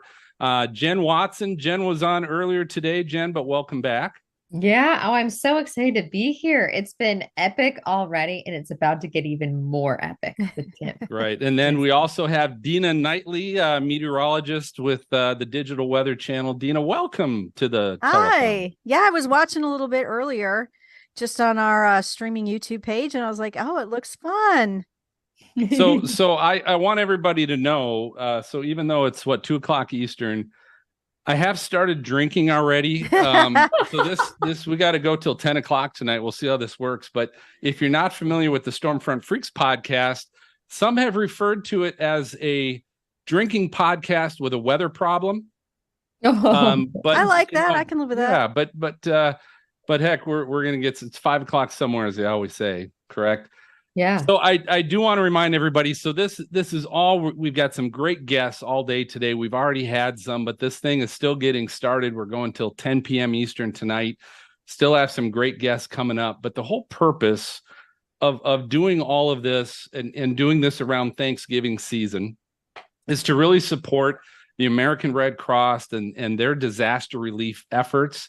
And so we're really reaching out to the weather community. It's why all these great guests are coming on today, and all of these co-hosts coming on to really donate their time to really help push that image and push that message to donate to the American Red Cross and help those that are affected by weather disasters and natural disasters that maybe don't have the joy of getting together with friends and family in a home that a lot of us are going to have. So keep those donations coming in. As they come in, we'll keep referring to those as well. If you need to know where to go, if you're watching the stream, there's a QR code in the upper left-hand corner. Just take your phone to that, and it will take you to the American Red Cross site where you can donate, or you can go to bit.ly/WX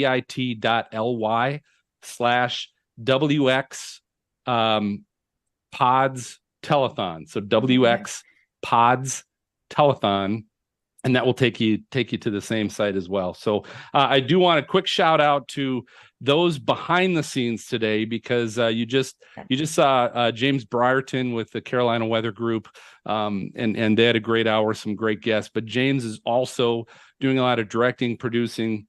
But thanks to Jared Smith and Tim Pounds that are also part of CWG and helping out behind the scenes, that you guys probably don't realize as you watch, but what they're doing, there's no way this could happen without them. So without further ado, I'm going to bring in our guest that we've got a privilege to talk to. Most of you, I'm sure, are familiar with Tim Marshall. Is an engineer and meteorologist. He's actually was in the weather. He's in the Weather Hall of Fame, which is well deserved and crazy. But first, Tim, just welcome to the telethon. Thanks for giving your time today. Thank you for having me. Welcome, Tim. Yeah, we're so excited so for you to be it's here. one of the big reasons, if you're not familiar with Tim Marshall, he's been a storm chaser for at least a decade. It's probably safe to say, right, Tim? But he's been chasing for a long time. But one of his specialties is been to follow up, and he contracts with the National Weather Service to really check out a lot of these disasters and post follow-up of tornadoes to help measure the wind speeds and help determine the EF scales and various other things. So the point is Tim has seen certainly well over his share of disasters. And Tim, so before we get into a whole lot, I guess that's really the focus here. And what I wanted to ask you, what have been some of the most memorable of all of them that you've witnessed? What have been some of the most memorable that you've reported to and come across and that really took your breath away? There's many that have taken my breath away. Many disasters. How do you pick a disaster out of all you've looked at? It's like picking your favorite child. Can't do that. It's like there's each one of them is unique. Some are more severe than others in terms of intensity. Others are more severe in terms of area. But, the most intense tornadoes I've seen certainly have been Gerald, Texas, which is the top end 5, and Bridge Creek, Oklahoma, another top end 5. So those are some of the more severe ones. And then just below that is like Joplin and Greensburg. So Greensburg was the first EF5 tornado. I looked at that.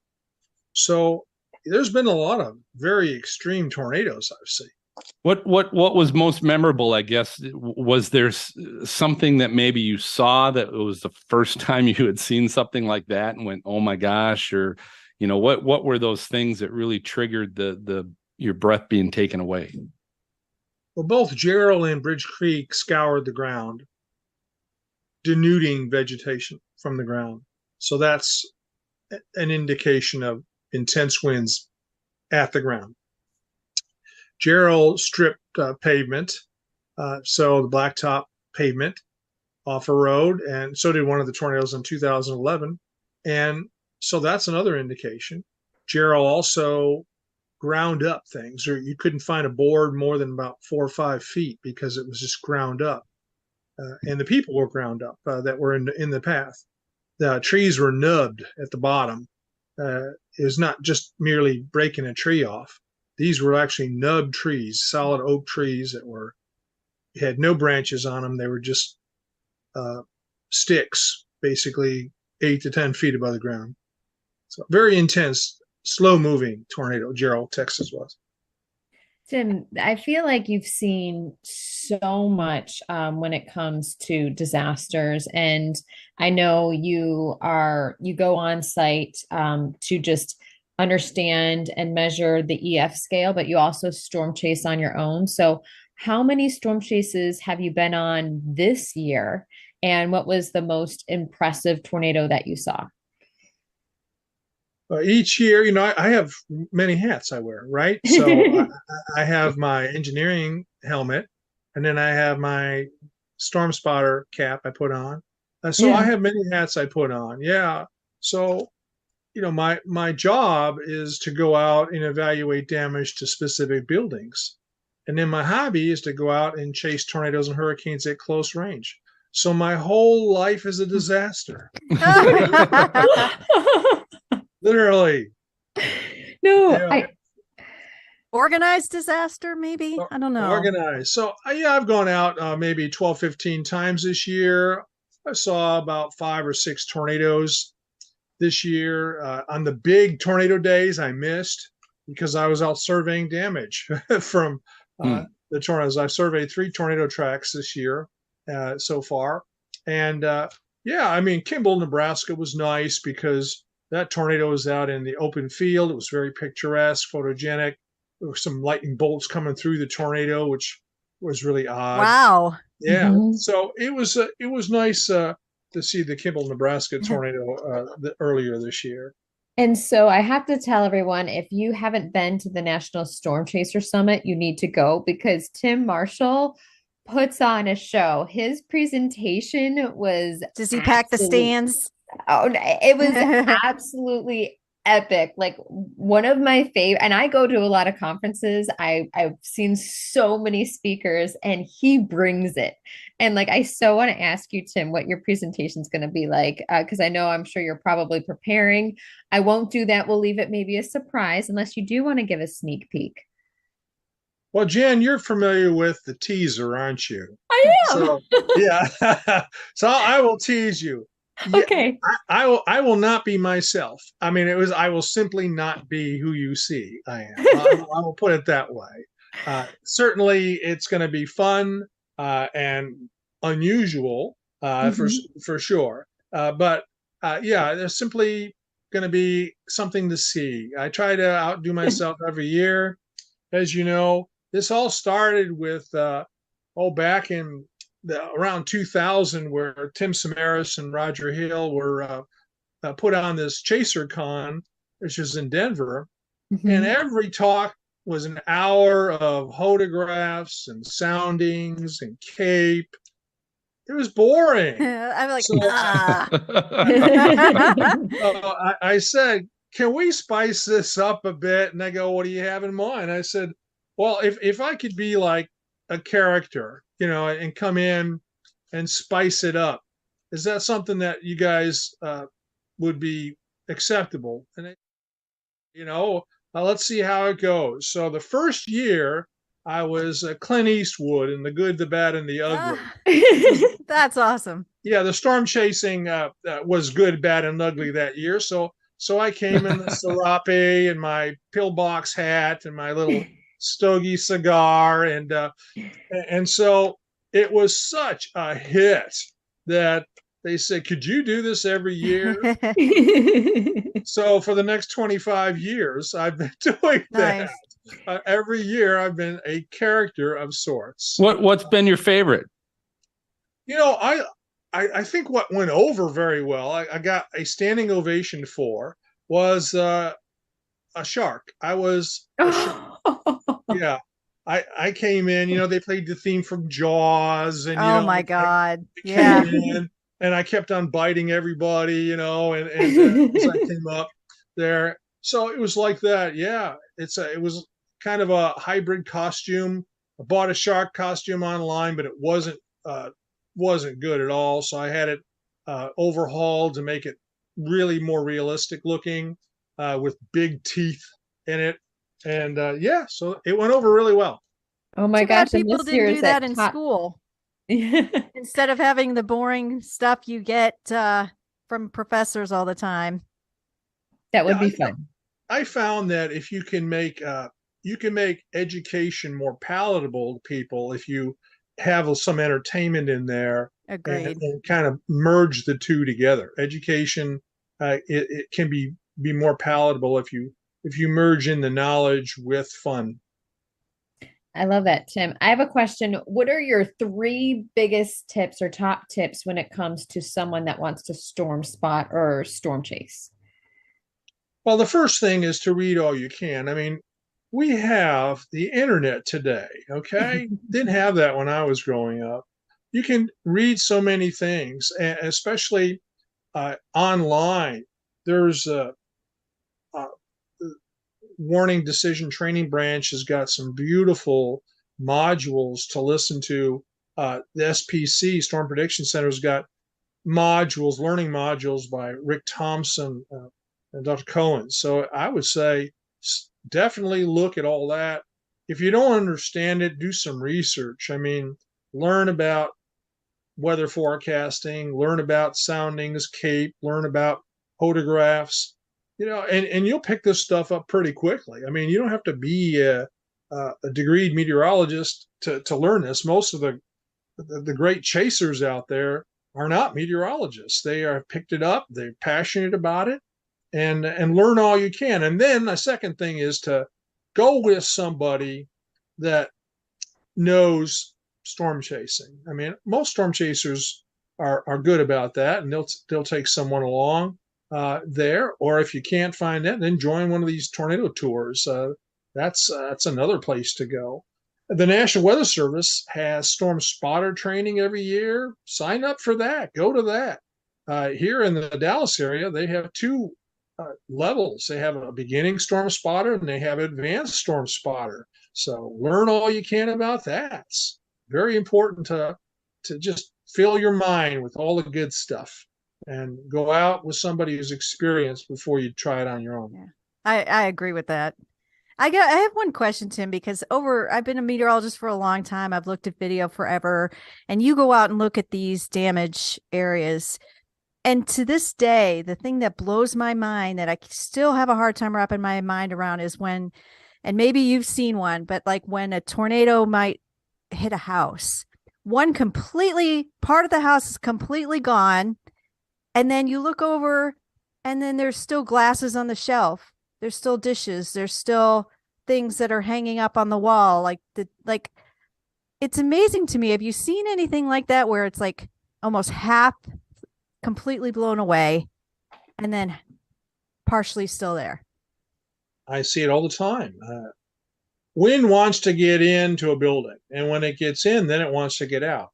So if it blows in a window, then it's going to either blow out the back window or blow the roof off. And once that pressure is alleviated, that wind pressure, not barometric, wind pressure, once that wind pressure is alleviated, then that's it. It goes on down the road. So you can see glasses on a table still. You can see, refrigerator magnets still on your refrigerator. They haven't moved at all.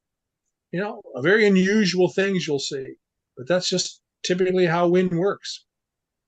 And Tim, I've got a question. When it comes to, developing new homes, new buildings, are you seeing that people are taking the proper precautions and, newer buildings and homes are being built in a way that can sustain against winds that are EF3 to EF5 strength?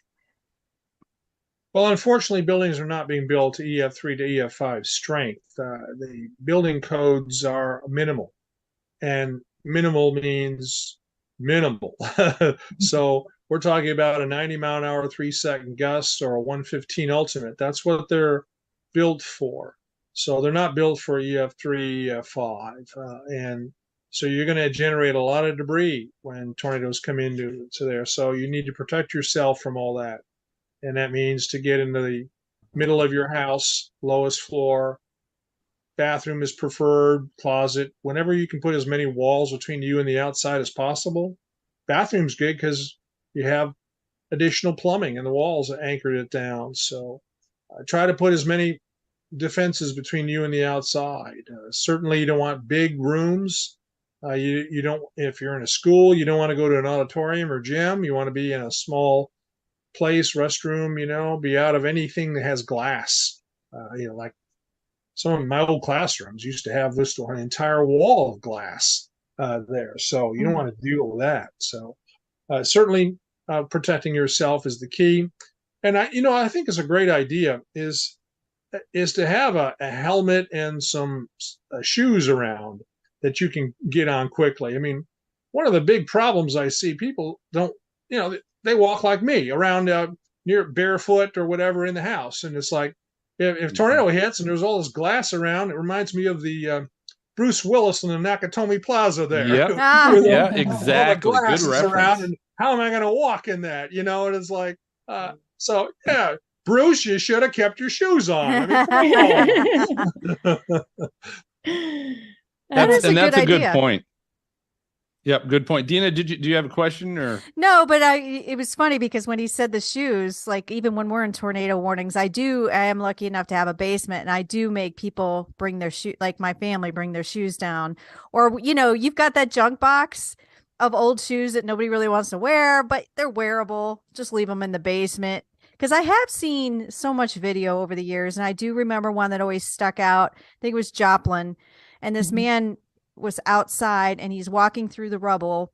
He had no shoes. He was in his pajamas and he was holding his dog. And I thought, wow, like literally the shirt on your back and that's it. No shoes, no nothing. So it's scary. It's a good point. So Tim, I appreciate your time and sharing your time with all of us today. And as we try to really support the Red Cross and disaster relief, which, as I mentioned at the beginning, you've seen your share of that. How can people follow you in this day and age without having a VHS player or beta, whatever we were talking about earlier? What's the best way people can get in touch with you or follow you?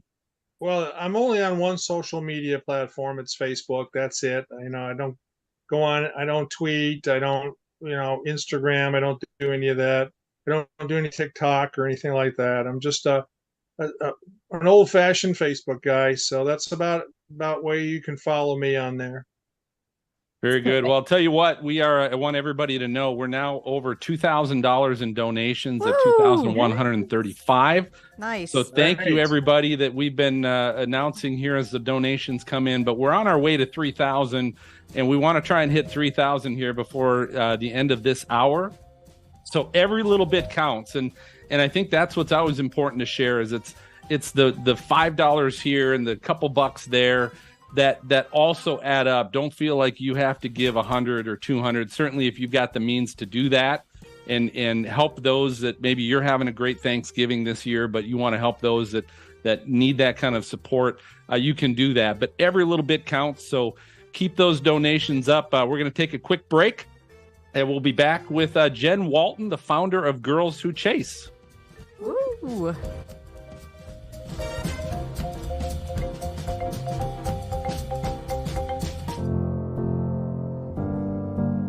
Water was rushing into my home.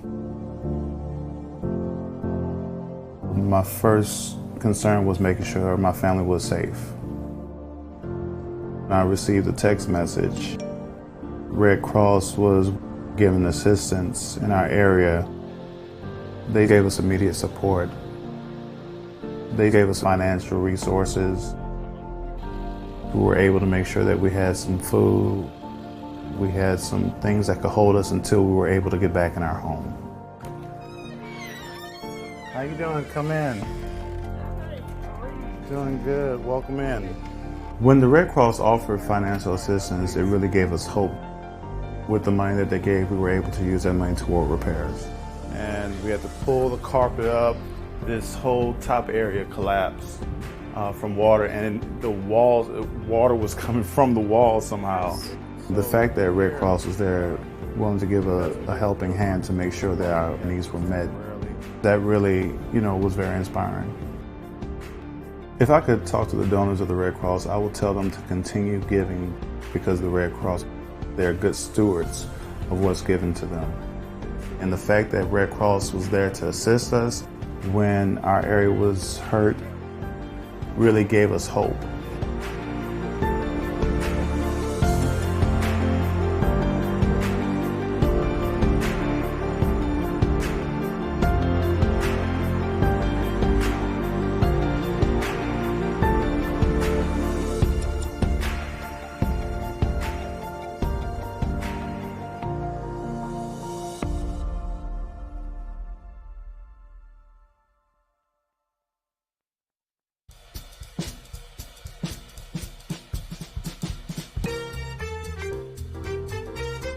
All right, welcome back to the Weather Pod's Disaster Relief Telethon. Things keep rolling here, so I hope you keep us on your TV, keep us on your monitor, your iPhone, your Android phone, whatever it is, keep us on all day. We're going till 10 p.m. Eastern tonight, and the great guests keep rolling in. I'm happy to introduce Jen Walton, who's the founder of Girls Who Chase and a storm chaser herself. Jen, welcome to the telethon. Welcome, Thanks, Jen. y'all. Great to be here. Thank you so much for doing this important work. Yeah, so I want to get, one of the things I want to start with is really get an update from you on girls who and really there's probably a lot of people listening, I guess, that aren't even familiar. I say this because I'm familiar with what you guys are doing. Sure. But maybe introduce a little bit of Girls Who Chase, and if you would follow up with that on what you're working on right now, kind of what's coming up. Sure. So Girls Who Chase is an initiative that was formally founded in January 2022. And the primary focus is inspiring, empowering, and equipping girls and women to chase storms, the sciences, and their passions. So there's a lot to unpack there, essentially. But what makes Girls Who Chase special and I think unique in the weather space is that we're tackling not just cultural issues and kind of behavior around gender disparity in the weather space, but we're also looking at ways that we get in our own way, these kind of self-limiting stories, ways that we tell ourselves we're not capable of doing something that kind of follows my own journey into storm chasing. So it's kind of a dual pillar of empowerment, self-empowerment, and then girls and women in STEM. And a lot of that is education focused. So that we started as an Instagram page in July 2021. It has been quite the journey for us, all the way now to a multifaceted media platform. The focus really for the past year, which has seen unprecedented growth, I would say, and largely because the whole thing is unprecedented, has been education and building out our education arm. So the latest news for us is that I'm excited to announce our second spring training. Registration opens November 28th. Spring training is a day-long virtual, basically storm chasing 101 education event that anyone can access, that is really meant to focus on the how do I get started question. So we bring in experts from a variety of different areas in storm chasing. This year is going to focus very much on understanding storm structure, positioning appropriately for the type of chase. We have a safety component, and then we'll have some specialty talks as well, including a how to read radar 101 that MetEd will deliver. So we've got an early bird discount through December 31st. So stay tuned for all the announcements coming from us. It'll be the Tuesday after Thanksgiving, essentially, when that stuff comes out. We ran a media training last month, which went really well. So we're also looking at getting more folks on air to kind of build out that diversity of the storm chasing community. And with that comes a need to build some skills for folks to feel more comfortable doing public speaking work. So that was one of the first kind of communication specific trainings that we've run. We'll probably continue to bring those out occasionally as time allows. And then we've got a whole bunch of new content coming. We're actually revving the podcast back up now that Jen has gotten through her burnout from running things the last year and a half. So first big podcast episode, probably coming in the next week and a half or so, featuring Karen Kasiba. So excited to have her with us. And we also just ran a really cool photo art competition where the winning photo essentially is going to now be painted, or was just painted, by a storm artist named Jay Bigham, who's known for just these amazing storm prints. So he just finished painting, and we're about to put that one up for auction. In Wow, I that's see gonna be Phil beautiful. pointing behind him. You have say that one more time. That. Oh, Phil, we can't hear you. Oh, Phil's got a Jay painting. Yeah, behind him. I've got a Awesome. print from Jay. Yeah, Oh, I love there it. it I love is. what he does. He's I need to amazing. Yeah, I've got one in one. my office too. Oh my gosh. We love Jay. Jay's been very supportive of Girls Who Chase. And so we're auctioning this painting off, which just happened to coincidentally essentially be Girls Who Chase colors, which is really Nice. cool. And 50% of the proceeds are going to go to Girls Who Chase and our operating costs. So very appreciative of Jay for helping us run this competition. it was really more about the artistic side of the storm photos. So any type of photo, cell phone, etc., was accepted. And it's just been kind of a fun way to have people share some of their art. And so that's kind of what we've got going on actively. There's one more big announcement that hopefully we'll be making in the next couple of months that I can't say anything about yet. So you just dropped the little breadcrumb. Yep. What is That was a big tease, Jen. That was a big tease. A little tease. Let me just say that, you know, most of the things that have come along for us have not been small. So this one probably won't be either. So that's pretty exciting. Oh, Jen, I'm so happy for you. Like, Jen is just overall, if you don't know Jen personally, she's just an incredible human being in general. And you've been, you know, the founder and creator of something so powerful and inclusive, especially when it comes to women and girls in the science field. And I know that, and Dina knows that, you know, in the meteorological field, I mean, it's hard for women to get up there. There's not nearly as many women as there are males. So everything you're doing is so powerful and so incredible. And I think you should always know that. And I'm excited to know you. And for those that didn't sign up this year and didn't go to the one-day training, I was a part of it and it was so incredible. You learned so much. I was on a panel and it was just so much fun. So if you want to learn more, you're going to be like, have a notebook jam-packed full of notes and everything. And you're going to learn so much from that. So definitely do that. And Jen, I love the update too of everything that's going on with you, but I would love to know, because I know you chase, do you like to chase more on your own? Do you like to chase with other people? And what have been some of your biggest, you know, most beautiful storms that you've seen this year? I tend to chase on my own. Sometimes just because it's logistically easier.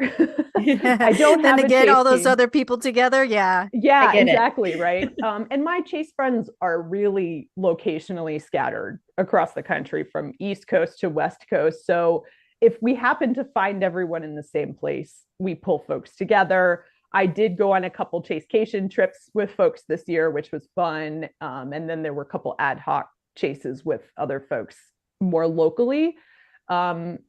I think there were probably two particularly memorable chases for me this year. And that's in part because also in the last year, I have expanded beyond storm chasing to volcano chasing and aurora as well. I think aurora has become a really nice way for storm chasers to reduce our storm deprivation syndrome during the winter. It is on my bucket list. It is, yeah, it's been fantastic. Well, and we're approaching the solar maximum, so we keep having opportunities, and some of them are big enough that they, you know, you can see them all the way into Colorado and even farther south. So having that opportunity has been amazing. But I think my most memorable storm moment this year was having the opportunity to be in Monument Valley, Arizona, and we were waiting. We were there for bolts, essentially. And what we got instead was a structured supercell that was sitting right behind some of the monuments. So that was kind of one of those moments where you realize that you're witnessing something that most just never get to see. So that was probably my most memorable storm moment. And then I had the opportunity to chase the cyclic tornadic supercell out of Chugwater, Wyoming. That gave me a couple of bucket list shots and luckily did very minor damage during its lifetime. There was like some outbuildings that were impacted and a few things overturned, but for the most part was just kind of a friendly chase with some great photographic. Everything you're doing is exciting. And I mean, I've been doing this for 26 years and I'm aging myself, but I mean, I remember when I started, there were not a lot of women unless they were TV. And that's all it seemed people wanted. They weren't out in the field. They weren't doing this. And now it's like the difference I see of empowering women, like people are tagging each other. Like I met people on our last chase with the Stormfront Freaks, we were tagging girls who chase, and we would see each other in the like some parking lot. We're like, hey, and all of a sudden it's like, these people, even though you just met them. And then you carry on a conversation, and that's a bigger conversation that leads to more. And for me, it's so cool because I see women getting stronger and more, I'm not sure of the word, independent, but stronger in their own sense, that they can go out and do whatever they want. I know when I first started, like you almost even got kind of pushed away from other women. And now it's like it just seems like there's been such a change. And I think that the Girls Who Chase has just really helped that. So bravo. Thank you. The feedback I've gotten consistently is that it's given folks a home almost. And it isn't just storm chasers, in fact. And one of the things I forgot to mention is that we're going to be very active in the American Meteorological Society's 2024 annual meeting. So nice. That is going to, we have I'll be speaking in 2 sessions. And then we are co-hosting an event with the Earth Science Women's Network, one of the evenings at AMS. And it's been interesting because I think it's not that we're not women storm chasing. It's not that they haven't been out there for as long as folks have been storm chasing. It's just that for one reason or another, and that's part of what we've been digging into, nobody has seen them. And in many cases, they haven't seen each other. And so some of this going through this process and figuring out how we can best serve in this community has been realizing that actually just being present in order to build community and create a space where folks feel like they belong has actually been an important part of that role. And it's figuring this out as you go along, right? It's not like I knew all of this when I started the Instagram page, but then hearing from folks that was what was happening for them is an amazing feeling, knowing that we're helping to build that space and helping people feel safe in the weather space and welcome. And you really are, Jen. Like it's just incredible what you've grown in such a short amount of time. And I would love for you to, share with everyone. I do know your personal story a little bit, but how did you get started chasing? And when did that happen? And just share your journey with us a little bit. I'll make it quick because I know y'all are. You take as much time as you want. I mean, I could probably talk all day. That's how I roll. But it was one of those, like, I was into severe weather.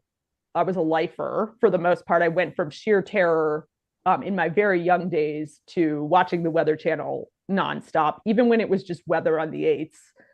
And looking out the window, watching storms, and then becoming an avid consumer of all of the storm chasing media I could get my hands on, while simultaneously telling myself this isn't for me.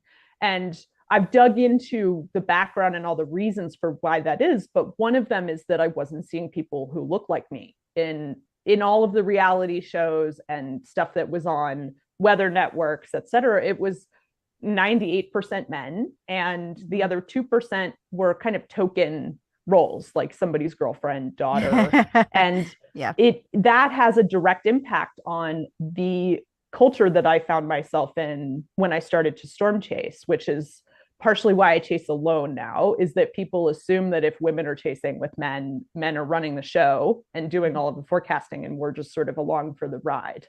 So I finally kind of took myself through a why are you telling yourself this story process that you can't chase in 2018, and went on a storm chase tour and learned just enough to realize that I could teach myself to forecast and get out there. And that was really what created the monster that now exists. And the whole story of Girls Who Chase follows that recognition that I was self-limiting and, overcoming those stories to go do the thing that brings me the most joy. And now it's been an evolution of what kind of storm chaser am I, which I don't know that nobody warns you about that part. Like, every storm is great, and now it's kind of like, well, I'm out for these particular reasons. Here's a new goal, and then once you fly over a volcano, your goals change again.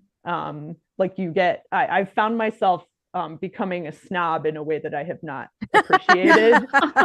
Like sometimes you just have to catch up with yourself.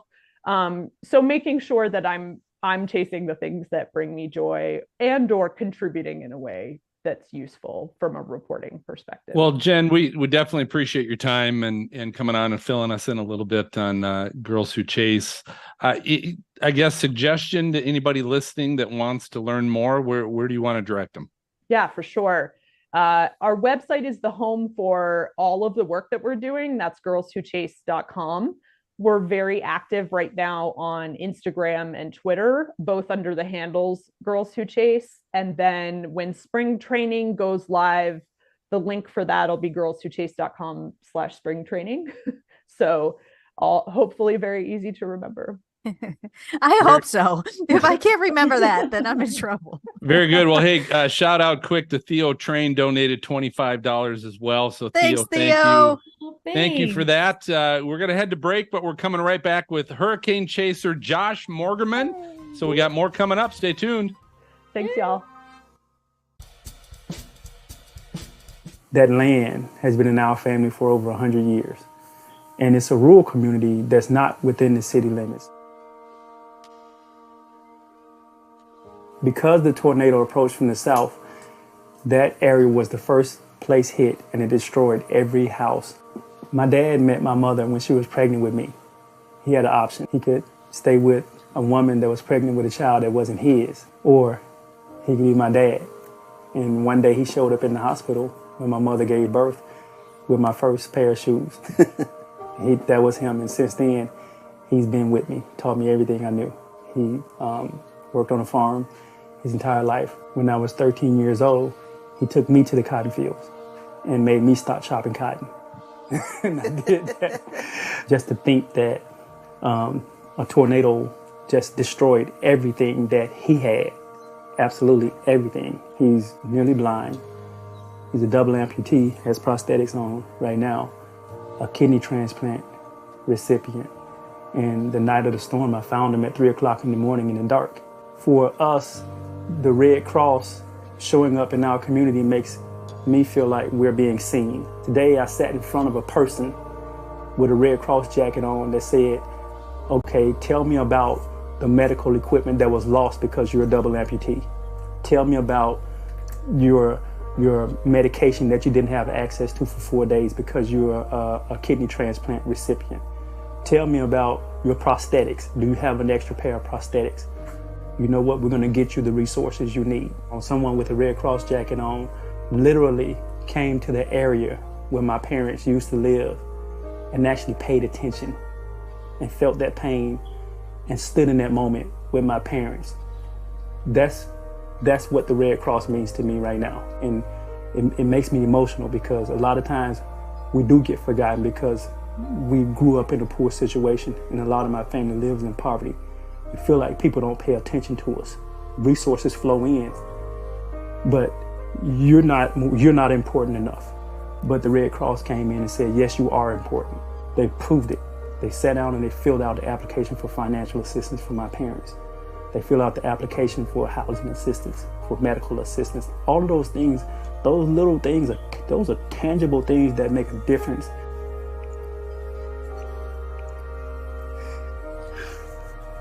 Because you don't know what you got till it's gone. Especially when you don't have much in the first place.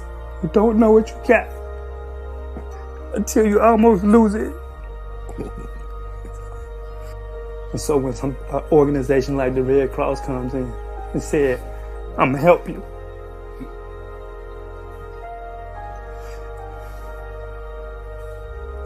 It means something.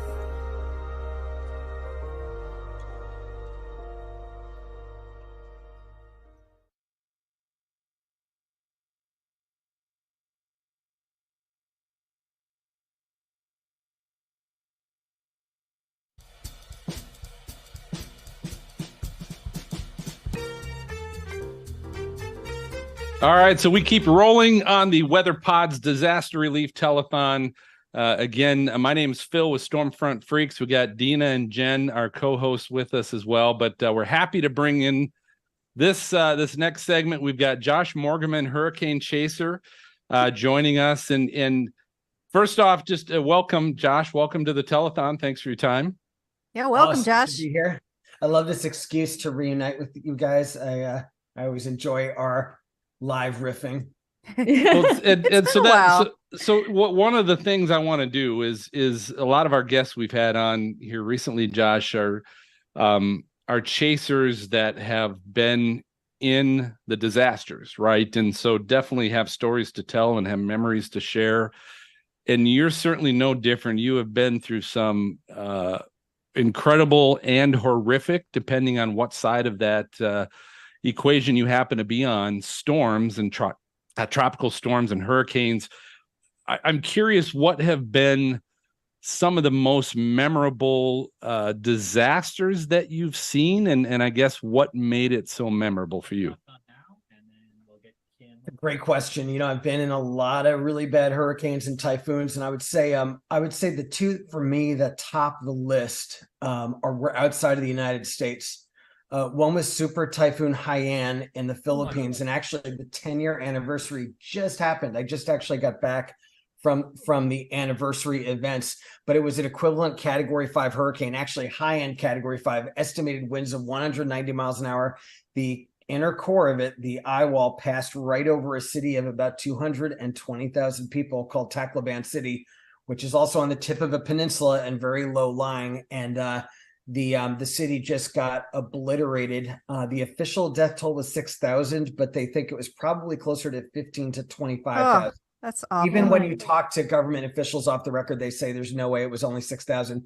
So I was there for that. At the height of the storm, jumped in the water to pull people out because our hotel went underwater.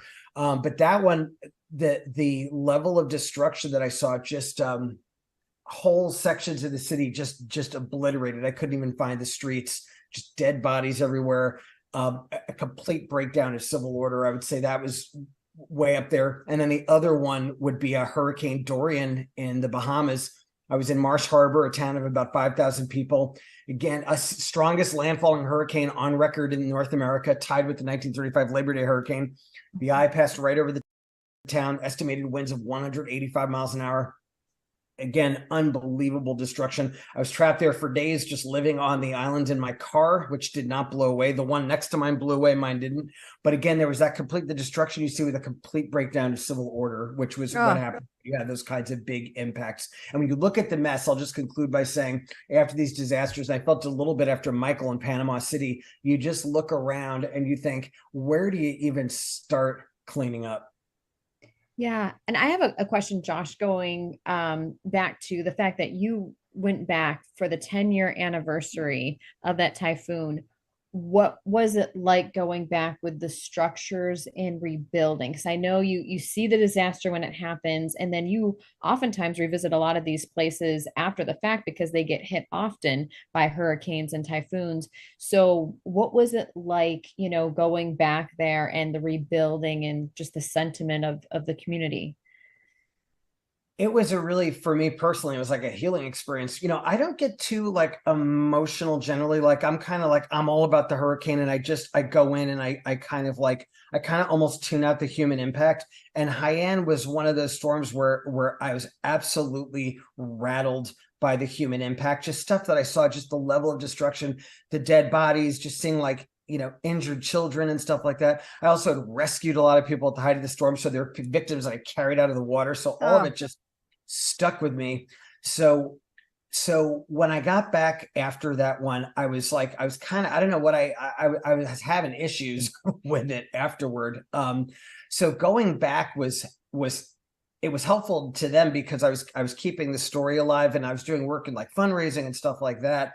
But it was also helpful for me because I could start to see the recovery. I went back 3 months after, and even then you started to see, it was still really bad, but you're starting to see some signs of healing. And I went back a year after, which was much better. And then I just went back for the 10-year, and the 10-year was great.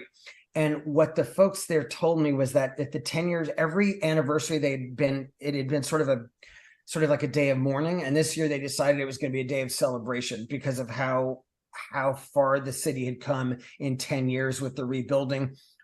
There's a neighborhood right down the street from the hotel that was completely obliterated, just gone. And now there's new houses there and stuff. And that was really cool. And just seeing stuff like that, it's like you're ending the story on a good note. I did see a lot of your posts on X, where they gave you even signs that said welcome back. That had to be really, I mean, it was heartwarming to me, and it wasn't even me. It was, the locals were so appreciative that we had rescued people and stuff, and they haven't forgotten. And when we come back there, they put up these welcome signs. It's incredible how they treat us. This part of the Philippines. It's way far from Metro Manila. It's in an area called the Eastern Visayas.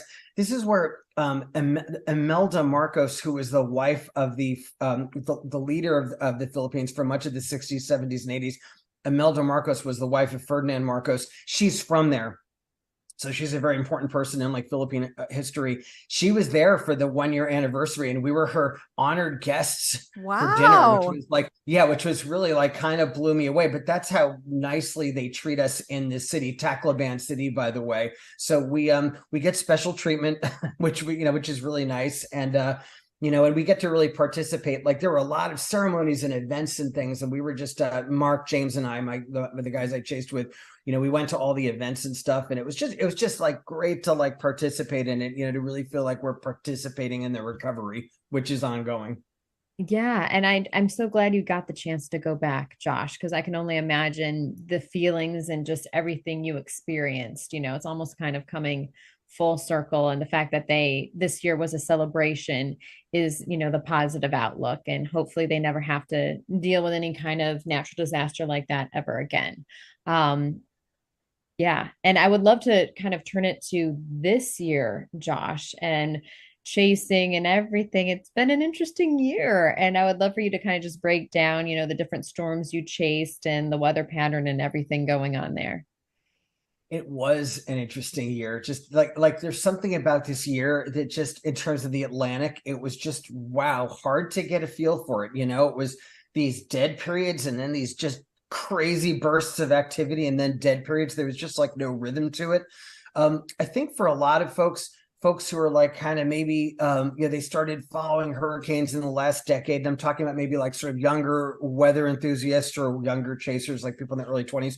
They grew up in they started following weather, let's say in the mid-teens or in the last decade. And they're used to the U.S. getting just slammed by category 4 and 5 hurricanes every year, multiple hurricanes, lots of majors. Okay. So then this year seems kind of whoa, what happened? There was only one hurricane hit the U.S. That's kind of weird. Okay. This year was actually the normal year. This was actually now we're getting back to how normal climatology of the U.S. some years gets hurricanes, some years doesn't. We got one hurricane on the average. The U.S. gets I think 2 hurricanes a year. So it's sort of more of an average year, but it feels weird because we've had, starting in 2017, the United States is just, except for 2019, every year we've just gotten slammed by really bad hurricanes. And I should say, although this year seems not as bad, we did get a major hurricane, Hurricane Idalia. So it does continue the trend of a major hurricane landfall every year since 2017, except 2019. But we're still in quite a streak, but it definitely, for Americans, it was a little quieter. Now it was really busy, but everything was just kind of a lot of fish storms, a lot of stuff way out in the Atlantic. So it seemed like we were getting a lot of activity, but where it forms is just as important as how much forms. And where it hits. Yeah. Exactly. Stuff just couldn't seem to get west over to North America, which of course was great news for everybody. Yes. We talk about that all the time. It's like you could tell people it's a busy season. You have 20 named storms out in the Atlantic and maybe nothing hits the US. They're like, oh, no, it didn't happen. It did. It just wasn't hitting here. Or you get one and it hits a major metropolitan area. Exactly. And that applies to the whole globe. The last decade has been a pretty bad one in the United States. And we've been getting so many just huge historical impacts, Laura, Ida, Ian, and then so many others. But what's interesting is when you look at worldwide, hurricane activity. And of course, they don't call them hurricanes everywhere. They call them typhoons or cyclones, but what we call a hurricane. Worldwide hurricane activity the last several years has actually been well below normal. So it's been really busy in our part of the world, like Gulf of Mexico, Western Atlantic. We've been a little hotspot of activity, but worldwide, when you look at like around Australia and like Western Pacific, activity has actually been below normal when you look at the accumulated cyclone energy, which surprises a lot of people who they're only focused on our little part of the globe. Were you in Otis? Did you go to see, were you? No, that's a really painful topic for me. And I'm like totally not joking, no, seriously, it's good to talk about it because it's therapeutic. You let it out. You let it out, Josh. You're in a safe space. And this is the first time I'm talking about it like publicly, but it was one of those systems. I looked at it and I looked at all the computer models. I looked at everything and I just was not sensing the potential and I didn't go. And then of course it did that rapid intensification. And by the time I realized what was happening, it happened so fast. It was too late to get down there. And it pains me now to think about it. It's not just that I live to cover these big events, but Mexico, I've always considered Mexico to be like, that's my real passion. I love just Mexican hurricanes are like my thing. And specifically the West Coast of Mexico, like that's like totally like my turf. And I'm really an expert in that region. And to miss the biggest event in a century on that coast, it just it's really. Don't feel bad. Everybody missed it. Everybody missed it. Yeah. Exactly. And so I'm curious, why do you think that was? Josh, what happened there? And at what point during that process of intensification were you like, okay, this is actually going to be serious? Well, almost no one chases on the West Coast of Mexico. I'm the only one. So I like once in a while someone else might go down there, but generally like no one, most chasers just don't like to go there for whatever reason. So I wouldn't expect anyone else to be down there, but I expect myself to never miss a big event down there. But it was, it's an indication of the limits to our ability to forecast intensity. So there's two things. When there's a hurricane, you're forecasting, you're trying to anticipate the track, where it's going, and the intensity, how strong it's going to be. So looks like the computer models have gotten better and better and better about forecasting track. They've gotten more and more accurate. Where they still haven't made great advances is intensity. Hurricane intensity is just this weird thing. Sometimes I remember a couple years ago, Hurricane Pamela, an October storm recurving toward the coast of the West Coast of Mexico. Everything about it, the computer models, the climatology, everything said it was going to be a big, huge impact. It just fell apart, came ashore as barely a hurricane. Why did that happen? Who knows? And then with Otis, it was the opposite. The models were just not enthusiastic about it. Almost none of them were. I think one model showed. No, I think it was one, maybe two at the most. But like odd models that I don't look at generally. But the 5 models that I look at, including 4 hurricane models, none of them showed. It wasn't that they didn't show a category 5. Most of them didn't show a hurricane really, or they showed it barely maybe becoming a hurricane. So it was one of the starkest examples of how sometimes the models just don't get it. But with Michael, that kind of happened too. Not as crazily, but with Michael, when the Hurricane Center issued their first advisory on Michael, they had it coming in the Panhandle as like a 75-mile-an-hour hurricane. Now that was a couple of days before, so it wasn't quite as crazy.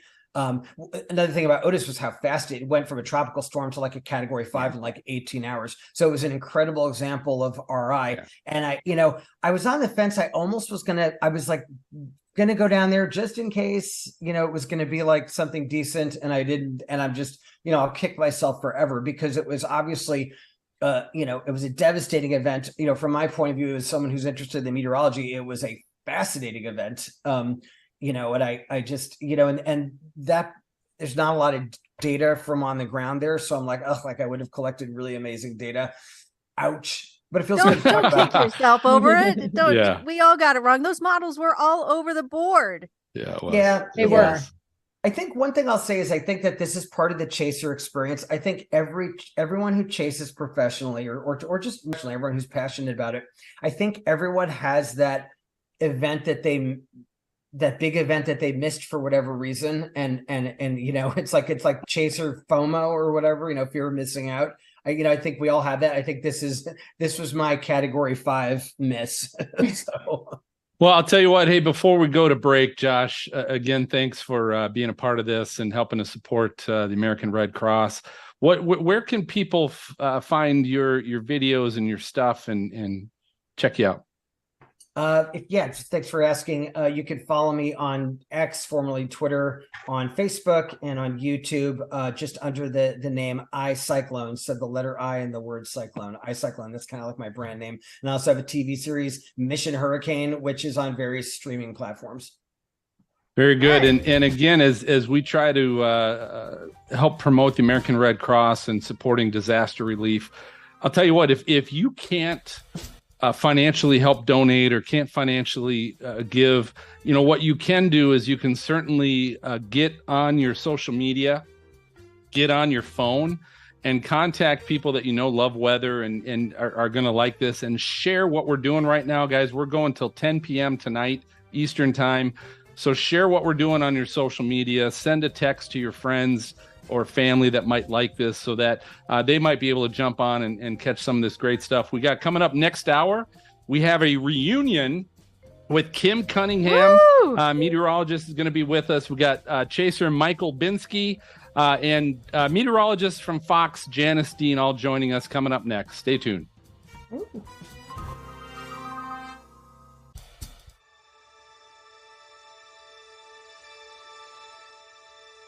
With the wind force, they said they were going to have like a category 4 or 5. It was really traumatic. We panicked and just started raining and storms, and it really did a lot of damage out here in Florida.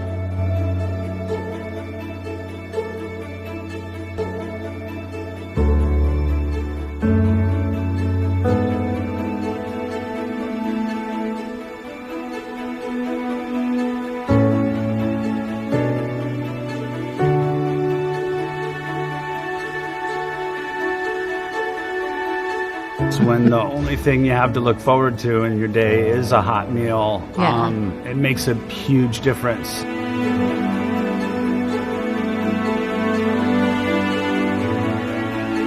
The American Red Cross Shelter, when they took over responsibility for here, it was like home.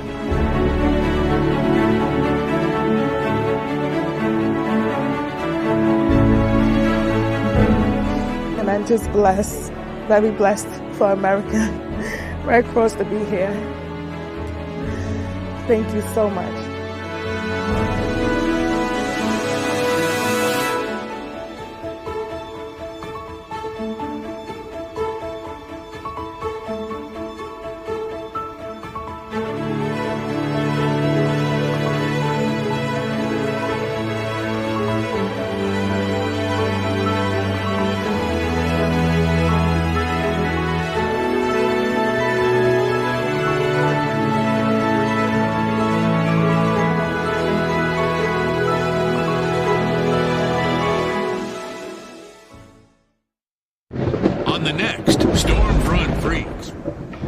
But it's our job to tell the story. People expect me to be out there and tell the story. So that's what I'm going to do. I'm going to get our team in the best position to do that. Through the day, when the roller coaster hits, because it's inevitable, I do this question to myself every time.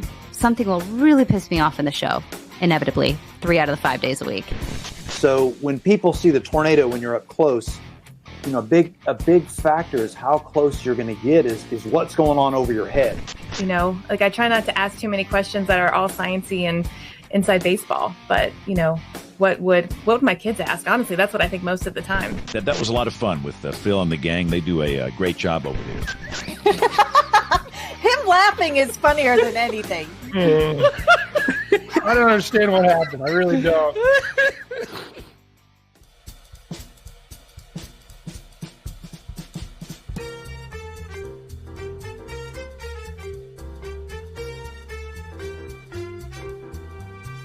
All right, welcome back, everybody, to the Weather Pod's Disaster Relief Telethon. We're here all day supporting the American Red Cross and their disaster relief efforts. You know, we're getting ready for Thanksgiving, and a lot of us are going to share some great time with friends and family in shelter and homes. And not everybody's going to have that opportunity because of weather disasters, natural disasters. And so we're really using this time an opportunity to help those that need help. And what's great is we're already over $2,100 in donations. So I want to thank everybody that's been involved in that. And we've been sharing names here as we go. And so any donations you make on our site, again, you can click either on the QR code in the upper left-hand corner of the stream that you're watching, or you can go to bit.ly/WX Pods Telethon. Go to that website as well, and that's where you can make donations. And as they come in, we'll certainly recognize you and thank you for helping to do that. I am excited because this is the hour that we get to have a reunion show. Like if you grew up like me watching Chips and Dukes of Hazzard bunch and all those shows, and then like a few years later they'd have a reunion special, and you're like, oh, this is gonna be great. So we are having a Stormfront Freaks podcast reunion with Kim Cunningham, former meteorologist at the Weather Channel. Kim, it's so good to see you. It's been a couple of years, but welcome back and welcome to the telethon. Oh, it's so great to be back and great to see all of you. You all look the same. The only difference is Phil has a jacket on. I know, isn't it? It's a telethon. I mean, we're trying to red carpet this a little bit, but we've got some of our co-hosts, Jen Watson, Dina Knightley, Mark Masmassaro, and Serena Arnold, all with us today for kind of this special reunion. So I hope some of our Stormfront Freaks listeners and viewers are checking in. But Kim, because I'm sure all of our other friends, co-hosts here have questions. I just want to know what have you been up to? What are you doing right now? We've missed you. Give us a little Kim Cunningham update. Well, it's been crazy. I don't know if any of you guys have ever built a house from afar.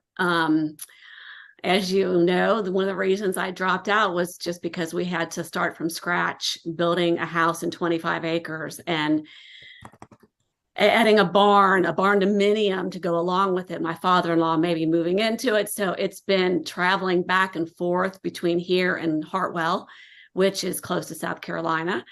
And then working. I've been working a lot for SpeechWorks, traveling more and more, it seems like. So between all of that, my son is out of school now. So I'm kind of. Oh my God, already? Yeah, Alex is done. So wow. That's amazing. Yeah. So he's, since he has special needs, I'm busy with trying to get him to places, keep him occupied. And also I'm kind of back to like teaching a little bit with him because I'm trying to keep him, it's routine for them. So I have to continuously write your name, things like that. So I wouldn't change it for the world, but it has been crazy. I'm just so happy I can see you guys. Hey, Kim, I hear it's been said with all the stress of building a house, you should be married at least 10 years or it could be disastrous. So. She's got Marty. Marty's great. Marty, he's a rock, and I will say there are some challenges because I don't know about you guys, but my husband has opinions on color. No way. Oh, yeah. Oh, decorating. I didn't expect that. Really? I expected opinions on like where the stairs are going and the light switches. Yeah. I did not expect colors to come out of your mouth. Yeah. And so it's been interesting, but thank goodness. He doesn't paint everything black though, does he? My husband would paint everything black if he could. Well, his office, there is some black on some of the walls, but some Georgia colors, but yeah, there for a while, all his vehicles were black. So I get that. Yeah. But yeah, so it's been interesting. The good thing is we do agree on a lot of things. So Is the house done? Are you guys done with it? Or are you still? No, she'll be moving in January. Oh, wow. You're not. Okay. It's crazy. And I'm not in the basement because the basement is a mess right now. So we're trying to go through things and getting rid of stuff. So including probably Christmas trees. But that's what I was going to ask you. Do you still have the upside down Christmas tree? I do. You got to keep that. And I just don't know if we have room for it. We really downsized. So Marty's like, put it in your office. You don't have to worry about room because, it goes down like this. Mm-hmm. So you don't really have to worry about taking up too much space. But I have a friend of mine up the street, actually, is a meteorologist. He graduated from University of Alabama, Huntsville this last summer. He's a huge weather geek. And I kind of mentored him all these years. So if I get rid of it, it's probably going to go to him. And I have to explain to everyone who hasn't been to Kim's house during the holidays, Kim, first of all, it's stunning and beautiful with the decorations. Spectacular. But there's like 12, 15 Christmas trees, fully decorated Christmas trees, including the tornado one. Like, it is glorious. I mean, I walk into Kim's house and it's like, it's officially Christmas. Like, it's amazing. Thank you. Thanks. I love it. This year we downsized. We only did. It's still a lot of work, though. Gosh, it's a lot of work. Wait, you downsized and did how many? Seven. Seven. All right. I'll tell you, my kids still remember her house. I love that. That's what I want. They do. That's what I wanted. I want memories. I want people to come in and just feel like it's Christmas and happy and love it, because we come off of Halloween where we scare the living daylights out of kids, because we do it up for Halloween too. So, I have to bring the good in after that. But yeah. So Kim, we see the Georgia Bulldog shirt, but you've lived in so many different places. How many teams would you have to be wearing right now? Oh gosh. Oh geez. Let's see. Ohio State. Ohio State. Five, six, Bengals. Maybe six teams. Maybe. So I've been in Georgia the longest though. Yeah. I know you have. I was only in Ohio for 19 years. Yeah. So it's kind of home, even though my family's still in Cincinnati, I still go there a lot in between all this because my mom, I'm trying to get up there to see her as much as possible, but hopefully she's coming down in December. So good. Yeah. Aww. Crossed. You gonna make her help move in or something? Yeah. Grab a lamp. She can get the big boxes. Do everything. She would, trust me. But I'm hoping. Anyway. So speaking of, so you mentioned Ohio and that you were there not quite as long as you've been in Georgia, the 18, 19 years. Tell us a little bit about the Cincinnati tornado that you grew up with. Yeah, that's what got me into weather. Well, I say that, but then I was interested when I watched, of course, a lot of you. The Wizard of Oz is a big beginning for a lot of people in weather. So that got me interested. But then when I saw a tornado back in 1974, it was the super outbreak of April 3rd and 4th, the most tornadoes at that time in a 24-hour period. So 148. So we were eating dinner and it was about 5:30ish, somewhere in there. And we heard there were tornado warnings all day long, actually. And at that time, which was kind of, you guys, some of you know this, some of you don't, you're too young. But back then it was pretty much a radio. They would break in on the TV once in a while. You only had 3 stations to look at, but it was really, you were following on the radio. So we had the map out and we were tracking where they were saying, okay, it's being sighted here. We were looking on a map and we're like, oh, wow. This could be, if it's keeps going this direction, could be pretty close to us. Well, my brother said, well, I want to go out and look. And he went outside and saw it and came in and said, it's out there. So we ran out. There. We ran out and stood on the deck. It's a deck that faces to the west. And we've got this beautiful view and you could see it. And at that time, it was causing F3 damage. But when it was in Sailor Park, it was F5 damage. So it had weakened, but it was still the classic funnel supercell. And we just watched it. And my dad finally said, because it was getting closer, he's like, get in the basement. So we ran down to the basement and, we were praying and crying. We could hear it. but it missed us to the north. So when my mom left the storm cellar, and because she's kind of like me, she's an adrenaline junkie. She's like, I have to go to the bathroom, but she didn't have to. She didn't want to go out and see. So she runs out there. She comes back and come out of here, kids. And we all ran outside, and you could see it. It was dissipating over on West Fork Road, and all the debris was flying out of it. It was mesmerizing, but terrifying at the same time. So after that, we went out and collected a lot of debris and things that actually were from Sailor Park, which was 10 miles away from us. Wow. Wow. And the west side of Cincinnati is very hilly. And at that time, and you guys probably knew this, there was that myth that tornadoes don't track up hills. They don't go over mountains. So, we all had this kind of false sense of security that, shoot, if it's coming up the west side of Cincinnati, there's so many hills, we're not have to worry about it.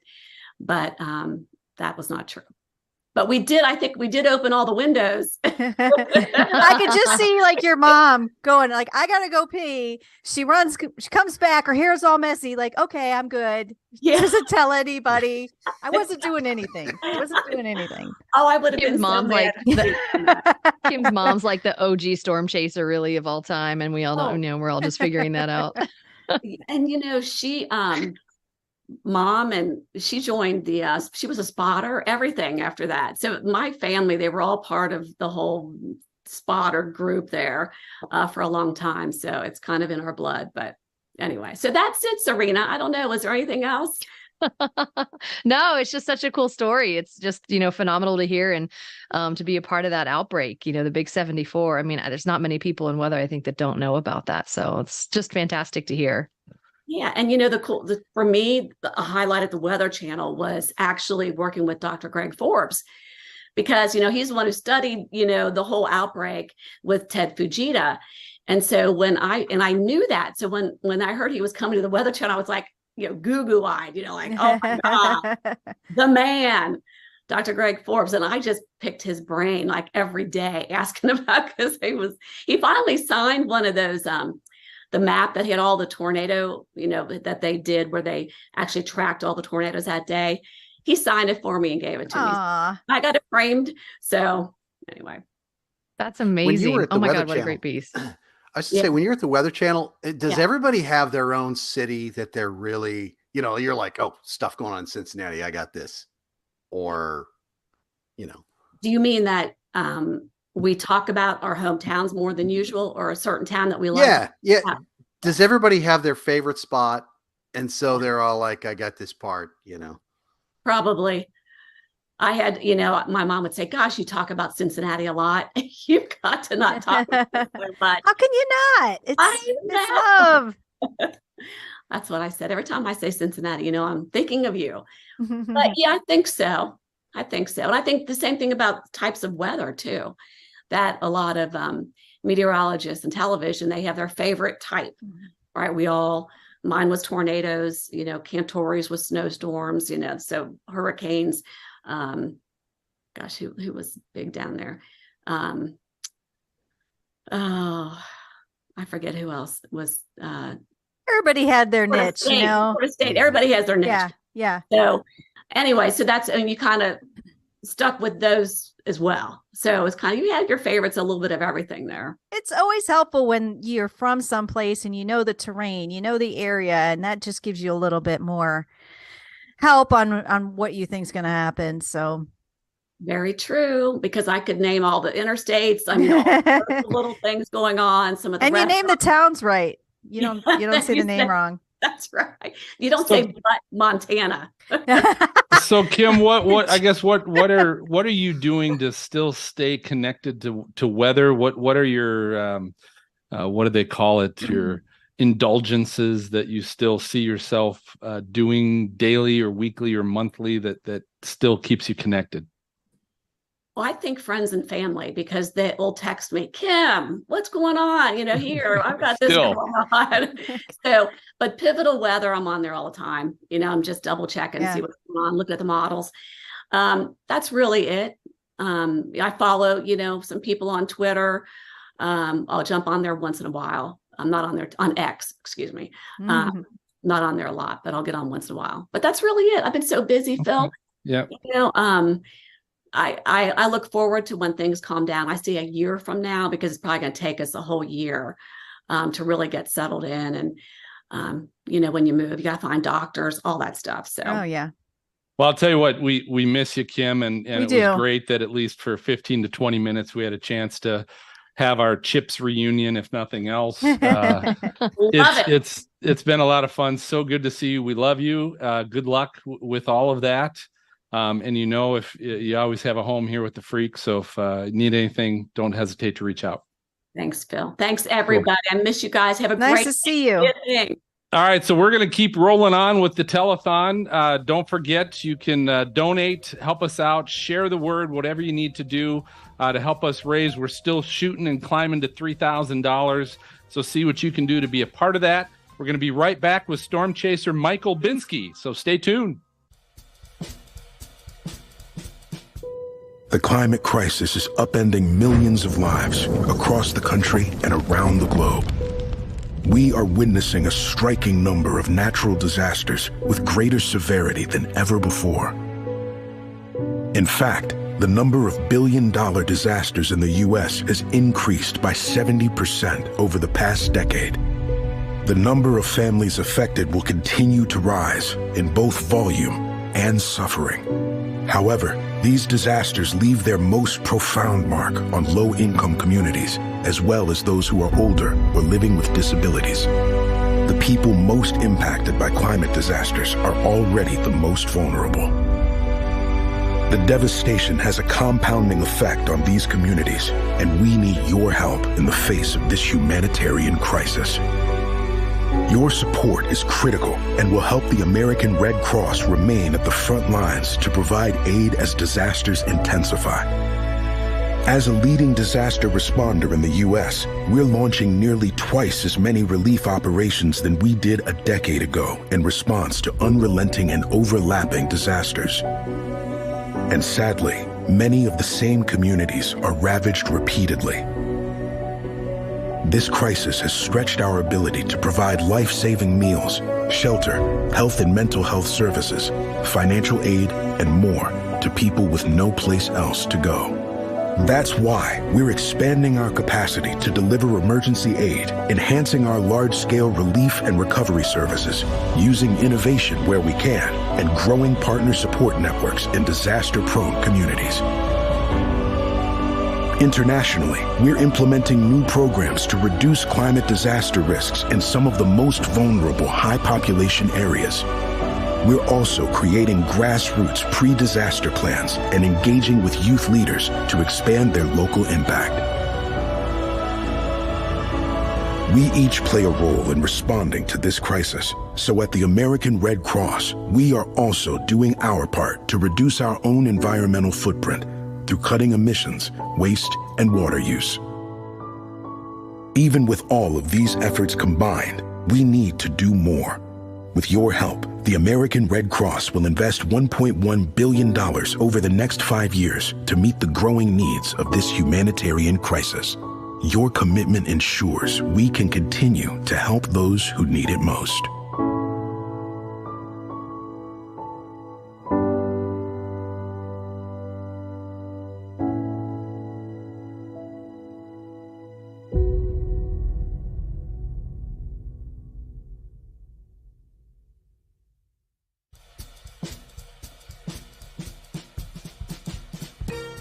All right, welcome back to the Weather Pods Disaster Relief Telethon. We're continuing to move on, and we have got a great guest with us. And I'll say this: so Michael Binsky is with us, storm chaser. He's a filmmaker. He might, and I should look, but he might hold the record for the most appearances on the Stormfront Freaks of any guest that we've had. It might be 5, maybe, or something like that. Really? But he, That's you know, as good. Saturday Night Live, they always like promote. They're like, I'm the 5-timer. 5-timers, and yeah. So Mike, you might be holding the jacket for the first time 5-timer. Oh my God! In I had no Stormfront idea. Freak. We're not going to count this because this is Weather Pods, and we got a bunch of other great people involved. I do want to do this, Mike, before we get to you. We've got Tim Pounds, Jared Smith, and James Brierton with Carolina Weather Group that are behind the scenes. They're all day today. They are bringing in our guests into the green room and our co-host and moving people in and out and coordinating all the breaks and all this stuff. And these guys are doing a tremendous job. So just a shout out to them as well. And again, we've got Dina, Serena, and Maz from Stormfront Freaks with us. So Mike, I'm gonna jump to you and before the co-hosts get to their questions, first off, welcome to the telethon. But I want to know, you've seen as a storm chaser, I'm sure you've stumbled upon a number of disasters after the fact when you storm chase. And I guess you've always done a good job of being at a distance with some of your great time lapse stuff. But I'm sure you've come across something. What's been most memorable to you? Well, like you said, it's kind of interesting. I get all twisted with that because I don't tend to hang back enough. So if there's a storm, I tend to be in front of it because I'm trying to capture it coming at me, and I'm a little obsessed with that, and that kind of ruins me. Last year I had to take a break and go on the backside of a storm by Roswell and just get the erupting storm moving away, and it was stunning. But even then I was mad because I saw the supercell structure pick photos from other people on the other side, and I was jealous. So I don't tend to so if there's a big tornado or something that hits something, I'm not usually there. And I know it's one of those things where if I go back, sometimes you're in the way and stuff. And I haven't been around a real damaging one other than Wynnewood. And that one was so crazy. And that was early on for me. So I think what I tend to see a lot, because I chase the monsoon out here more than anything, is a lot of, I see cars that hydroplaned a lot out here because they're racing 75, 85 on the Arizona, highways, and a big thunderstorm will just drounce the freeway. And then I was doing a BBC show with these film crew, and we were driving in this pouring rain. I'm like, this is the kind of stuff that's dangerous, is people hydroplane in this. And I've seen cars flipped over and seen tires still spinning. And so sure enough, we turned around and went back that day to film something else. And there was a car and police around it that had hydroplaned into the median. So I tend to see that stuff, I feel like, a little more than I've seen a really big kind of disaster, I guess. So. Now, where are you again? Because I see cactus in the background. I live in Phoenix, Arizona. I'm born and raised, lived here for 48 and a half years. So it's a wonderful place to live. What's the monsoon? What was the monsoon season like this year? It sucked. It was. I didn't see a lot about it, so I assume that was your answer. Last year, I kind of did determine how great or how active a storm was based on the number of days that I have photographs in Lightroom. And so last year, 2022, I had 45 days I chased monsoon, which, it started mid-June, June 18th, and I was still chasing storms October 10th, which was crazy. Wow. And it was a crazy monsoon. That was 2022. 2023, it started 2 or 3 weeks late. There was no storms to chase till middle of July, and then it ended early September basically, and that was it. I think I had 23 chase days compared to 45 the year before. So It was very it just was not very good. There was a few stretches. I got some nice pictures because when you get out there and work hard and are on these storms a lot, you can kind of make magic out of that, even a poor season. But and there was some good lightning storms and some fun stuff, but yeah, definitely not as good, and very hot in the Phoenix area, and probably other place in the desert. We had a stretch, and I can't remember now because I'm getting too old to remember dates and records, but we had 110 plus temperatures for a month or two straight. It was something brutal this summer. And there are That's awful. I had a ficus tree out front that they do good out here. It must have lost a third of its leaves. I had piles of leaves I was raking up once a week underneath it. It had shed its leaves for the fall because it just got so shocked from the heat. And then there was places where saguaro, maybe they were replanted somewhere the Desert Botanical Gardens or somewhere, but they were falling over, dying because of the heat. And you're Cactus can't take the heat, then there's How do something you really live in wrong. that heat? Yeah, That's what I don't Yeah. understand. So Yeah.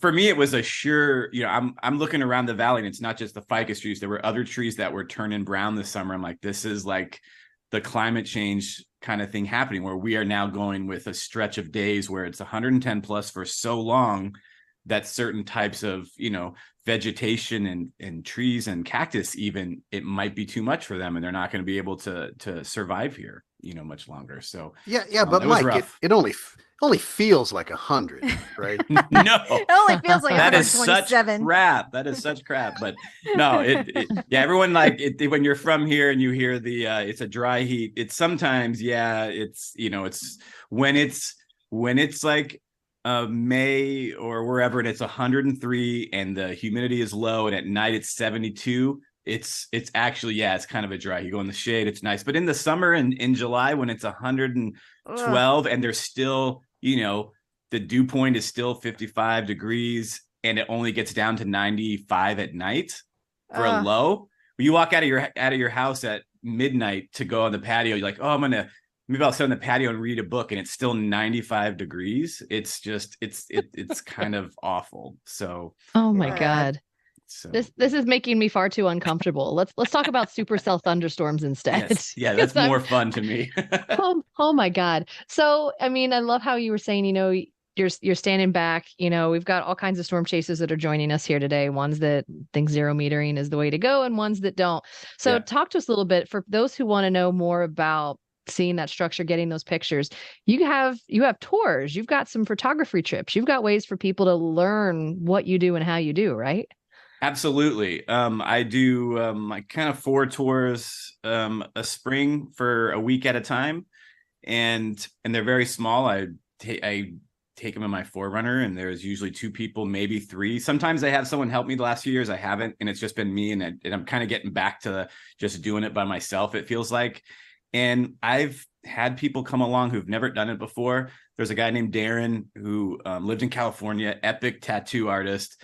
And he went with us a few times. He was there for some really big days, this sublet supercell day, and we saw a couple of good tornadoes and stuff. And then he moved to Denver and chases storms on his own. And this last year I was south of 70, east of Lyman, shooting the supercell, and I pull up and there's Darren and this other girl, Paige, and I'm like, "What's up, man?" It's like he went with us and learned kind of how it goes, and then now he moved there, and he's doing it himself in the spare time. So that's definitely a way, I think, to learn it safely. If you go out by yourself to want to learn it, that's how I did it, and you can do that, but then it might take a little longer to get comfortable with, hey, how should I chase this? If you watch someone who knows what they're doing, then you can kind of get the strategy right away and then put that into practice. So I think that's very helpful. But did you get a tornado tat from him? No, I do want to get a tattoo. I haven't. I kind of want like a lightning one, or my kids' names or something, but I need something like that, but I haven't been able to figure out what it should be. I think I'm going to say this, Maz, when you finally get on one of our storm chase trips, we'll all get some kind of a chase tattoo or something to honor that. It'd be funny to hire. We could hire Darren sometime to do. Hey, Darren, can you meet us? That would be good. Yeah, have him bring his ink and supplies, and we'll hook up at a hotel. And you can get your the Stormfront Freaks logo or some kind of logo put on. Have them do little logos for everybody. That'd be super funny. Isn't Alec Baldwin going with us this next time? Oh God.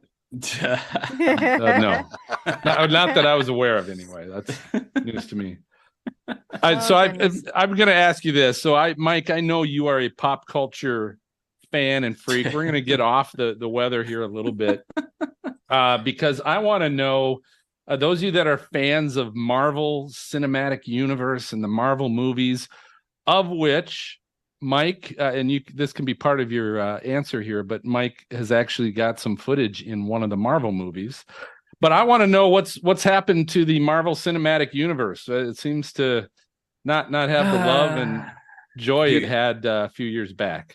I saw an article pop up this week that they actually delaying 2 movies that were supposed to release next year to 2025 now. And there's only one coming out because they're trying to figure out what's going on. And I I remember when Disney Plus came about and they said, hey, we're going to do this WandaVision series and we're going to do Loki and all these series. And then they have all these new characters and movies. And I'm like, you know what? After Endgame was after Endgame and no Captain America. Yeah, it was the perfect ending, like 22 movies. And then they decided, hey, we need more. We got to, it's the same. A lot of these shows and pop culture, like things have, is that they make enough money. Like, okay, we got to do bigger and better, more TV shows. More. And now it's convoluted. They're not as good. You got to watch, if you want to go watch the Marvels, I think you have to watch the Miss Marvel Disney Plus show to know who that is. And I'm like, I ran out of time for it. And they've all, the quality has gone down. Wait, can I just see Thor and Captain America and be done with it? I know. I was like, hey, pretty much. They should just do one Avengers show a year, a series, and then a couple of movies. And that would be great. So share, Mike, the film that you got some of your footage in and how that came about. It was Thor 2, and back then, Reed, Timmer, and TornadoVideos.net, they had their YouTube channel, and my Booker Supercell time lapse that I had done had gone viral and was doing really good, and they published it for me as well on their channel, because back then they were published videos, split ad revenue. I'm like, I've only been doing this like 3 or 4 years, so I didn't even have a good YouTube channel at the time. And so because their channel was so big, someone saw it there and emailed them, and they're like, hey, email Mike, it's his video. And so it was like an email. I forget the name of the person, but it was from @Marvel Studios. And I was like, what? Wow. And I got very, very excited. And then, but of course I had no idea, how they're going to use it. And, it could have been anything. It could have been the background of a TV in the store window and been kind of pathetic. But then the movie came out. I had my name was in the credits because somebody in Europe, it came out first, and someone messaged me, goes, dude, why is your name at the end in the Thor 2 credits? Why? And I'm like, oh my gosh, it is. Because I had kind of said like, hey, will my name be in there? And they're like, well, we don't always do that, but we can, but it was like Getty Images, Michael Binsky photography, whatever. I'm like, this is so cool. So we went to watch it, and I had no idea where it was in the movie, but there was just this big scene where Loki looks like he dies, like apparently, I could see this planet. The color was kind of reminiscent of that storm, which was kind of apocalyptic, like oranges, greenish tones. And I'm like, this feels like the spot.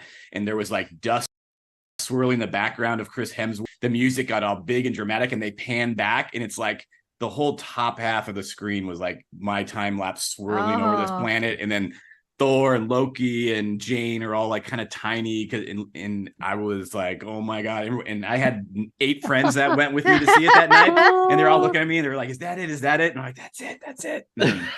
I've been crying like a baby. Oh, I was so excited. And then we stayed, you stayed at the end of the movie in Marvel movies for the post-credit scene. And then my name popped up during the credits, and we all just start cheering really loud in the theater, and everybody's looking around like they, missed some big like Easter Thor's egg. sitting there and they didn't know it. Yeah, they had no idea what they just missed, and we were just like not saying anything. Good for you. Yeah, that was real. That was amazing. I got on some local news interviews for that. That was really fun. That's nice. That's so guessing amazing. Your follower numbers went up quite a bit, didn't they? Well, it's one of those things that it was more like street cred, which there's the old photography thing that people tell you that is never do anything for credit. It's so you got to get paid for your work. Don't do anything credit. It doesn't help. I've had my name on NBC Nightly News with like dust storm footage or the Weather Channel, and it's not like my followers go skyrocketing the next day when my name appears on like NBC Nightly News next to a video.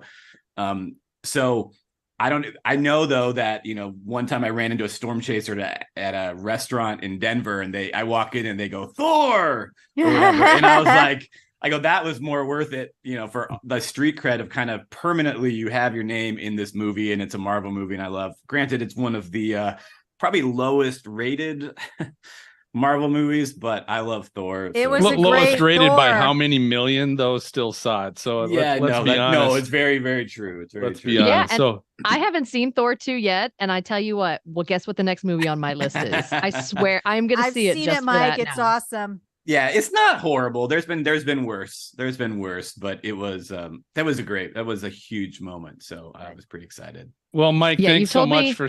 Oh, go ahead, Serena. Sorry. No, I was just going to say, you told me the movie has Chris Hemsworth in a supercell thunderstorm. I mean, what more does a person? I'm pretty sure. How bad could this be? I'm pretty sure he's shirtless at some. He's shirtless at some point in it. Yeah. In Hard to the tell the theater difference. that night. Yeah. Right? All right. Well, hey, on that note, Mike, thanks again for taking the time and sharing your time with us today. Absolutely. Thank you guys for doing this. This is really awesome. I appreciate it. I hope it goes well.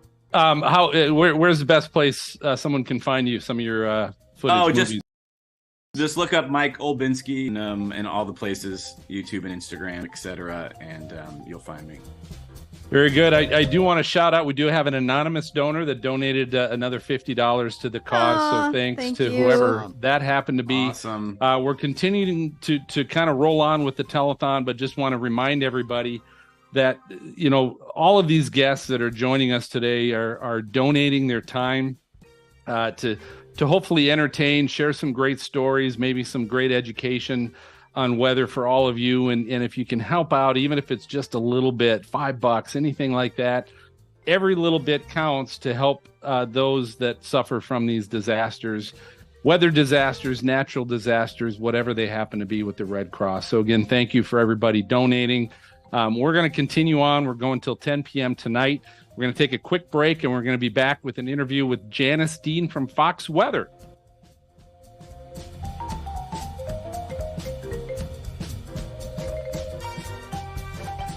Hello, my name is Karen Koski Miller, Disaster Mental Health Lead for the American Red Cross. If your child has experienced a local or large-scale disaster, you may see some surprising behaviors from them that you're not sure what to do about. While it might be hard to know exactly how to be there for your child, especially if you are struggling with your own emotions, it's important to remember that it is your love and support that will help them feel secure and safe again. After a disaster, certain thoughts and behaviors are common in children, such as anxiety, fear the disaster will happen again, worry about the safety of themselves and the people important to them, a step back in certain developmental milestones, such as wetting the bed after being potty trained for a while, and clinginess or separation anxiety with loved ones. They may also be more irritable or tearful and have some challenges with learning or remembering things, even schoolwork and chores. Children may also express their feelings through play, sometimes by replaying the disaster they experienced. These behaviors and feelings are common after a stressful and traumatic event, and your reassurance, love, and extra patience and affection can help soothe their worries. There are some concrete things you can do to help, such as listen to what they understand about the disaster, gently correct any misperceptions or misinformation, openly discussing what happened in an age-appropriate way. Identify and validate feelings your child may be having. Depending upon the age and developmental level of your child, they may not be able to understand or communicate their feelings to you without your help. Provide extra affection and comfort. Provide a bit of extra patience. Certain tasks that were routine before the disaster may be hard to remember or complete now. It's okay to step away for a moment if you need to, and remember to offer words of appreciation for the jobs they do complete. Try to keep at least one routine in your day the same as before the disaster. Simple things that you used to do before the disaster can help your child feel safe. Brushing teeth, cooking together, and reading a story before bed can bring security back into your child's life. Assure your child that you do everything you can to keep them safe. Check in with them on a regular basis about how they're doing and feeling. Stay positive with words and actions. Remind them what helpers are doing to keep people safe too. Be aware of your child's exposure to the news or other information about the disaster. Young children may not understand the 24-hour news cycle and think the images they see are the event happening again and again. Children may not understand the language and fill in the blanks, often with ideas that are far worse. And finally, remember to care for yourself so that you can be there for your children. Identify other adults for your support and whom you can talk to about your concerns. However possible, work on creating a safe environment for you and your child to have the time needed to heal and recover from the event, with no pressure from you to be the person they were before the disaster. While it may be difficult, remember that staying positive, routine, and providing a little extra TLC can make a huge difference in your child's resilience after a disaster. If you are concerned about your child in recovery, there are people who can help. Ask. That's the first step. If you would like to learn any additional information or to have a disaster preparedness presentation scheduled at your child's school, go to redcross.org/youthprep.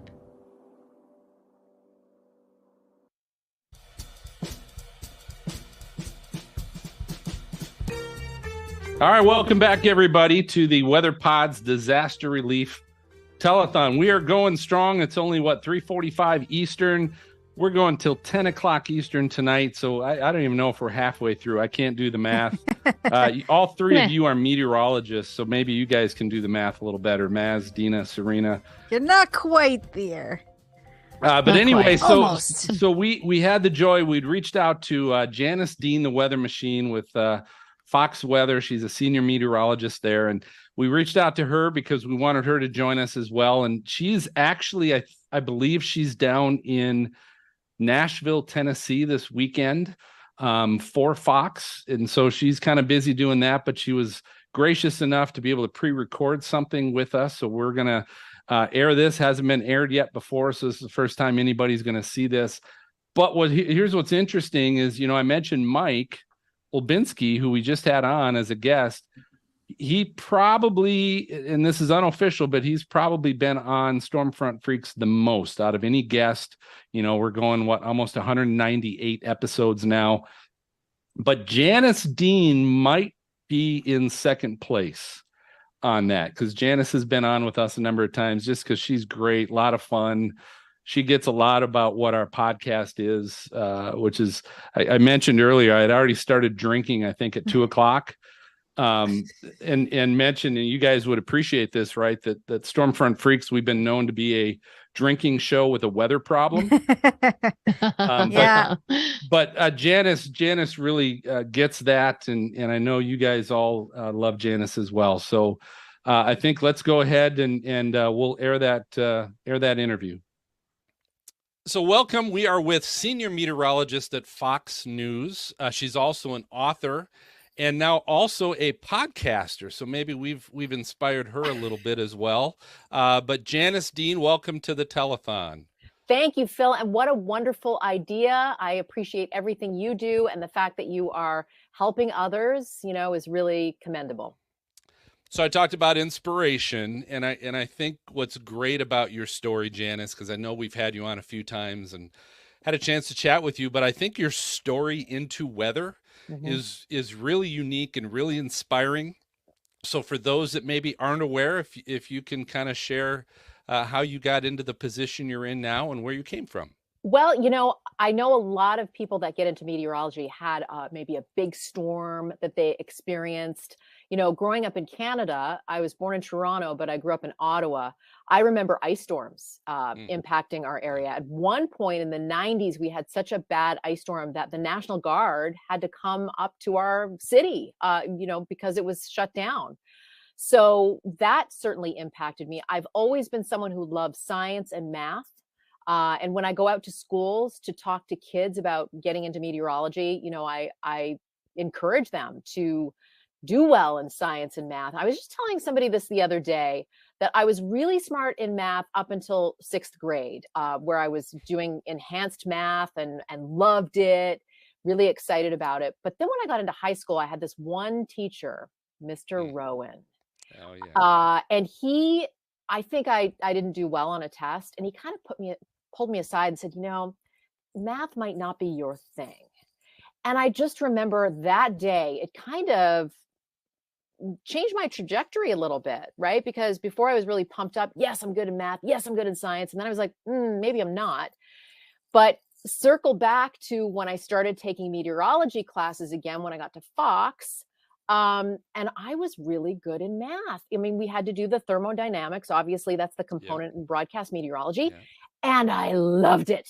Ooh. I loved it when I got the right answer. I also love statistics. That's something that we also had to take. So, I tell this story because it takes one teacher to really like make you feel great and want to do something. Also one teacher to kind of make you think that you're not good at something.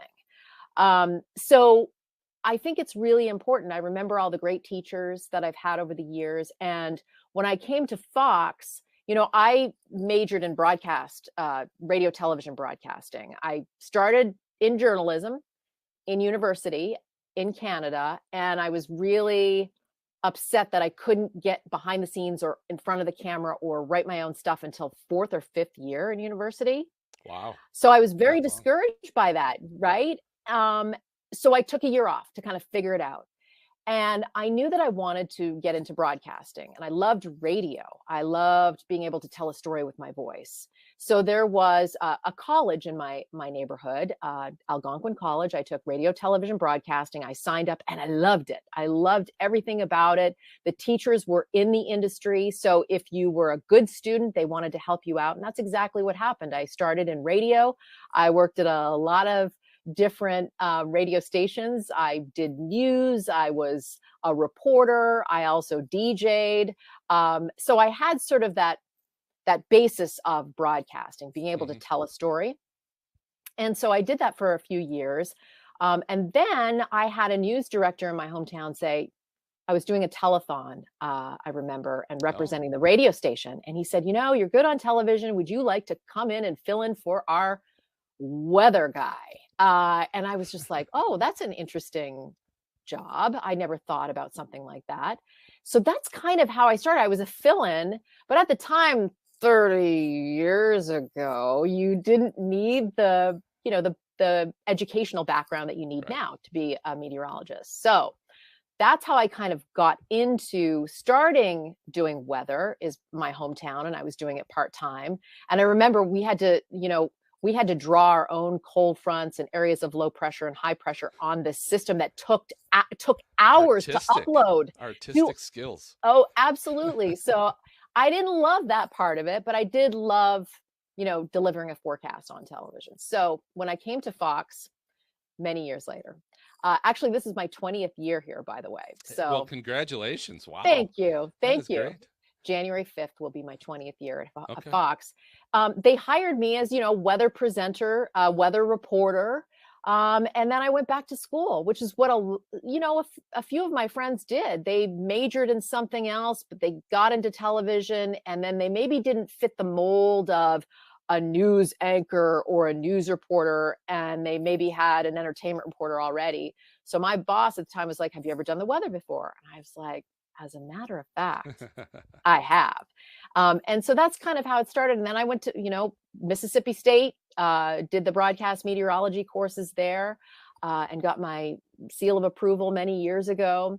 So I did it backwards, but it's not because I didn't have an interest in weather. I just did it, differently from everyone else. But I will tell you this, and I do encourage people that want to become broadcast meteorologists, is to do radio, do reporting, write the news, because all of those things I felt gave me more confidence and made me the broadcaster that I am today. Sure. That's a good point.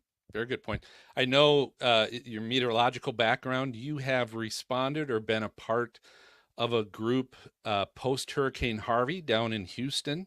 So you've seen the effect that weather disasters can bring to cities and communities, I guess. Tell me what was most memorable about that experience down in Texas. So 2018, Hurricane Harvey was really an incredible hurricane. But the problem with that storm is that as it became just an area of low pressure, it sat around the Houston area and Louisiana area for days and dumped feet of rain. And that was, for them, obviously, to have a hurricane is one thing, but to have an area of just a low pressure. I always say in this business, it doesn't take a named storm to cause a tremendous amount of damage. And that's what happened. It was, I think in some areas it was over 50 inches of rain in and around the Houston area. And I lived in Houston for a number of years. So I had friends and who I consider family that lived there that was going through it. I remember actually texting my friend Karen and telling her, this is going to be really bad. Like, you guys need to really make a plan here. And at one point, the water was rising so fast that they had to go to the highest level of their home. And some people were, taking an axe and going onto their roof because it was rising so fast and furious. But the after effects of that, the impact was enormous, especially across areas that didn't have flood insurance. So I went down to meet them after Hurricane Harvey, and to, see these people who normally would not be able to rebuild or repair, to go into their area and say, I'm going to help you and you don't have to pay me anything. Sure. Yeah. And volunteers obviously play a very big role for the American Red Cross as well. And I know that's a big part that we're trying to help support here. You are a very busy individual, Janice. You've written a few books. I've mentioned earlier your own podcast, I guess. What are some of the projects and things that you're working on here in the future? That's a good, for many years, I was writing a lot of books. I did the children's series, Freddie the Frogcaster, which I'm very proud of. Freddie had 5 different adventures, a hurricane, a snowstorm, a tornado, flash flood, and a thunderstorm. And so, because I love teaching kids about weather in schools, like, you go out there and they all want to tell you about a storm that they went through. And I thought it's really important to be able to explain the science behind the storm, and that can kind of take a scare out of it if kids are going through something. Their parents can read to them and talk to them about something that maybe has happened or might happen in the future. And then I wrote a couple of adult books. I did Mostly Sunny, which is a book about my life and how I got to where I am today. I was also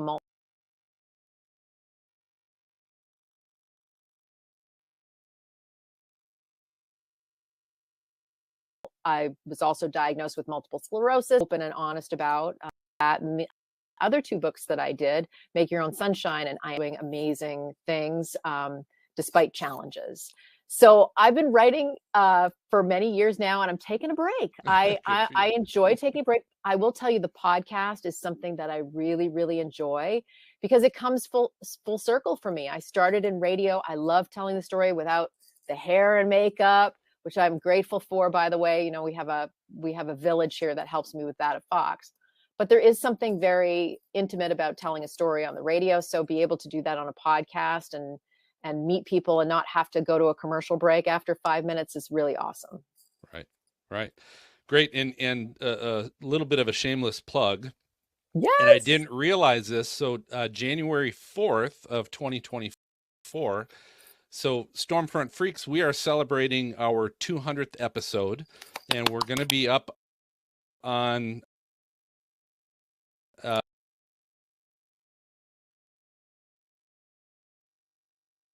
and at the Mount Washington Observatory, cold weather. But we may as well do it either on the poles or where you have the worst weather in the world at Mount Washington. But you are going to be able to join us. So I was so glad we were going to work this out on the 4th, but didn't realize we were tying this into your 20th year anniversary at Fox. Isn't that serendipitous? That is great. And it's a bucket list of mine too. I've always wanted to experience it. So when you emailed me and said, hey, would you like to do this with us? I was like, of course.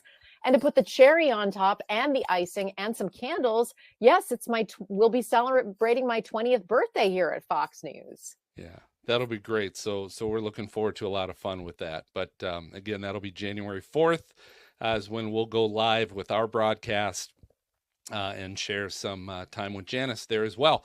So let our listeners and viewers, let us know how we can find you on social media and get some more information.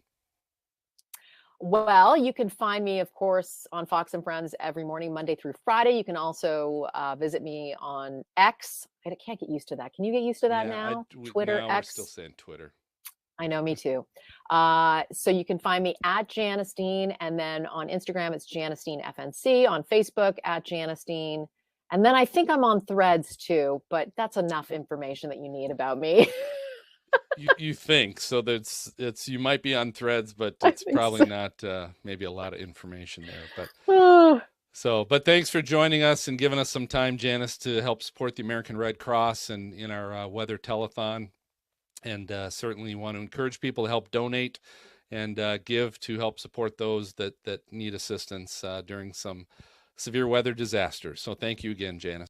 Oh, thanks for having me. And I appreciate all that you guys do as well. So thank you to the Red Cross. And I hope people will give generously to this wonderful organization. All right. Well, we appreciate Janice Dean taking some time to be with us and really helping to support the American Red Cross. I do want, before we take a break here, shout out to Michael Binsky, who we just had on the show, donated $100. Oh, to so Red nice. Cross. So thanks, Mike. Aww. And we have an anonymous donor at $50 and a second anonymous donor at $25. So thank you for helping to support our cause as we're trying to push now to $3,000. Help us get to that point. I do want to say Janice is going to be joining us up at the Mount Washington Observatory on January 4th as the Stormfront Freaks. We're going to celebrate our 200th episode. And thanks to Serena Arnold helping to get us set up there as well. But we're going to be live from the Mount Washington Observatory. Janice Dean will be there. Reed Timmer's coming with us as well.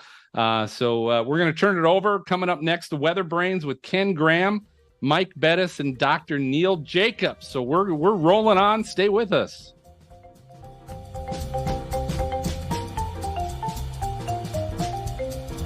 We were watching the news and he was hearing that it was gonna be raining and flooding, but not even really realizing that, we're in that area to be affected. And so we opened up the door and then there was just like a lake. I really don't know how we made it out. The first thing that goes through your head is you've got to get home because you don't have nowhere else to go.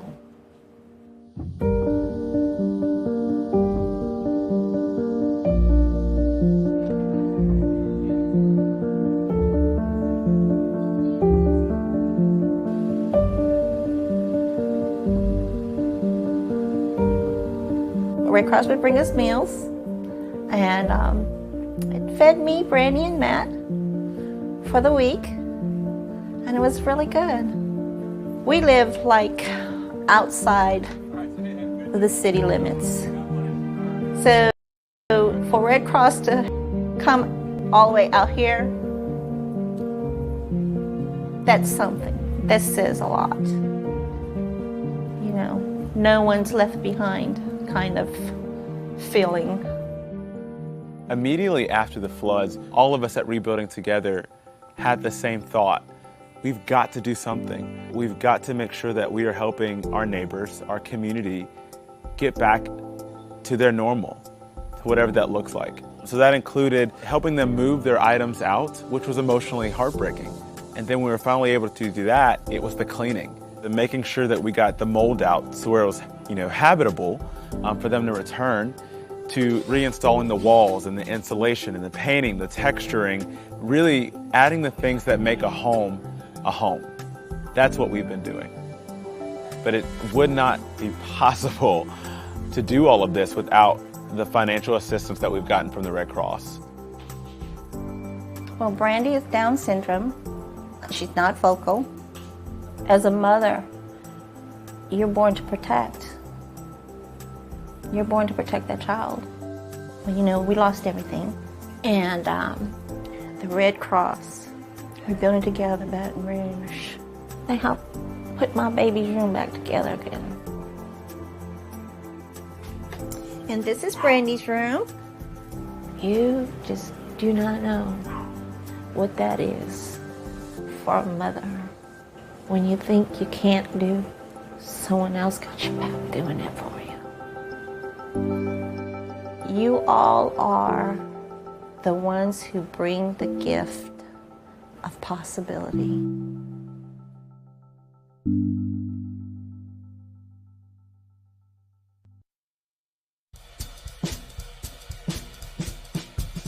One in the weather world, I'm Bill Murray from Weather Brains, your guide and host for this hour's segment of the Weather Pod's Disaster Relief Telethon.